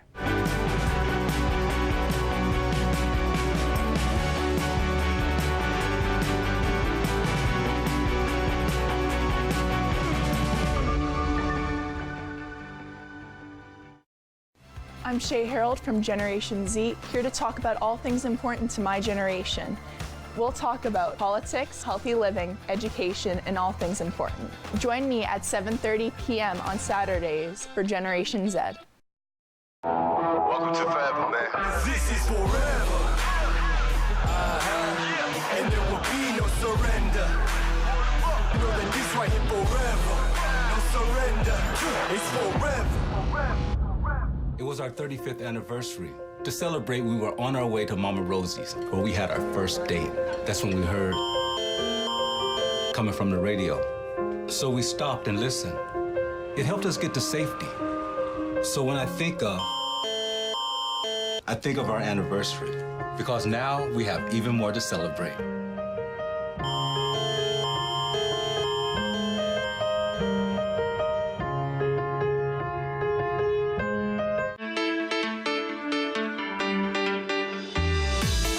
Enjoy breakfast for lunch on Tuesday, February 25th at Binghamton's Marshall Hall. It's the 22nd annual pancake lunch in support of Child Witness Center. This event kicks off at noon with a delicious breakfast-style buffet. Tickets are $30 each. Your participation will have a real impact in the lives of children and youth who have been victims or witnesses of abuse or crime. For more information and to purchase tickets, go to childwitness.com. Final deadline for tickets is February 11th. Don't forget to circle Tuesday, February 25th on your calendar for the 22nd annual Pancake Lunch.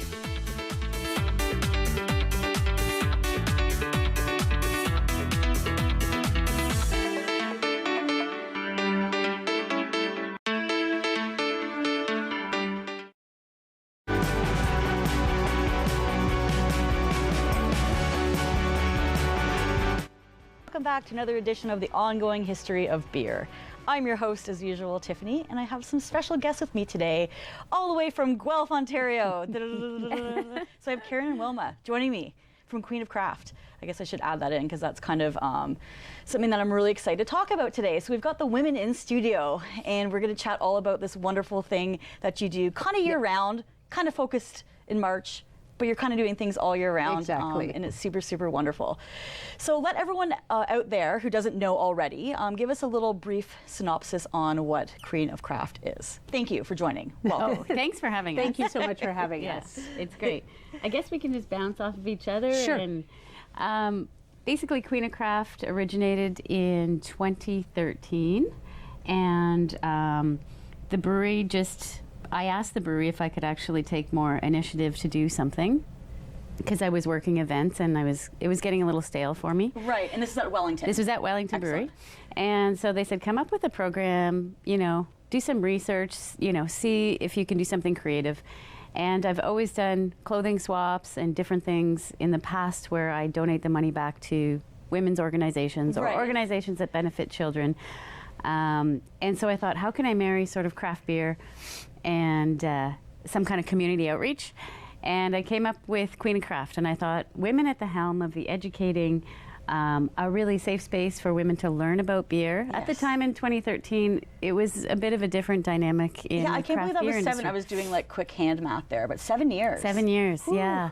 So there weren't a lot of spaces. It was very male dominated at the time. Yeah. And so I just put on one event at the brewery. Wilma attended. I happened to be in the very first crowd. Amazing, amazing. The very first crowd. I was an attendee in the first season. And it was a Beer 101. Mm-hmm. And we just covered all the simple topics of ingredients, brewing process, a little bit of history. And I don't know, I think we had maybe 45, 50 probably women there. And it just was incredible. And the feedback was amazing. And Wilma got on board quickly as a volunteer. Right. Little did Wellington know this was going to explode into now a full month. A full month every activities. Friday. Every Friday we have at least 100 people in the audience, and different topics. We've touched upon some really interesting stuff in the beer industry, and worked with some incredible women in the beer industry, and we've created a real solid crew of women who are absolutely really dedicated group who put in a lot of time because it is mostly volunteer driven. Yeah, we have a great squad. Right. We do. Yeah. Yes.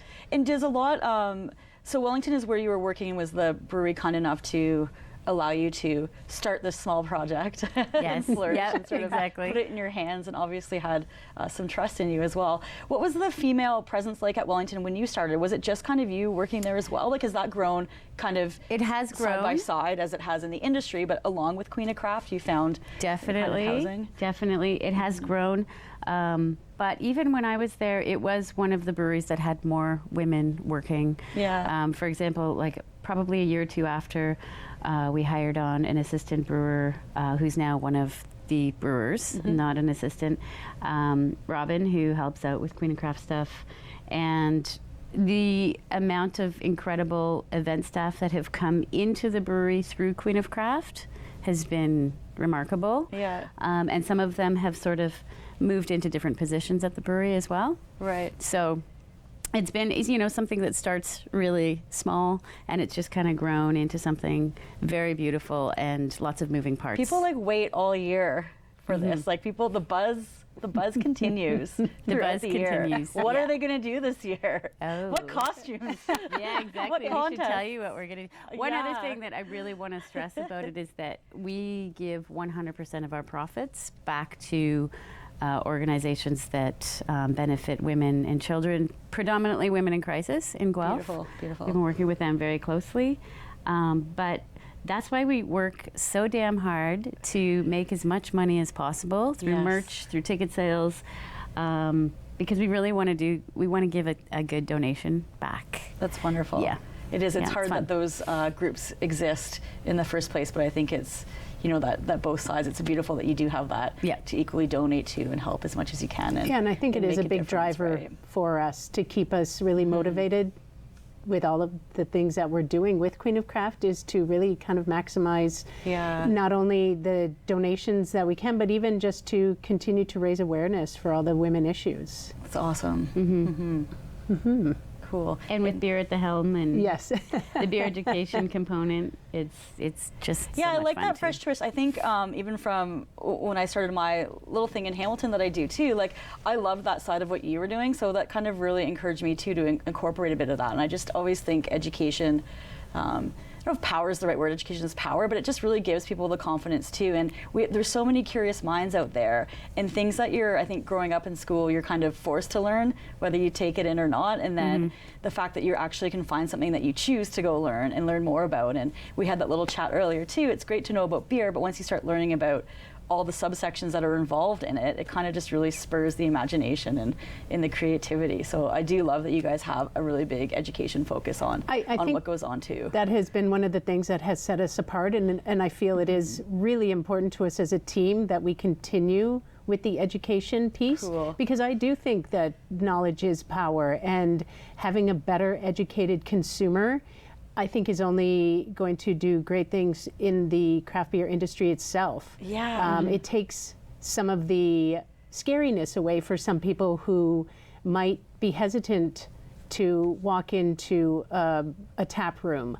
And now they have some of the vocabulary. They know themselves a little bit better. And I think it's a really great journey that people can go on with the education that I hope that we're helping to provide. Yeah, and consumer, I shouldn't forget about that, but I think because we're giving information to people that we're always learning, but you're right, the consumer, that's who we're teaching, and they have that confidence to be able to go in and pick something off that insanely busy, colorful shelf at the store or in a brewery, or just know what they want to order without, everyone should be open to answering their questions, but sometimes you get places that aren't too, so it's nice to have that a little bit. I think it's also a way to make beer not just a recreational sport, so to speak, but it I think becomes so holistic when you're dealing with the education behind it, the ingredients, the I'm gonna work get you to situation. hold that thought, because they're going to take us to break. Okay. But I want to tell everyone to make sure to stay in your seats, because we're going to crack a beer when we come back. We're going to finish this discussion and let everyone know how they can get involved.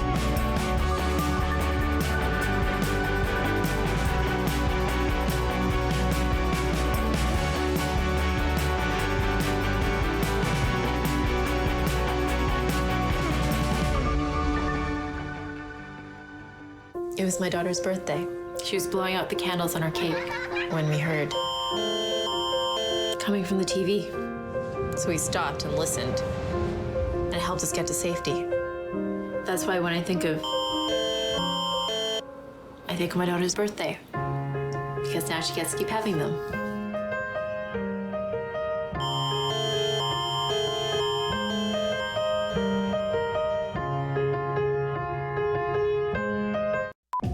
Will protect us. She is our strength. She is our light. Did you say Guyon? Of course. Better than any drug. We'd also add a lot of drugs, so it was... I figure we get them to do one of their classic circles. Yes, they seem to want to do that a lot.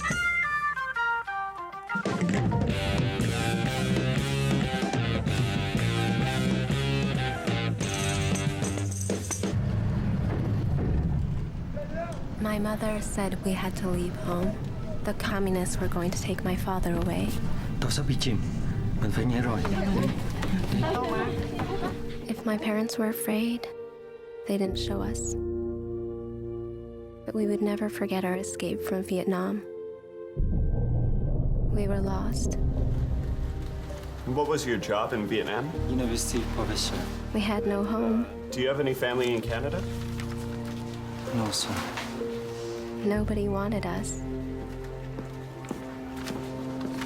Welcome to Canada. Canada chose us. Canadians opened their borders, their homes, and their hearts to more than 100,000 refugees fleeing persecution after the Vietnam War.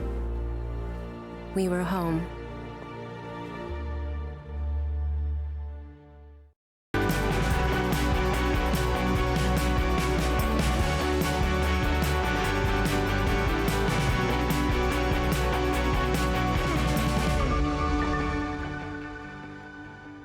Welcome back to the Ongoing History of Beer. Once again, I'm your hostess, Tiffany, and I've got Karen and Wilma today with me from Queen of Craft. Thank you so much for joining. Thanks for having me. We had a good little laugh Yeah. over break. I think we're going to start pouring beers live on air. I opened that bad boy with a knife. Oh yeah, it was badass. So you brought a special beer here today. So why don't we segue? Oh yeah, cheers. Cheers. Cheers. So lovely to see both of you. Mm.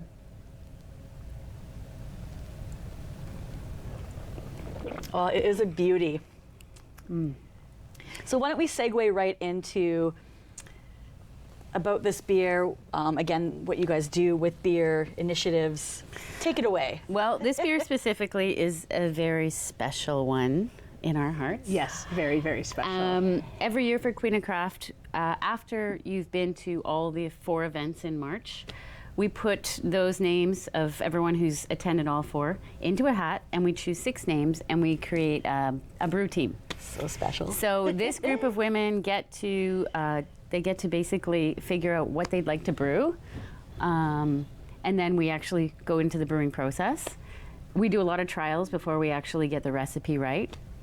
Oh, cool. So which you're is kind really of starting cool. right from, Yeah, so I mean, we'll take, if we know the style, we will get a similar style of beer, and then we'll take different adjuncts and put different flavors into it and try. So it's kind of like a science experiment. That's it's really great. a lot of fun. So we develop the recipe, and then we brew. We spend a whole day brewing, and then we come back and check, and then down to the packaging, naming of the beer, and even label design. So cool. And then proceeds from each beer go back to Women in Crisis. And then we have a big release party. So this is our very first beer that we did in 2015, I think, was the first year. No, they would have been right away in 2014. This beer came out. Really? Oh, but yes. Okay, I thought maybe we brewed it the next year for 2015. I'm not sure how the timeline worked on that, but we did submit it to the Canadian Brewing Awards. Yeah. And this one is a chai latte stout. So we wanted to make a really nice, comforting beer, and we were trying to think about what is comforting. We're thinking about sort of women in crisis, which is where our donation is going. And so we started thinking about tea. Tea was a really big driver behind that, and the comforts of, we thought of sitting in front of a fire and drinking tea. Yes. Love it. So what we did, we didn't end up taking no chai bag of tea pre-made. Of course not. No. We went we made it really hard on ourselves. Nothing else. Single ingredient that you would put in chai, all the spices, and we tested basically what we would like more of. Do we want to scale down the cinnamon? Do we want to scale up the cloves? That's why it tastes, I'm like, to me it's not a chai bomb, which some chais can be, or chai beers can be too much chai. Is that you know what I'm saying? So this is beautifully done. Mm-hmm.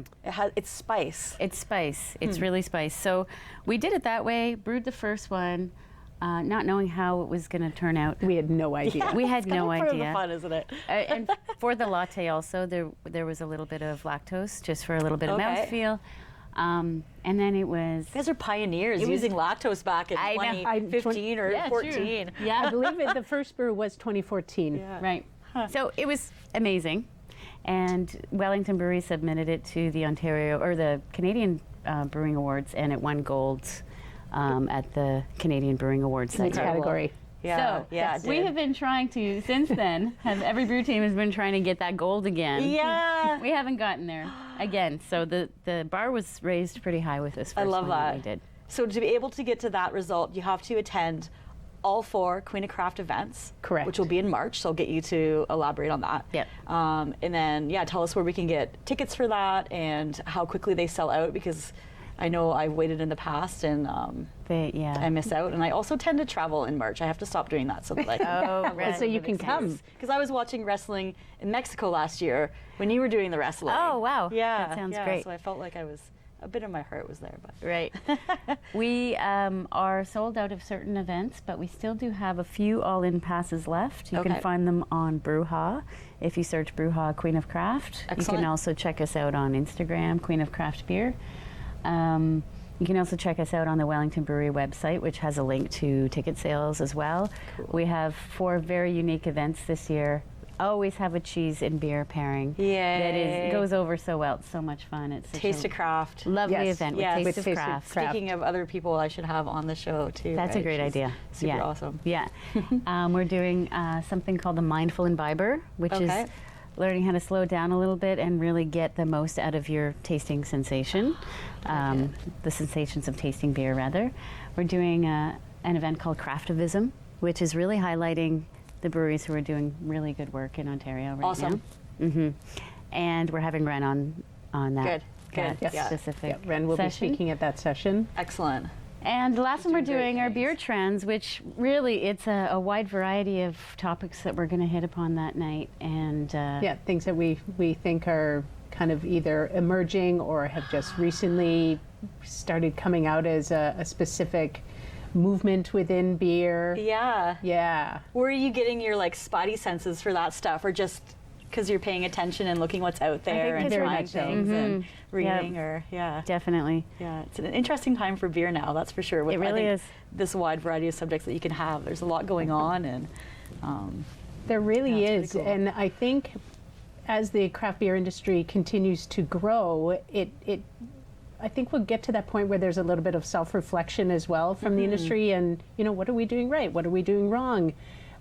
What's happening, en masse, and it really opens the door for so many conversations. Yeah, so I see with the growth, everyone's always worried about this popping, and I'm like, I don't know if it's necessarily a bubble popping, but there's going to be some settling, and there's going to be a bit of change, but there's going to be good beer and good people kind of throughout that. But you're right, there's something kind of due to happen. Bubbling, it's bubbling, for bubbling sure. Away. Yeah. So we have just over a minute left. Okay. So anything else you want to add to? Well, I did want to give you this Queen of Craft T-shirt. Merch is a big part of how we make a bigger donation. Absolutely. So every year we try to come up with something unique. However, the logo on that T-shirt is our year-round symbol of Queen of Craft. So beautiful. And what's also neat about this too is that every year we have a different local artist who does our poster, and we create specialized merch around that artist's design. So this year we have an incredible tattoo artist in Guelph named Ali Sharbs, who actually spent a whole day tattooing people with Queen of Craft themes, inspired tattoos, and donated all of her profits back to women in crisis. I love it. We're out of time, so I'm going to raise a glass to you. Cheers. Thank you so much. Thank for you having so much us. for being here today. Thank you. It was and, great. Dre's up next. We'll see you guys next time. Cheers. Cheers.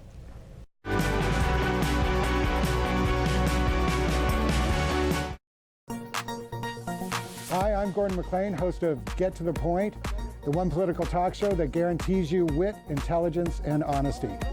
Wednesday nights at 9, right here on Rogers TV.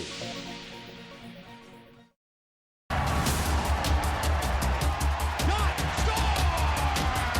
about that puck movement? Score! Right on target.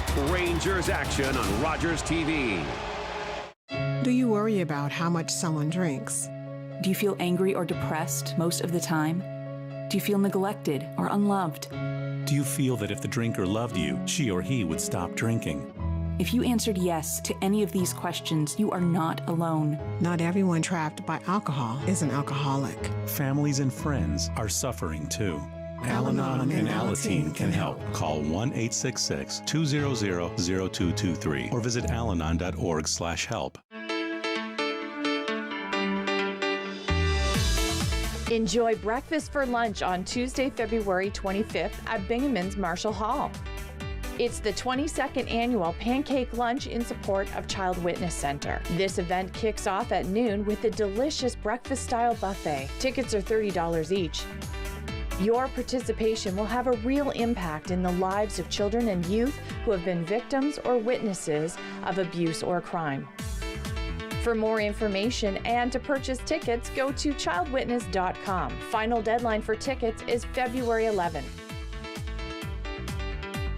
Don't forget to circle Tuesday, February 25th on your calendar for the 22nd annual Pancake Lunch.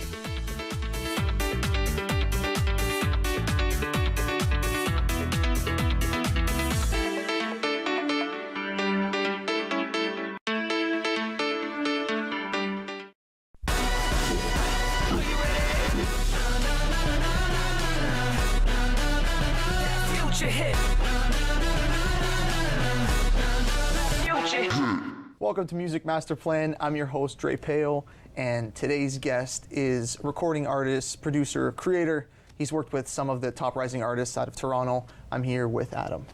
It's great to be here, man. No problem. Thank you for having me. It's a real pleasure, man. Like, we first connected a little earlier last year.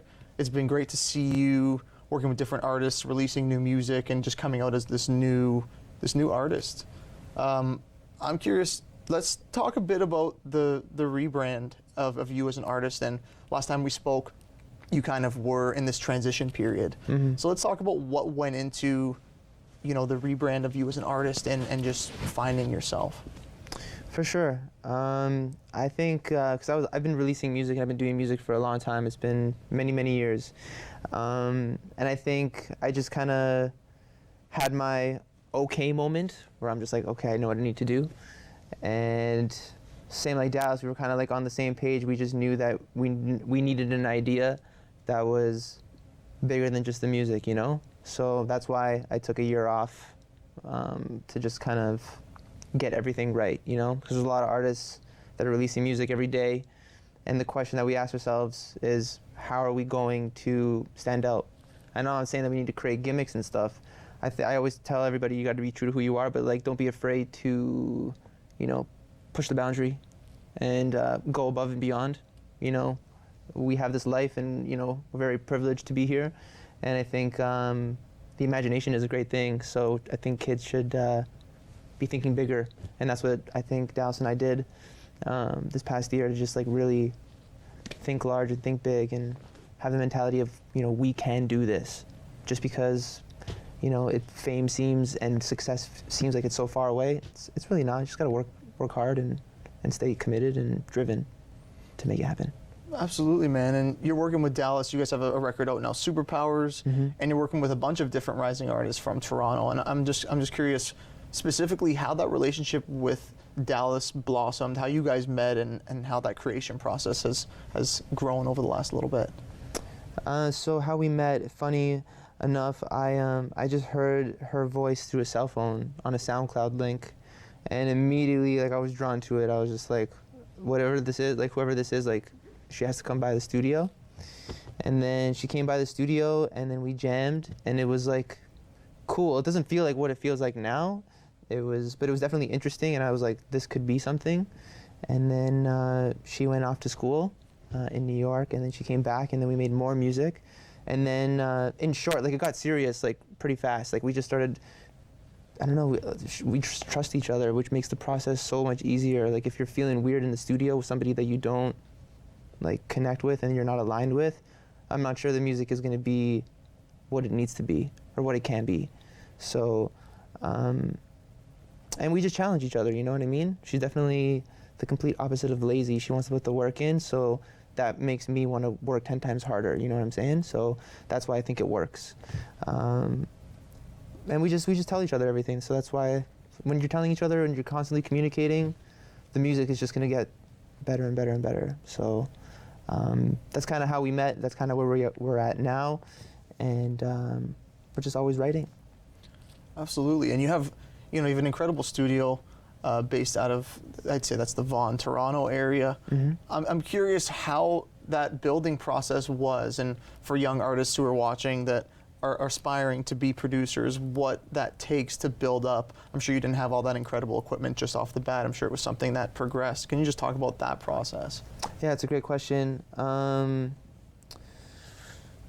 To go back, I mean, it all started in my parents' basement. This is my truth. I had saved up like $10,000, and I blew it all in one day. I spent it all in one day at Long McQuaid on a bunch of like starter, recording gear. I was like 16, 17 years old. And then it was just a bunch of punk rock bands, rock bands, alternative bands, and then started getting busy, and my parents were just like, hey, time for you to like get out of the house because we don't want randoms coming in. And then, yeah, I guess to fast forward, we kind of found the spot that we're at now. And my advice to producers that want to get into it, it's funny actually, I'll say a funny story. The person that was operating a business out of the studio that I'm, located at now was only there for like 3 months because they couldn't afford to like keep the rent up because I don't know, maybe they weren't, I don't know why, it's not really my business, but when I first got in there, the landlord said to me, he's like, I give you no more than 6 months. And I'm just like, all right. And it's gonna be 7 years now coming up. Oh. And I think that the reason why that is because I just stay true to who I am. And I think there's a lot of producers right now, again, it goes back to what I was saying earlier, they're not thinking big enough. And I think that I'm not saying that to diss anyone, I just think that don't follow the trends. Don't just try to be somebody that's popular now because that's cool for them now. Be who you want to be. Make music that excites you, because if you and I are in the studio together and we're making something that we're like stoked about and we're like, yo, this feels really great, I'm sure there's going to be people in the city or around the world that are going to be able to connect with that energy. And that's my biggest advice to producers, and just be patient, be a good listener, listen to the people that you're working with. That's just like, people wonder, how do you produce music, how do you do songs? Like, listen to what the artist is telling you that they want. We have about a minute and a half before we go to a break, but I feel like that situation with someone saying to you like, oh, I give you 6 months sort of thing, I feel like that's such a metaphor for a lot of the things that happen in the music industry, because it's a lot of people doubting you, a lot of people saying that this isn't realistic, this isn't possible. Mm-hmm. I'm curious how you deal with that negative feedback, whether it's when you're creating or just running an actual business as a producer. Another great question. I love your questions.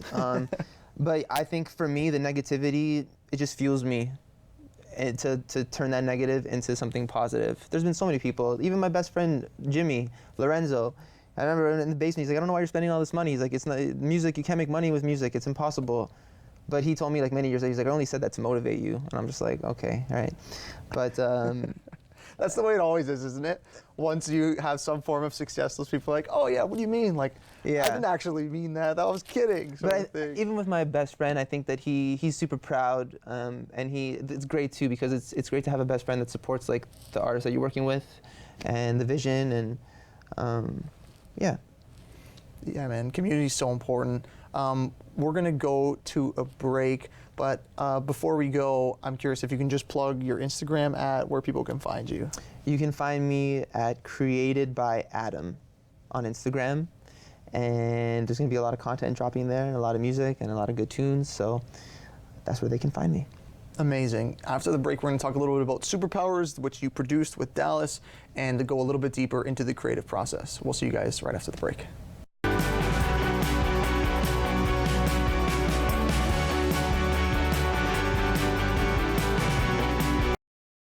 Your career is too important to just leave to chance. In order to move it to where you want to go, it's going to take some big decisions and some leaps of faith.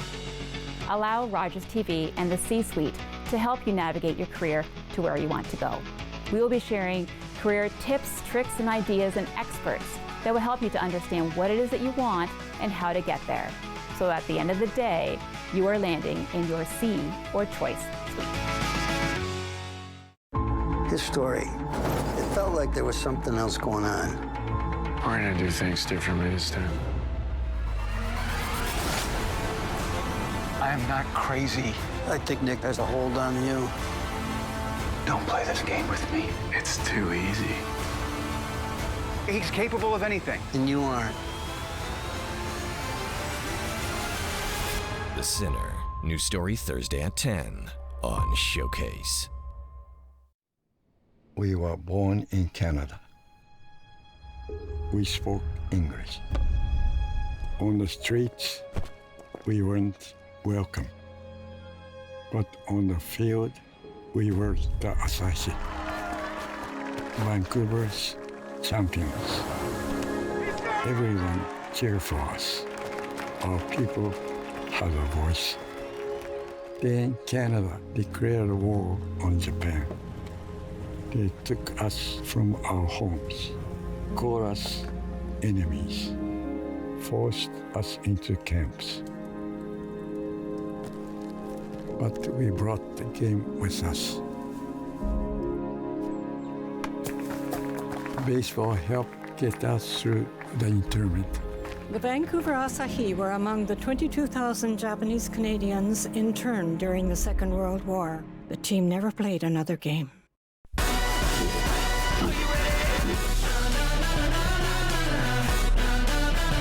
Future hit.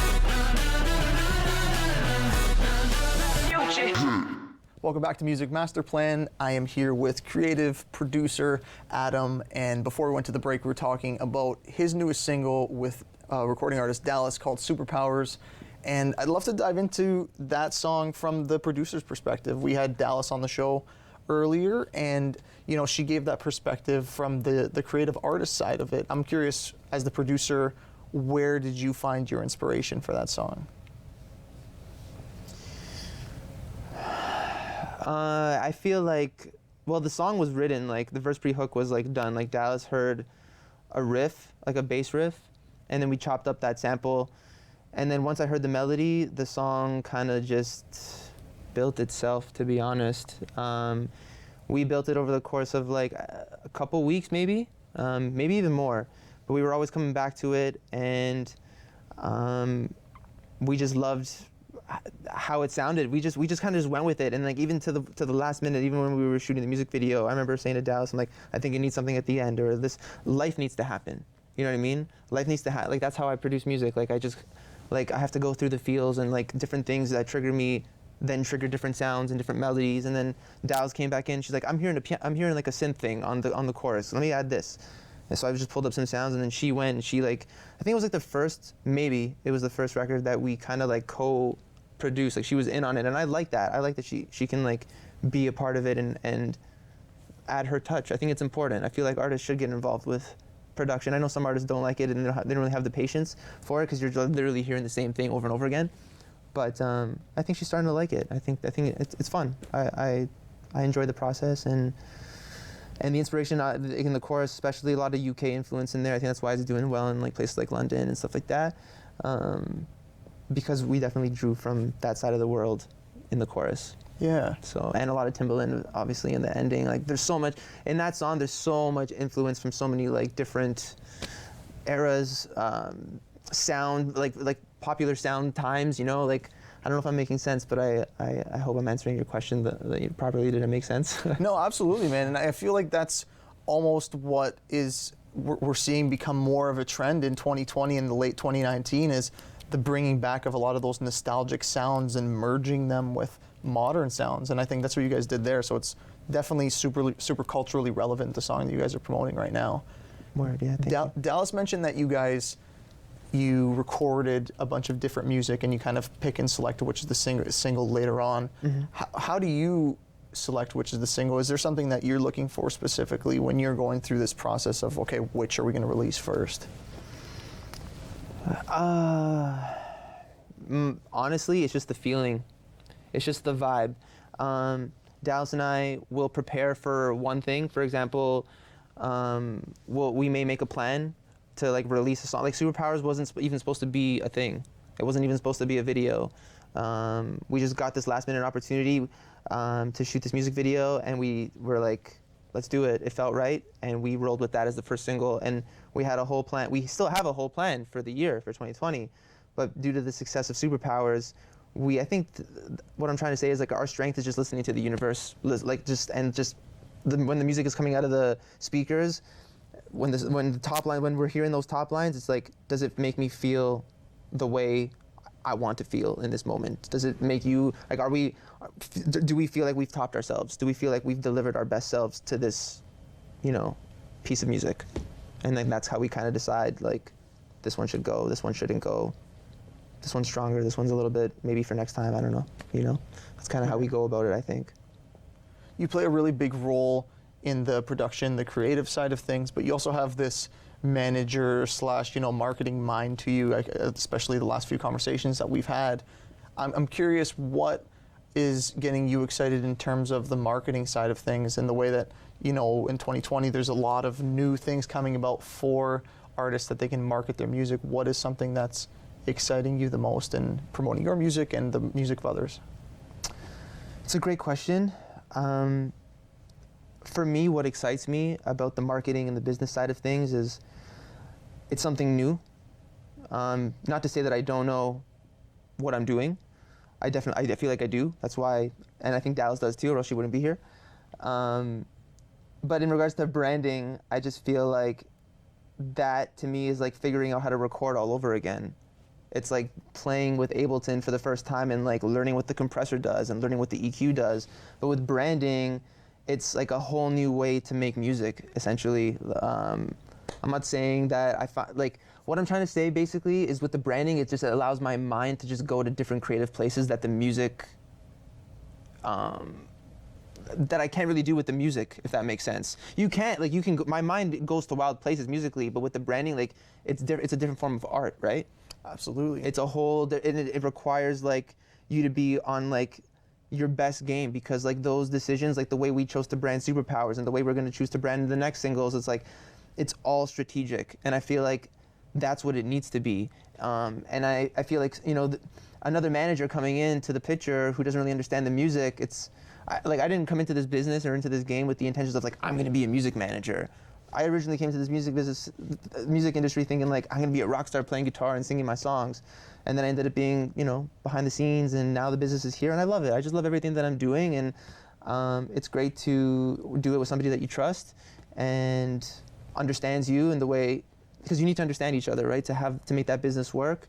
And for other producers, I'd encourage them to really think about the way they brand themselves and how they present themselves online, because releasing music without a plan, I don't know how I feel about that.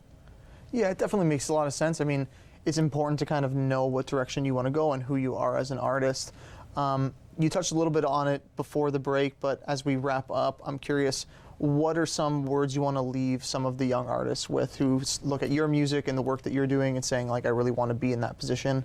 Is there simple things that they can do that aren't, super difficult, that can get them on that journey to being a creative? For sure. I think what I want to say is that it's not easy. Not just music, but life isn't easy. Depression, anxiety is a real thing, and it can definitely, shoot you off your path a little bit. But my advice is you have to rise above that. You can't just sulk and be in your bed. I know it feels good to be the victim and just feel sorry for yourself. But this music game, you're not going to get any bones thrown your way. There's not going to be somebody with a magic ticket that says your beat or your song, I'm going to give you $5 million. It can lead to that, but you have to just be willing to put the work in. And it's going to take its toll on your mind, but you got to work out. You got to meditate. You got to read books. You got to educate yourself. You got to surround yourself with good people and just believe in what you're doing. Don't let anybody tell you how to shoot your shot. You know what I mean? Just absolutely do you and believe in yourself. That's great, man. It's been such a pleasure having you on the show. We definitely have to follow up with you guys in the future. For sure. Thank you for having us. Yeah, we'll have you on again soon. Thanks so much for being here. And thank you guys for tuning into Music Master Plan. I'm your host, Dre Peo, and we will see you on the next episode.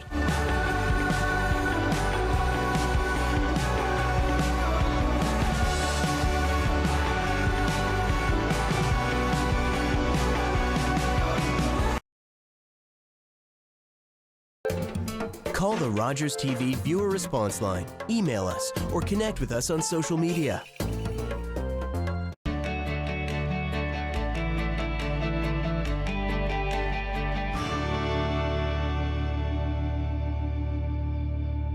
Join Natasha McKenty for In Studio.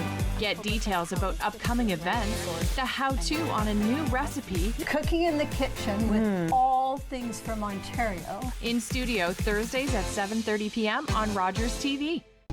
Linda Ockwell Jenner and Steve Bentley invite local entrepreneurs and small business experts to share their stories of success in small business. The Small Business Show, Wednesdays at 7:30 p.m. on Rogers TV.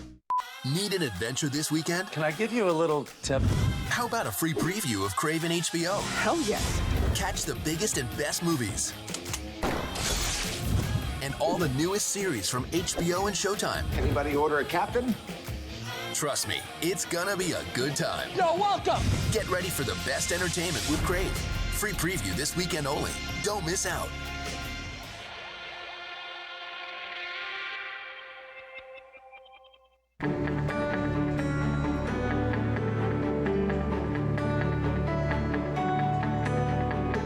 This is Rogers TV.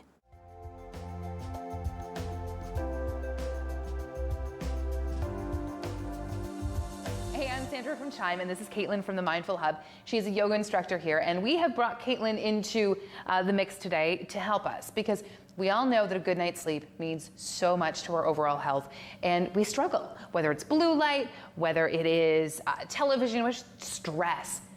All of these things combine to make sleep, well, a little challenging. So you have come to the rescue, and today you're going to teach us some restorative yoga. Okay, so tell me what the key things that we need to know when going into this. Like, do I need any special equipment? Do I need any special training? Okay, the best thing about restorative yoga is it's just relaxed, it's at ease. So if you think of regular yoga, a lot of the time we think, am I doing this right? Is my knee in the right place? Like, are my arms straight?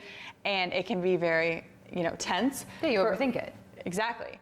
Restorative is the best part about it, which can also be the hardest part, is you don't have to think about anything. So really, we're going into this, I could close my eyes and you will guide me through? Absolutely. It's not hard? It's not hard.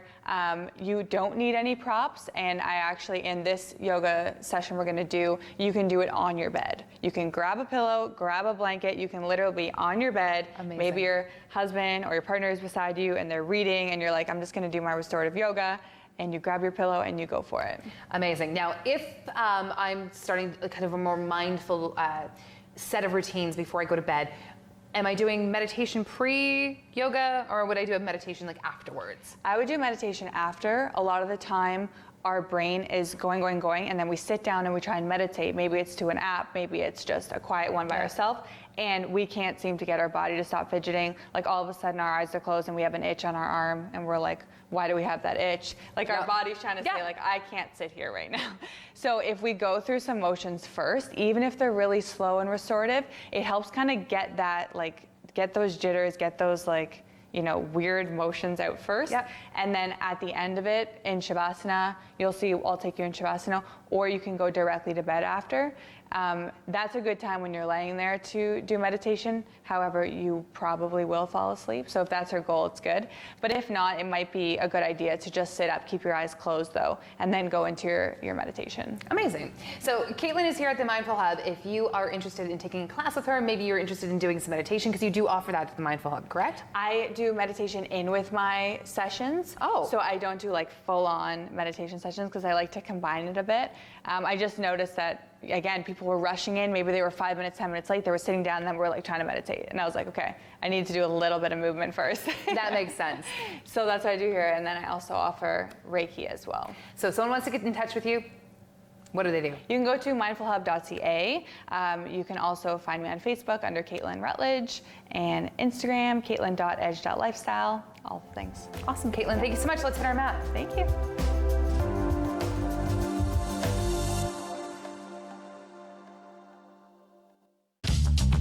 This program is brought to you by Ignite TV. Now you're in command. Visit Rogers.com for more details.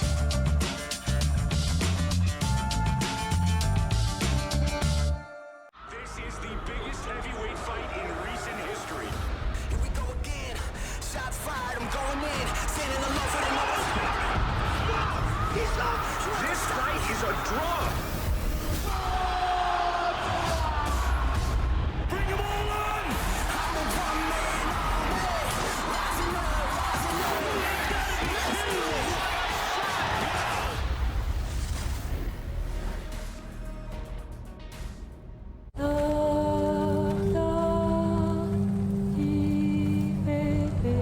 ancestors came here from France to build a better life. We lived here happily for generations, until the British decided they wanted our land. The men were called to a meeting and then imprisoned. They demanded we swear an oath to their king and took everything, regardless. We were forced from Acadie, the only home we knew. Mon Acadie n'existera plus.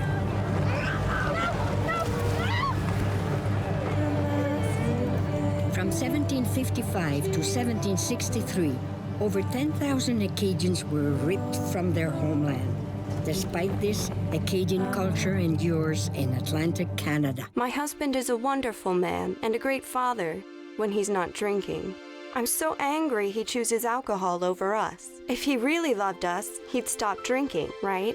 My counselor suggested I try Al-Anon. I didn't understand why. I'm not the one with the problem, but I'm glad I went.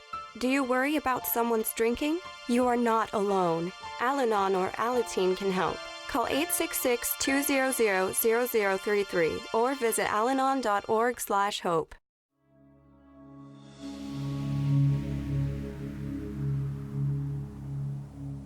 Hi everyone, my name is Caitlin. Thank you so much for joining me for our restorative class for nighttime. It's just gonna be a nice 10-minute routine that you can do before you go to bed. I actually recommend you doing this in bed just to get you nice and calm while you're in the bed. You can also do it on the floor, but it's kind of nice when you have your pillows around you, your blankets, and who knows, maybe you'll fall asleep during your restorative class.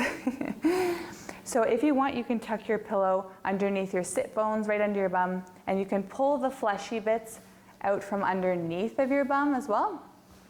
Just as we get started. Beautiful. So you can place your hands, palms down on your knees for some grounding, or you can keep them nice and open. We're just gonna gently, I invite you to close your eyes.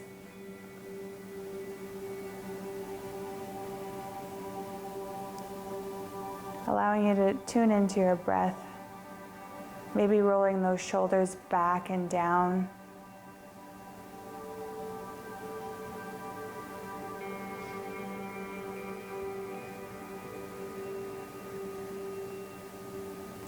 So we're just gonna do a little body scan here, starting from the crown, the top of our head, and just coming all the way down. I want you to notice all the little muscles in your face, and we're just gonna relax them as we move through the body. So starting with the forehead, relaxing the forehead, the eyebrows, the eyes, letting go of all the tension in your cheeks and in your mouth, your jaw, letting that open just a little bit so it's not clenched together. Your neck and your shoulders, relaxing those. Coming all the way down to your heart and your chest.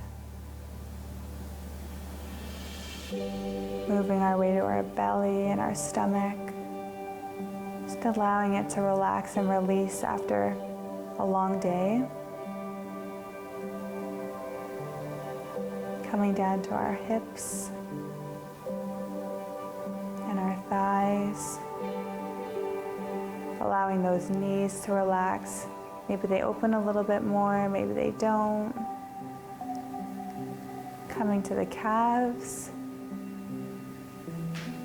And all the way down to the feet. You can keep your eyes closed if you want here, and you're just gonna give your feet a little massage.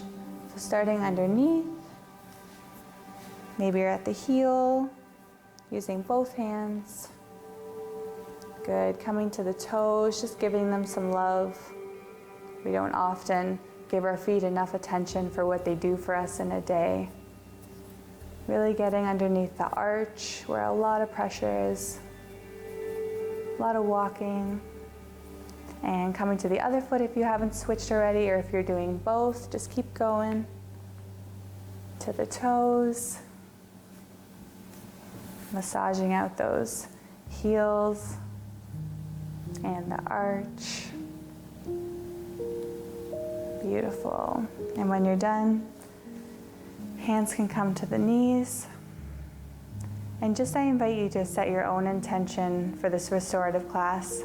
Maybe it's to have a restful sleep tonight. Maybe it's to feel nice and calm. Maybe you just want to give yourself a little self-love practice and fill your cup up before you start your day tomorrow. Taking a nice deep inhale and exhaling it all out. Beautiful. 2 more. Inhale and out. 1 more time. Inhale and release. So like I said before, you can literally do this practice on your bed, or you can do it on your yoga mat or on a blanket, whatever feels good for you. And I also invite you, if it feels good for you, you can close your eyes during the whole practice if you want, to help yourself get into that quiet, calm state. And just listening to my words as we go throughout the poses. So nice and slowly moving to our first position. So we have our pillows here that you can use as a prop if you want at home. You can also grab a blanket and wrap it around yourself as we hold our poses. So coming into child's pose, you can tuck that pillow nice and close to your legs, and you can bring your arms underneath it if you want to support your head. If you have an extra pillow at home, you can also place one behind your bum to support it a little bit, or under and behind your legs and your knees like this, and coming forwards. So whichever one feels good for you. Allowing that bum to rest down. You can open your knees as wide as it feels comfortable for you. And just breathing and finding your breath here.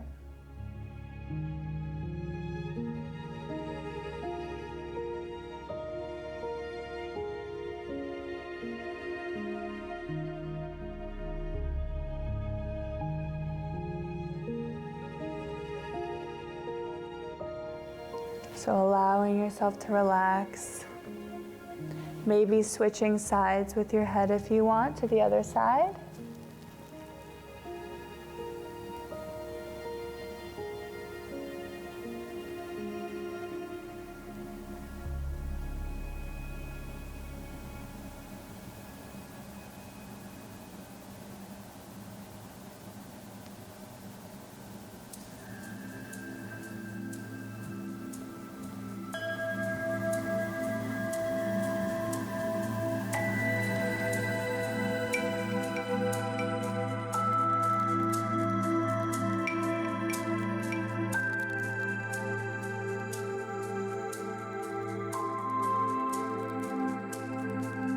Just feeling nice and supported here from the ground below you.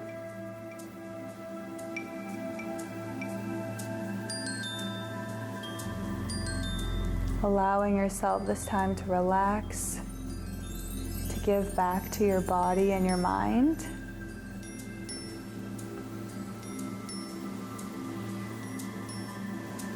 And slowly moving into the next pose.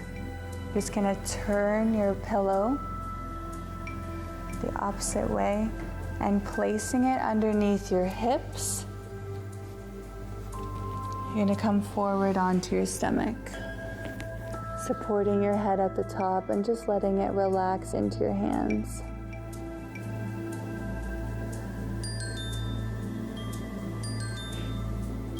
So taking some pressure off our lower back.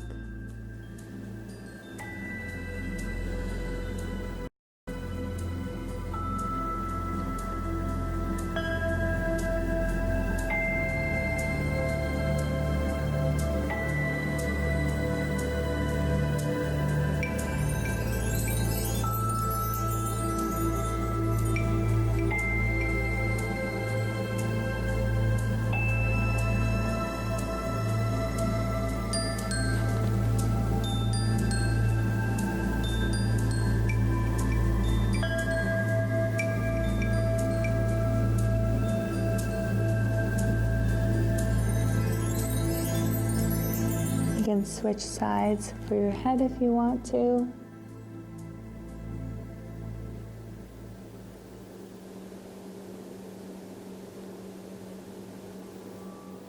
Allowing everything to release into the floor. Feeling fully stable, fully supported.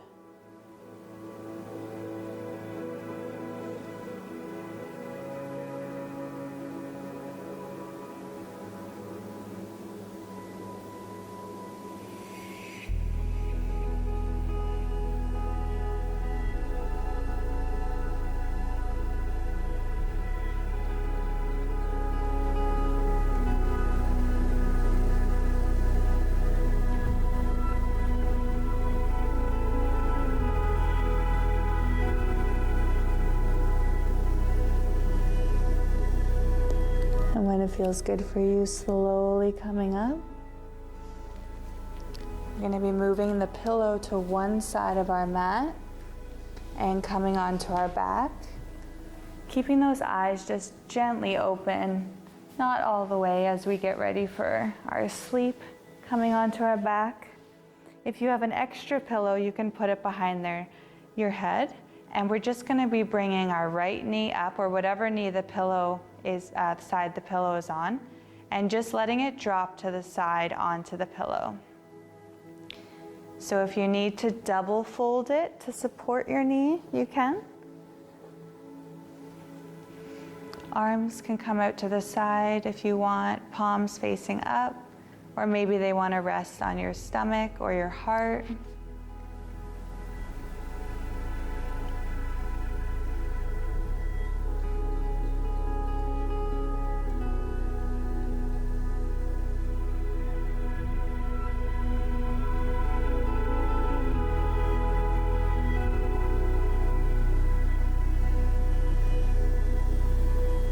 We hold so much stress in our hips throughout the day and our lives that this is such a nice one to open those up.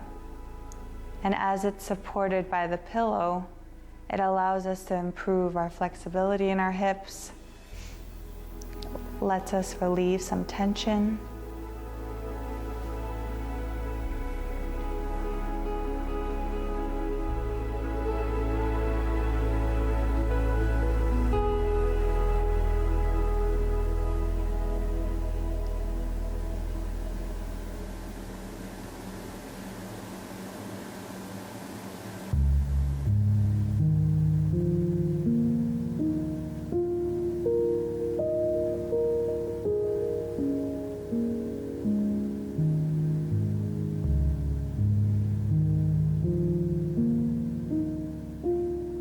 Beautiful. When you're ready, you can bring that pillow, bending that knee up so it's still there, to the other side of your mat. And that same knee is going to draw, you can assist it if you want with your opposite hand, over your body so that it lands on the pillow. Trying to keep those hips stacked on top of each other. Beautiful. And you can always fold that pillow so that it can support your knee a little bit more. And your opposite hand can rest on top if you'd like. So just a gentle stretch here.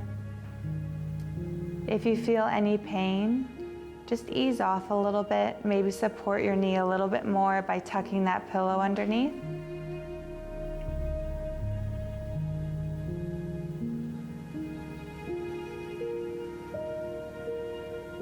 And allowing that bottom leg, the one that's stretched out, to just relax as well.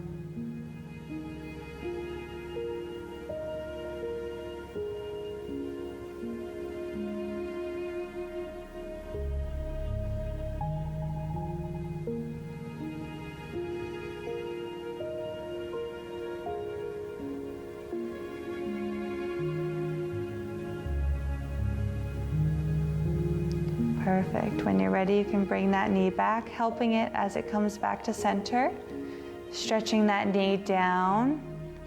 And now leaving that pillow where it is, we're going to bring the other knee up and then allow it to drop out to the side. Perfect.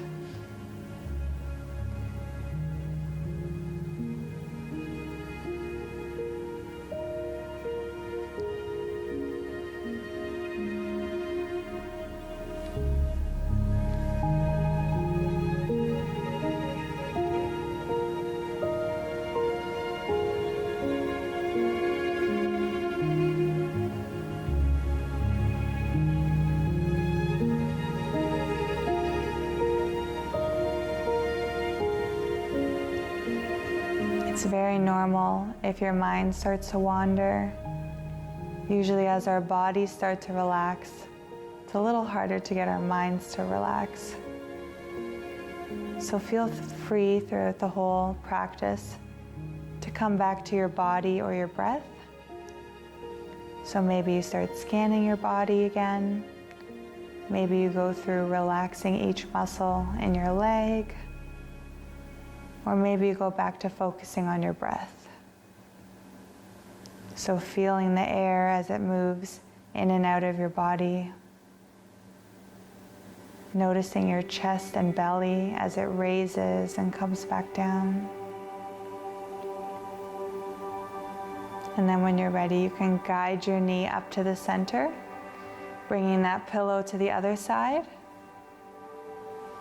And then with the opposite hand, allowing your knee to come across your body and onto the pillow.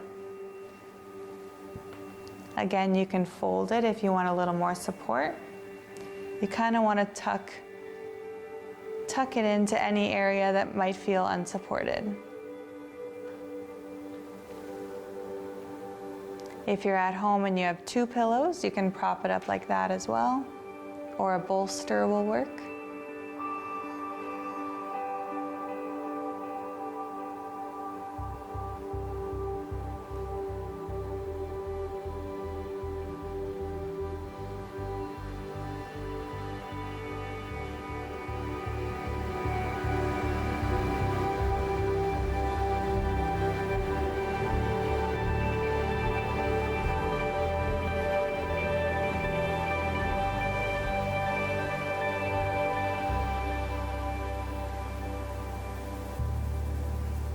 And just noticing if you're feeling any tension in your lower back or your hips.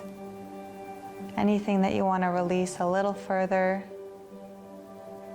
Breathe into that area.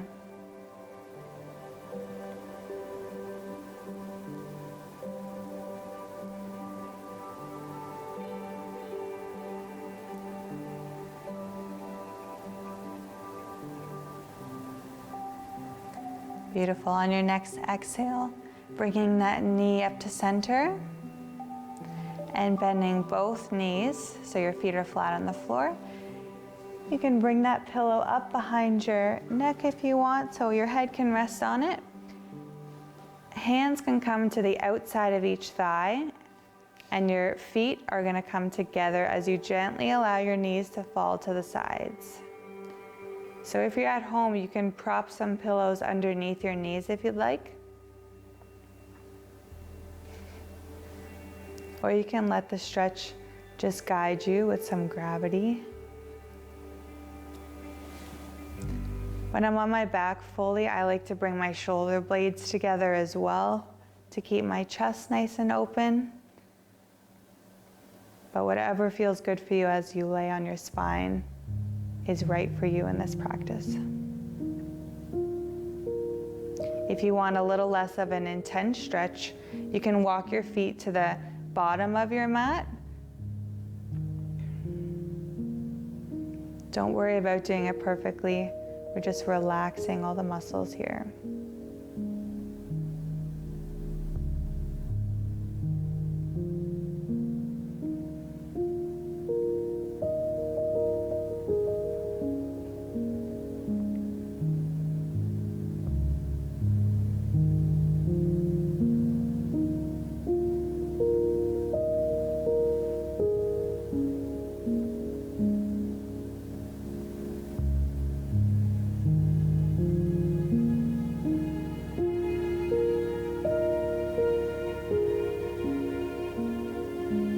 And then when you're ready, on your next exhale, you can straighten those legs out.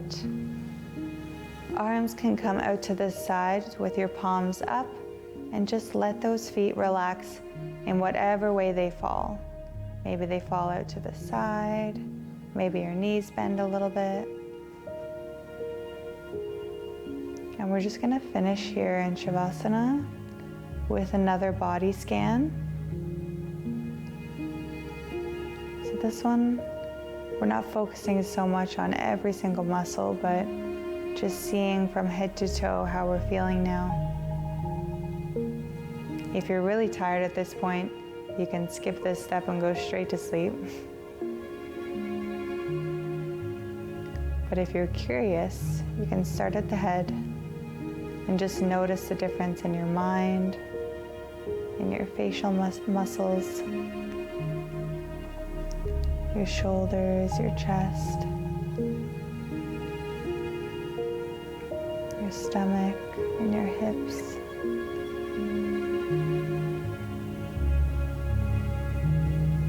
Your legs, your knees, and then your calves and your feet.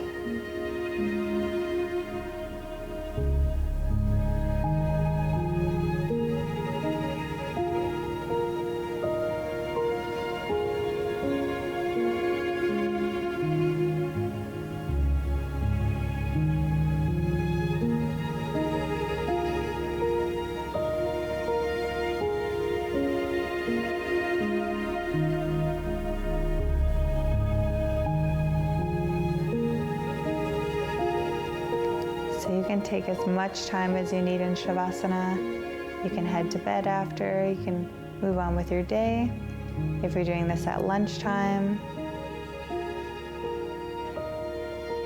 And then when you're ready, you can slowly roll onto one side, allowing your arm to come up to support your head. Just resting here for a second.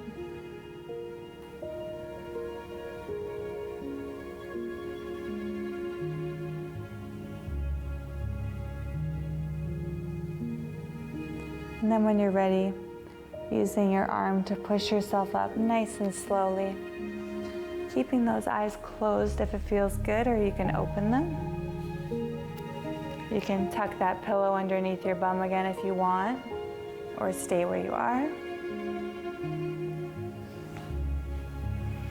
And just bringing our hands to heart center, or maybe on your heart, and just saying thank you to yourself for showing up today for yourself, for filling your cup up first.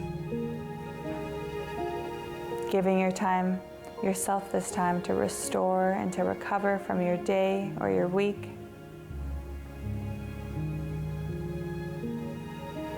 And I thank you for joining me today as well in this practice.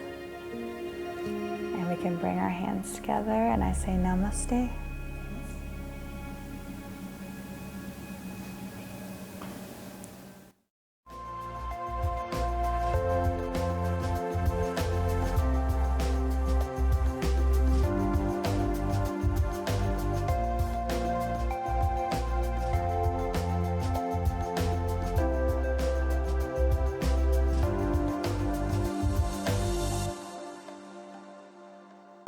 Call the Rogers TV viewer response line, email us, or connect with us on social media.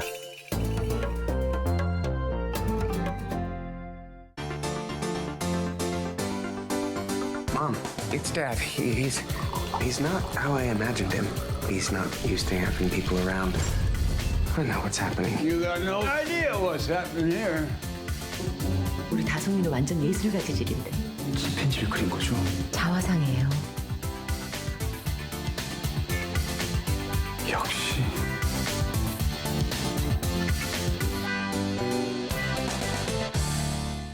Whether it's in the kitchen, Bibimbap.